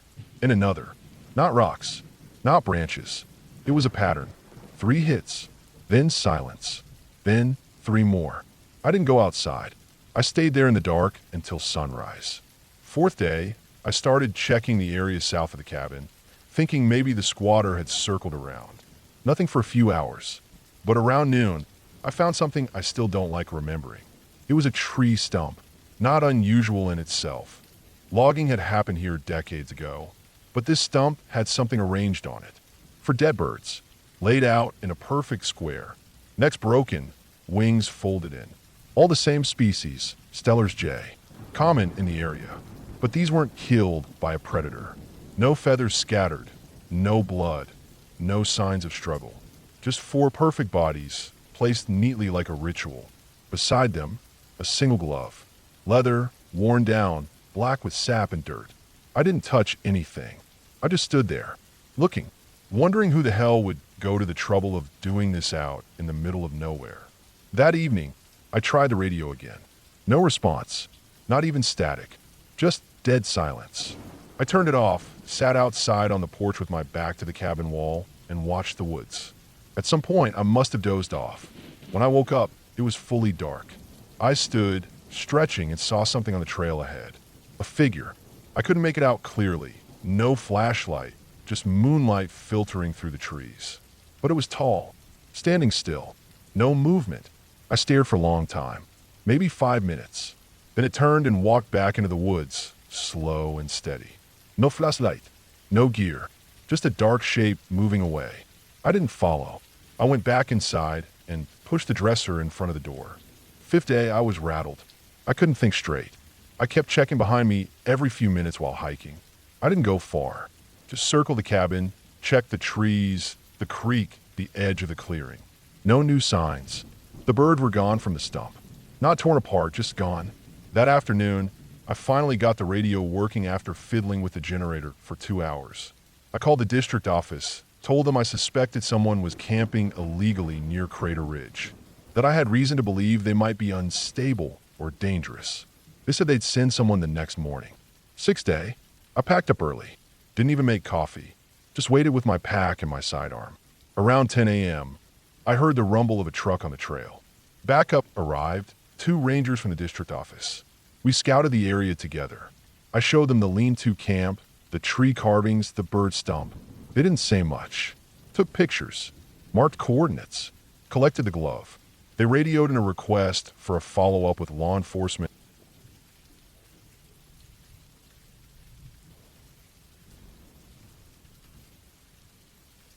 When I got assigned to Blue Hollow Reserve, I didn't expect it to be much different from my last posting in Central Washington. Forests are forests, I thought. Dirt roads, fire lookouts, old maps, maybe a few lost hikers or black bears sniffing around. But Blue Hollow turned out to be the kind of place that stayed in your bones long after you left. The district was tucked into a forgotten part of northern Arizona. It wasn't desert like most folks picture when they think of the state. This was all pine and sandstone, tight valleys with barely any light getting in, and peaks that turned white from snow in winter and stayed cold till early June. We had stretches of land where you could go days without seeing another person. It was that kind of remote. They put me up in a 1-bedroom cabin about 5 miles up from the ranger station. No neighbors, no cell service, just a shortwave radio, a backup generator, and an ATV with a winch that didn't work half the time. The cabin sat on a ridge above a creek, and when the wind blew hard, the trees swayed so much it sounded like voices moving through the forest. I got used to that. You had to. Otherwise, the silence would drive you crazy. The first few weeks were uneventful. I patrolled the trails, checked the campsites, did fire watch from Tower 9, and helped a couple of tourists who underestimated how fast the temperature dropped after dark. I kept to a routine. Up at dawn, breakfast, 2-hour morning sweep, lunch back at the cabin, paperwork or gear maintenance in the afternoon, and maybe one more round through the lower trails before dinner. That structure helped me stay grounded. Out there, structure was everything. Then sometime around the 4th week, I started noticing small things out of place. It started with my trail cameras. I had 6 of them scattered across my assigned zone. Motion sensor models we used to keep track of wildlife movements and, occasionally, to ID illegal hunters or squatters. Every Monday, I'd hike out and swap the SD cards. At first, I thought the cameras were glitching. One would go dead with a full battery. Another would have its SD card missing entirely. I figured it was weather, or maybe some kid messing with them. I hadn't seen anyone out there besides 2 solo hikers the entire month. Then came the boot prints. Too small for mine, too large for a child. Always just one set, deep in the mud or pressed into the snow. Sometimes they'd show up in places that didn't make sense, off trail, down a steep embankment, or halfway across a frozen creek where I knew the ice couldn't hold a man's weight.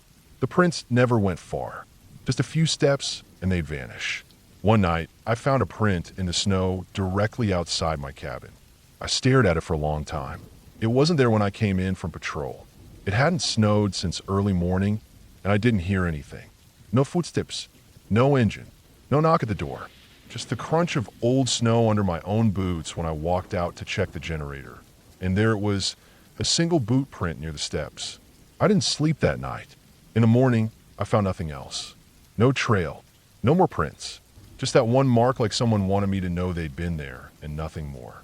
I tried to write it off as a trick of the wind, or maybe I stepped there earlier and forgot, but deep down I knew that wasn't it. I remember my own path around the cabin. I didn't go near that spot. By week 6, I'd begun to feel watched. It wasn't just in my head. The sense came on strongest when I was deep in the forest. Those dense sections with narrow deer paths, where the pine needles pile up so thick you can't hear your own footsteps. I'd stop to rest and hear nothing at all. No wind, no birds, no insects, just silence so full it pressed in around me. A heavy, loaded quiet. The kind that makes you feel like something's holding its breath just beyond your line of sight.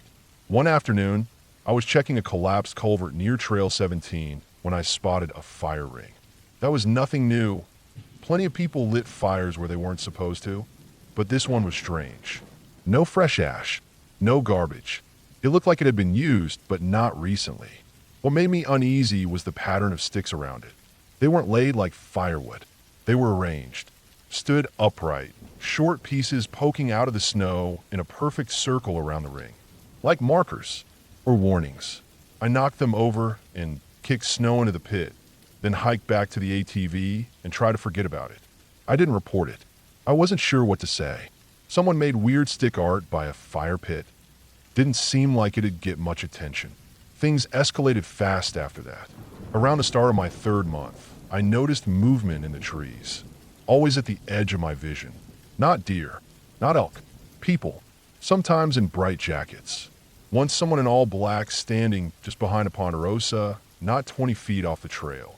I turned, blinked, and they were gone. That was the day I started carrying my .357 every time I left the cabin. One night, I came back late from Tower 9. Sun had set. My flashlight caught movement inside the cabin. Just a flicker, like someone ducking out of view. I came in fast, weapon drawn, lights on, sweeping corners. Nothing. Every window and door locked tight. No sign of forced entry. No footprints. But my radio had been moved, and one of the drawers was open. It was small stuff, easy to overlook if you weren't paying attention. But I knew that drawer had been closed. I remembered closing it that morning, and I never left the radio off its hook. I reported that one. My supervisor said he'd flag it, and maybe send someone up next week. He sounded half asleep on the line. No urgency. I stopped calling after that. My sleep got worse. I kept the lights on, set alarms at random hours. Woke up more tired than when I went to bed. I installed makeshift tripwires outside the cabin using fishing line and tin cans.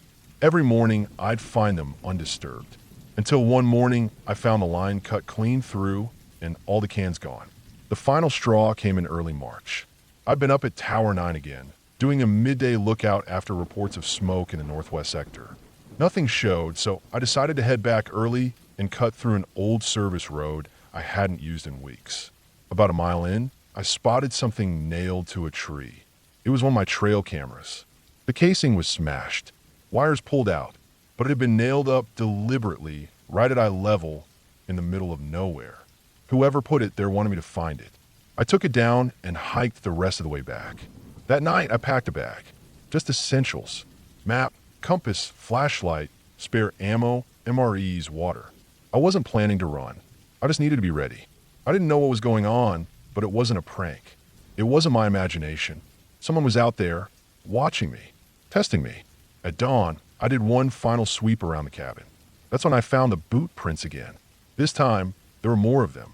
They circled the cabin twice, crossed the creek, went up and down the trail behind the ridge. At least 3 different sets. Same boot tread, all different sizes, all fresh, and none of them mine. That's when I made the call to get out. I locked the cabin, radioed in a false injury report, and drove the ATV down to the ranger station. No backup, no waiting, just me, the engine, and a gut full of ice. I didn't stop until I hit the main service road and saw pavement again.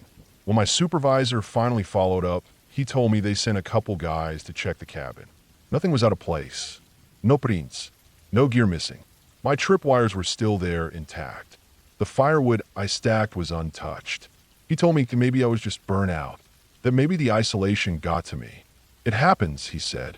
We all go a little stir crazy out there. But I know what I saw. I didn't go back.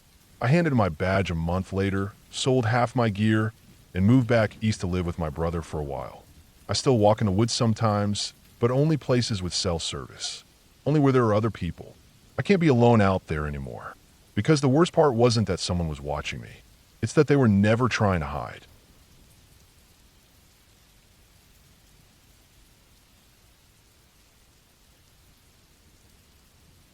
I was stationed at a ranger outpost in northern Arizona, about 20 miles west of the Navajo Nation boundary line, in a remote patch of BLM land near the border of a forgotten little drainage called Dry Fork. The place doesn't show up on most maps anymore. My job was to patrol about 80,000 acres of canyons, old cattle trails, and badlands, keeping tabs on wildlife, watching for poachers, and reporting any suspicious activity. The nearest town was Page, about an hour and a half away by truck on rough roads. Longer if the washboard ruts on County Road 733 had deepened after monsoon season. The outpost I lived in was built in the 60s and hadn't changed much since. A small solar panel handled lights and a satellite uplink when the batteries cooperated. Propane fueled the stove and water heater. I had a 500-gallon cistern I'd refill every couple of weeks with a truck from the regional office. There were no other rangers permanently assigned out there. I was the only one. It was quiet, desolate country, windy, dry, blistering in the summer, bone-gnawing cold in the winter. The kind of land that seemed to hum at night if you sat out long enough with the generator off. I never quite got used to that part. Felt like the silence had weight to it out here. It was early November when things started to get strange. Days were getting shorter, temperatures dipping into the 20s at night. My schedule was simple. Wake up at sunrise, check my equipment, drive out into the backcountry to survey game trails or inspect known dumping spots, and be back by dark to log everything. Most days were uneventful. Maybe I'd see a coyote, a herd of mule deer, or the occasional trespassing dirt biker leaving ruts in the sand. But that week, something was off. The wildlife activity had gone dead quiet. No prints, no scat, no bird movement, not even lizards skittering under rocks when I walked. I checked a game camera that had been active near a watering hole for over a year and had always recorded something every few days. Nothing for 11 days. It had power. The SD card was fine, just no motion. I thought it was odd, but chalked it up to the seasonal shift. 2 days later, I found my first real sign that something was wrong. I was hiking through a narrow slot canyon about 7 miles from the outpost, an area known as Upper Dead Horse, Washington. The name came from a rusted-out horse skeleton found wedged in a chute back in the 80s. It was steep, with high walls and poor footing. Not a place people like to go. I found what looked like a partial fire ring near a rock overhang. At first I thought it was old, a hunter's camp maybe, but the rocks were still warm. Ashes too. Someone had been there the night before. I didn't see tracks nearby, which made no sense given how soft the sand was. Even the wind couldn't erase every trace that fast. I looked around for other signs, food wrappers, boot prints, anything. Nothing. That night, back at the station, I heard movement outside. Heavy steps, like a person pacing on the gravel around the building. I turned off the lights and peeked through the blinds, but the moon hadn't risen yet. It was pitch black. I couldn't see a thing.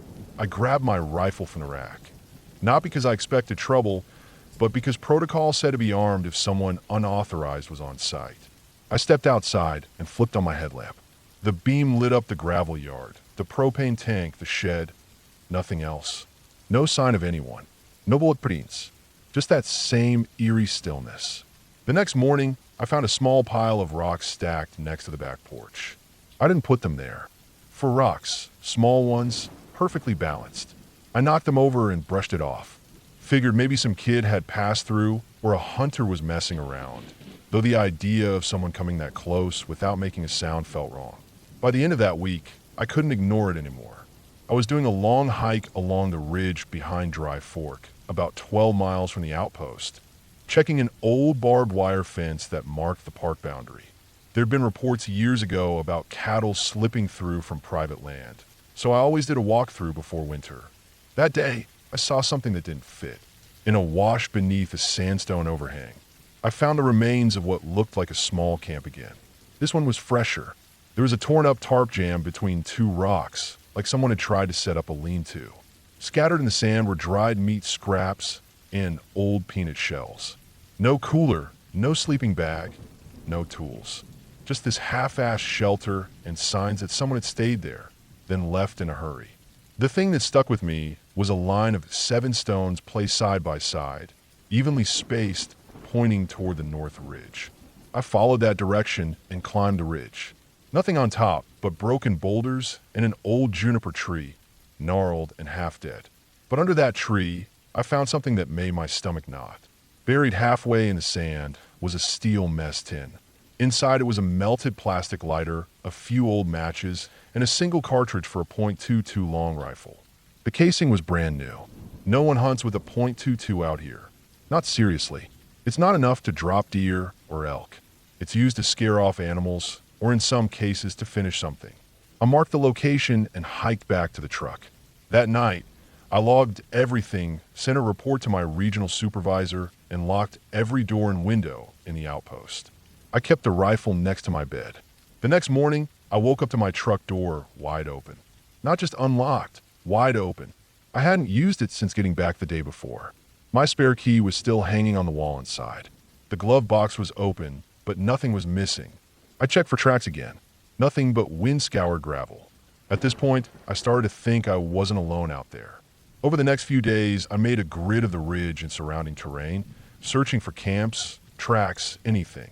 I expanded the search area to 15 miles in every direction, using my quad and the truck to cover more ground. I found 3 more rock stacks. One of them was under a shallow rock ledge where a dried-up spring used to run. Another was deep in a narrow crack, so tight I had to take off my pack to squeeze through. Each stack had the same number of stones. 4. It felt deliberate, organized. At night, I stopped sleeping. I'd lay in bed staring at the ceiling, listening. Some nights, I'd hear rustling like someone moving outside, dragging something. One night, I heard a thud against the metal siding, just once, then silence. I jumped up, flung the door open with my rifle up, and saw nothing. Eventually, I caught a break. While surveying a canyon about 10 miles from the station, I found a makeshift trail leading up the south wall. It was steep, loose, clearly not a game trail. I followed it up about 200 feet until I reached a small bench beneath a rock ledge. There I found something I still think about. It was a backpack. Old, faded, sun-bleached, almost white. Inside were freeze-dried meals, a water filter, a cheap GPS, dead batteries, a stained fleece pullover, and a notebook. The last few pages were torn out, but near the middle I found some entries. They were short, scattered notes, mostly times and dates, some weather observations. Then entries like, spotted again on ridge, watching, no signal, going dark tonight, something wrong with meat, made me sick, still hearing it at night, not wind. That one stuck with me, not wind. It implied something real, something physical. But again, no ghosts, no fantasies, just fear, human fear. Someone was out there, or had been. I packed up the bag and radioed it in as possible evidence. No one matched the description from missing person databases. No ID in the pack. Nothing to trace it. The next day, I decided to camp out at the site where I found the backpack. I didn't want to, but I had to understand what had been happening. I set up my bivvy under the ledge and waited. I didn't light a fire. Just lay there, eyes open, rifle within reach. At 2:13 a.m., I heard footsteps. Slow, deliberate, crunching sand, then stopping, then starting again. My breath locked up. I couldn't see anything in the dark, not even when I flicked on my red headlamp. The sound stopped. I stayed still for hours. When dawn came, there were boot prints in the sand, less than 15 feet from where I'd been lying. Heavy tread, deeper than mine. Someone had been standing there, watching. I broke camp at first light and hiked straight back to the truck. The final incident happened 2 days later. I was doing a fuel run, heading to a depot near Marble Canyon to refill the propane tanks. On my way back, about 5 miles from the station, I saw something that made me hit the brakes so hard I left tire marks in the dust. On the edge of the road, there was a man, standing still, just off a shoulder, wearing a sun-faded red jacket and dark pants. Head shaved. He didn't move, didn't flinch when I stopped the truck. Just stared. I waited. He turned and walked into the brush. I didn't follow. I drove back to the station, locked everything, filed the last report I would ever write out there. That Monday, I requested reassignment. The higher-ups asked me for more details. I told them everything. The rock stacks, the backpack, the prints, the strange noises. They said there wasn't enough evidence to escalate anything. Just recommended I keep an eye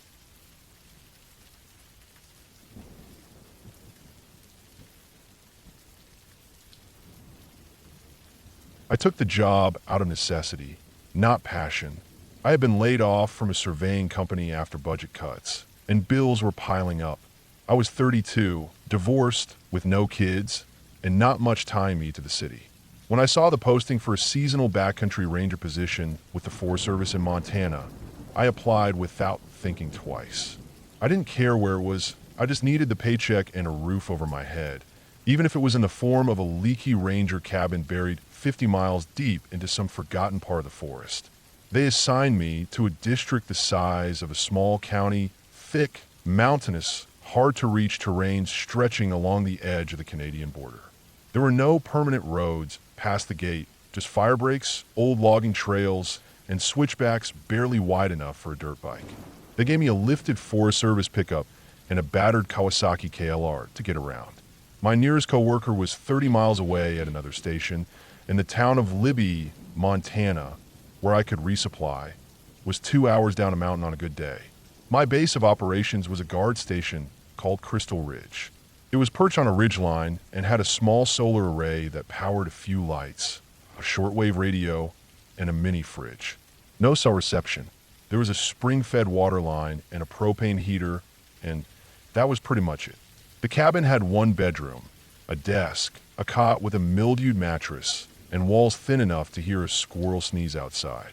The logs groaned with wind some nights, but at least it kept the rain out. My main job was to patrol the region's old fire lookouts, 3 of them still standing, though none were manned anymore. Fire Lookout 1 and 2 were relatively close, maybe an hour or so apart by bike. Fire Lookout 3, though, was way out there. Nobody ever wanted that route. It sat on top of a dead peak, buried deep in the most remote part of the forest. You had to ditch your vehicle 4 miles out and hiking on foot up a steep ridge trail. That lookout hadn't been staffed in over 20 years. The radio relay tower up there still worked, barely, and my job was to make sure the solar panels weren't smashed and that the structure hadn't collapsed. The first month went by slow. The days were long and quiet. I filled reports, checked trail markers, cleared fallen trees, and made sure backpackers weren't poaching firewood or leaving trash at campsites. I didn't mind the isolation. I'd go whole weeks without seeing anyone. The biggest excitement was watching deer graze near the cabin or hearing a storm roll in across the valley. At night, the forest turned pitch black, the kind of dark that felt solid, like a wall pressing in from all sides. I kept a flashlight next to my cot and used it more than I'd like to admit. The first time I had to go out of Fire Lookout 3 was in mid-June. Snow still clung to the upper switchbacks, and the hike was brutal. I started the day early, riding the KLR until the trail got too narrow, then hoofed it the last few miles with a pack full of tools and a spare radio battery. I hadn't even seen a footprint on that trail. The trees were dense, the undergrowth tangled, and the air got cooler the higher I climbed. There were strange rock formations up there, big, jagged ones, like something volcanic had shoved up through the soil and froze in place. By the time I reached the lookout, I was soaked in sweat. It was still standing, which surprised me. The paint had peeled to bare wood, and the stairs creaked with rot, but the main frame held. I walked the perimeter, noted the cracks in the siding, and saw where birds had nested under the overhang. The door was shut but not locked. Inside was dusty and full of cobwebs. A rusted cot sat in the corner. There were still old notebooks and maps on the shelf, yellowed and curling with age. I opened the logbook. Last entry was from 2002. Written by someone named Holloway. Just notes about a lightning storm and some wildlife sightings. Nothing strange. That first visit went fine, but I didn't like the feel of the place. Something about it made the hair on the back of my neck itch. I chalked it up to fatigue and moved on. But the second trip, just 2 weeks later, that's when things started to get weird. They sent me back up there after reports came in that the relay signal was dropping at night. Nothing serious, probably just clouds or trees messing with the panel alignment. I made the hike again, same trail, same backpack, same schedule. But this time I found something that hadn't been there before. At the edge of the clearing around the lookout, about 30 yards downslope, someone had built a small pile of rocks. A cairn, like the ones you use to mark trails. It wasn't big, maybe 2 feet tall, but it looked fresh. The moss and lichen on the rocks hadn't had time to grow, and the dirt around the base was soft. I knelt beside it, brushing some pine needles off. Something had been scratched into the top rock. It wasn't a word, just a series of long, deep gouges, almost like tally marks, but irregular. I felt uneasy, but again, I rationalized it. Could have been a hiker marking the trail. Maybe even another ranger who didn't report it. I made a mental note to log it and kept moving. I checked the relay panel, adjusted the frame, tightened the bolts, and tested the signal. Everything checked out. I was about to head back down when I noticed something else. Boot prints. Fresh ones. Size 11 or 12. They weren't mine. Mine were size 10, and I hadn't seen anyone else on the way up. These prints had come up the same trail I did, but stopped just shy of the clearing and turned around. It was like someone had followed the trail right to the tree line, then decided not to come closer. That night back at the cabin, I didn't sleep. I kept thinking about those prints. Who would hike all the way up there just to turn around. I reported the prints the next morning, but I never got a reply. Our radio net was patchy at best, and the higher-ups only responded to emergencies. The third trip was different. By mid-July, the temperatures spiked and thunderheads rolled over the peaks almost daily. Lightning strikes were common. I was asked to check Fire Lookout 3 again to inspect for any burn scars or storm damage. I left earlier this time. Wanted to beat the afternoon rain. I took the bike as far as I could, then started the uphill slog. Something fell off as soon as I passed the cairn. It had been knocked over. Stones scattered. The top rock, the one with the scratches, was gone entirely. I made it to the lookout around noon. The air was still dead quiet. No wind, no birds, no bugs. Just silence. I climbed the stairs, pushed open the door, and immediately froze. Someone had been inside. The cot had been moved away from the wall. The old logbook was open on the floor, pages torn out. A pile of sticks and pine cones had been placed in the center of the room, arranged almost like a star or wheel. And the worst part? The radio battery I had installed 2 weeks earlier was gone, ripped clean out of the unit. No animal could have done that. I backed out slowly and scanned the tree line through the windows. I didn't see anyone, but that didn't comfort me. I hiked out fast. No brakes, no water, just straight down the trail like something was on my heels. I didn't tell anyone, didn't file a report. I told myself maybe some teenagers hiked in, maybe another ranger forgot to check in. I didn't want to sound paranoid, but I also didn't go back up for nearly a month. When I finally did, in late August, I brought a shotgun with me. I wasn't supposed to. I'd signed a waiver about carrying firearms, but after what I'd seen, I didn't care. I had this knot in my gut that wouldn't go away, and I had to know what was going on up there. The trail was overgrown, more than before. Like it hadn't been used in years. Even the boot prints were gone, but the cairn had returned, this time taller. 5 feet at least, balanced like a miniature tower, with a crude wooden cross stuck in the top. Hanging from the cross was my missing battery, cracked and scorched. I almost turned back right then, but something pushed me forward. I climbed the rest of the way, heart pounding in my throat, shotgun tight in my grip. The lookout was wide open. Doors swung inward. Inside, the place had been gutted. Floorboards pried up, cot torn to shreds. One of the support beams had been hacked at with an axe or blade. Deep gouges, messy, frantic, and scratched into the wall in long, jagged lines were the same marks I saw on that rock. Not letters, not symbols, just chaos. I didn't stay. I left the tools, left the spare panel. I bolted back down the ridge, not stopping to breathe until I reached the KLR. I rode like hell, didn't stop until I got back to Crystal Ridge. That night, it rained hard. Thunder, wind, lightning, enough to shake the cabin. Around 2 a.m., I heard something outside. At first, I thought it was the wind, but then I heard the creak. The same creak the lookout stairs made when you climbed them. My porch had a similar sound. I sat in the dark, holding the shotgun, staring at the door. It never opened, but I didn't sleep a second. I filed a full report the next day. This time I didn't hold back. I mentioned the vandalism, the cairns, the missing battery, the broken boards, the symbols. I didn't care if it sounded insane. I requested to be reassigned, or at least pulled from that region. A week later, a supervisor choppered in. We went up together. He didn't believe me. Thought maybe I'd exaggerated. But when we got to the lookout, it was gone. Completely gone. burned to the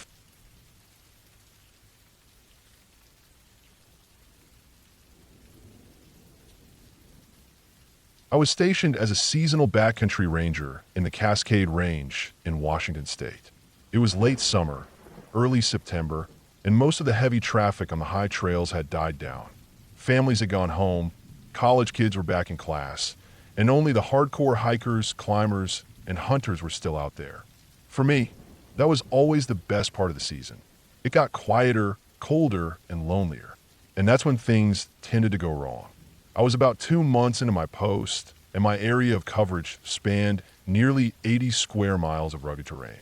I worked out of a primitive cabin the Forest Service called a patrol outpost, which was basically a one-room wooden box on a ridge, no plumbing, no electricity, just a wood stove, a cot, and a radio with a folding antenna I had to set up manually whenever I needed to call in.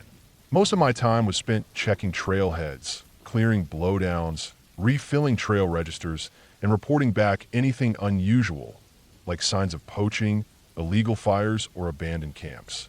Nothing special, but I liked it that way. I liked the rhythm of the work, the stillness of the forest, the sound of my boots on gravel, even the soreness in my legs at the end of a long hike. It was all part of it. There was one area, though, I never liked going into. It was known to the rangers as Dead Ridge, a long, narrow stretch of rocky highland that ran between two drainages, Cedar Hollow on one side and Knife Gulch on the other. No official trail went through it, though there were some old footpaths, probably made by game or bushwhacking hunters. The place was steep, dry, and had dozens of spots where you could easily twist an ankle or fall and not be found for days. I only had to patrol it once a month, just to check for signs of camping or fires, since a lightning storm years ago had scorched part of the ridge and the vegetation hadn't fully recovered. That September, I was scheduled to do a 3-day loop through the northern portion of my district, and unfortunately, that meant crossing Dead Ridge. I put it off for as long as I could, but the report was due by the end of the week, and I couldn't skip it without raising questions. So I packed up my gear, strapped on my pack, and headed out on foot from the outpost around 8 a.m. The first day was easy. I followed the main trail along the river for about 8 miles, then cut uphill through a marked route into a saddle called Burnt Notch. I made camp in a small clearing beside a cold stream. The sky was clear, and the weather was holding steady, chilly at night, but not freezing. I sat by my small cook fire and took notes in my logbook, drank some instant coffee, and stared into the dark tree line until I couldn't keep my eyes open. The second day was when I had to cross Dead Ridge. I woke up around 6, packed up, and bushwhacked my way up the slope. There was no formal trail here, just a faint line through the pines and scrub, half choked with rock slides and dry brush. It was slow going. I kept my GPS clipped to my shoulder strap, checking my position every 15 minutes just to make sure I didn't stray too far from the intended route. Around noon, I crested the western shoulder of the ridge. The wind picked up immediately, and the trees thinned out until it was mostly jagged rocks and scrubby manzanita. From there, the terrain leveled out for a bit. Flat rock outcroppings, narrow game trails winding through dry grass, and scattered piles of bones here and there. Deer mostly. A few mountain goats, maybe. I kept my eyes open for any sign of human activity. Nothing. About 2 miles in, I came to a flat spot just below the high point of the ridge. From there, I could see both valleys, Cedar Hollow on my left and Knife Gulch on my right. The view was incredible. Quiet too. No birds, no wind, no bugs buzzing around. Just silence. That kind of silence that doesn't feel peaceful, but heavy like something was holding its breath. I didn't like it. I took a break, sat on a rock, chewed a protein bar, and drank some water. While I was resting, I spotted something odd about 100 yards further down the slope, half hidden in a thicket of dead pine. It looked like a piece of fabric. I stood up, grabbed my binoculars from my pack, and focused in. It was definitely cloth, bright orange, torn and dirty. Possibly a pack cover or tent flap. I didn't see any gear or movement, but I figured I'd better check it out. Could be someone left a cache or stashed something illegally. Could even be signs of a lost hiker. I marked my position on the GPS, strapped my pack on, and hiked down toward it. Getting to it wasn't easy. The slope was steeper than it looked, and the loose gravel kept sliding under my boots. It took me a solid 20 minutes to get down to the spot. When I finally reached the patch of orange, I found that it was the shredded remains of a high-visibility rain jacket caught on a dead branch. Next to it was a boot. Not buried, not hidden, just sitting there. One boot. It was a men's hiking boot, mid-weight, well-worn, the kind you'd buy at REI. There was no foot in it, but the way it sat upright made me feel sick, like it had been placed there. I checked the area around it, doing a slow spiral out from the tree. I found a pair of torn hiking pants about 20 feet upslope, a plastic fork, a bent titanium mug, and a patch of disturbed dirt that looked like something had been dug up or buried. I didn't have a trowel with me, just my hands and a fold-out knife. I got down on my knees and started digging through the softest part of the soil. Maybe 5 inches down, I hit plastic. I cleared around it and pulled it out. It was a gallon-sized Ziploc bag. Inside were 3 items: a cracked phone, screen shattered, a folded piece of paper, and a pack of matches. I opened the note first. It was torn, water-damaged, and faded from sun exposure, but I could still read most of it. The handwriting was shaky, rushed. It wasn't signed. The note said something like this: "If someone finds this, I got separated from my group 2 days ago. Can't find the trail. No signal. I keep hearing something at night. It's not animals. It doesn't move like animals. I don't know if I'm being followed or watched. I hear it breathing. My flashlight's dead.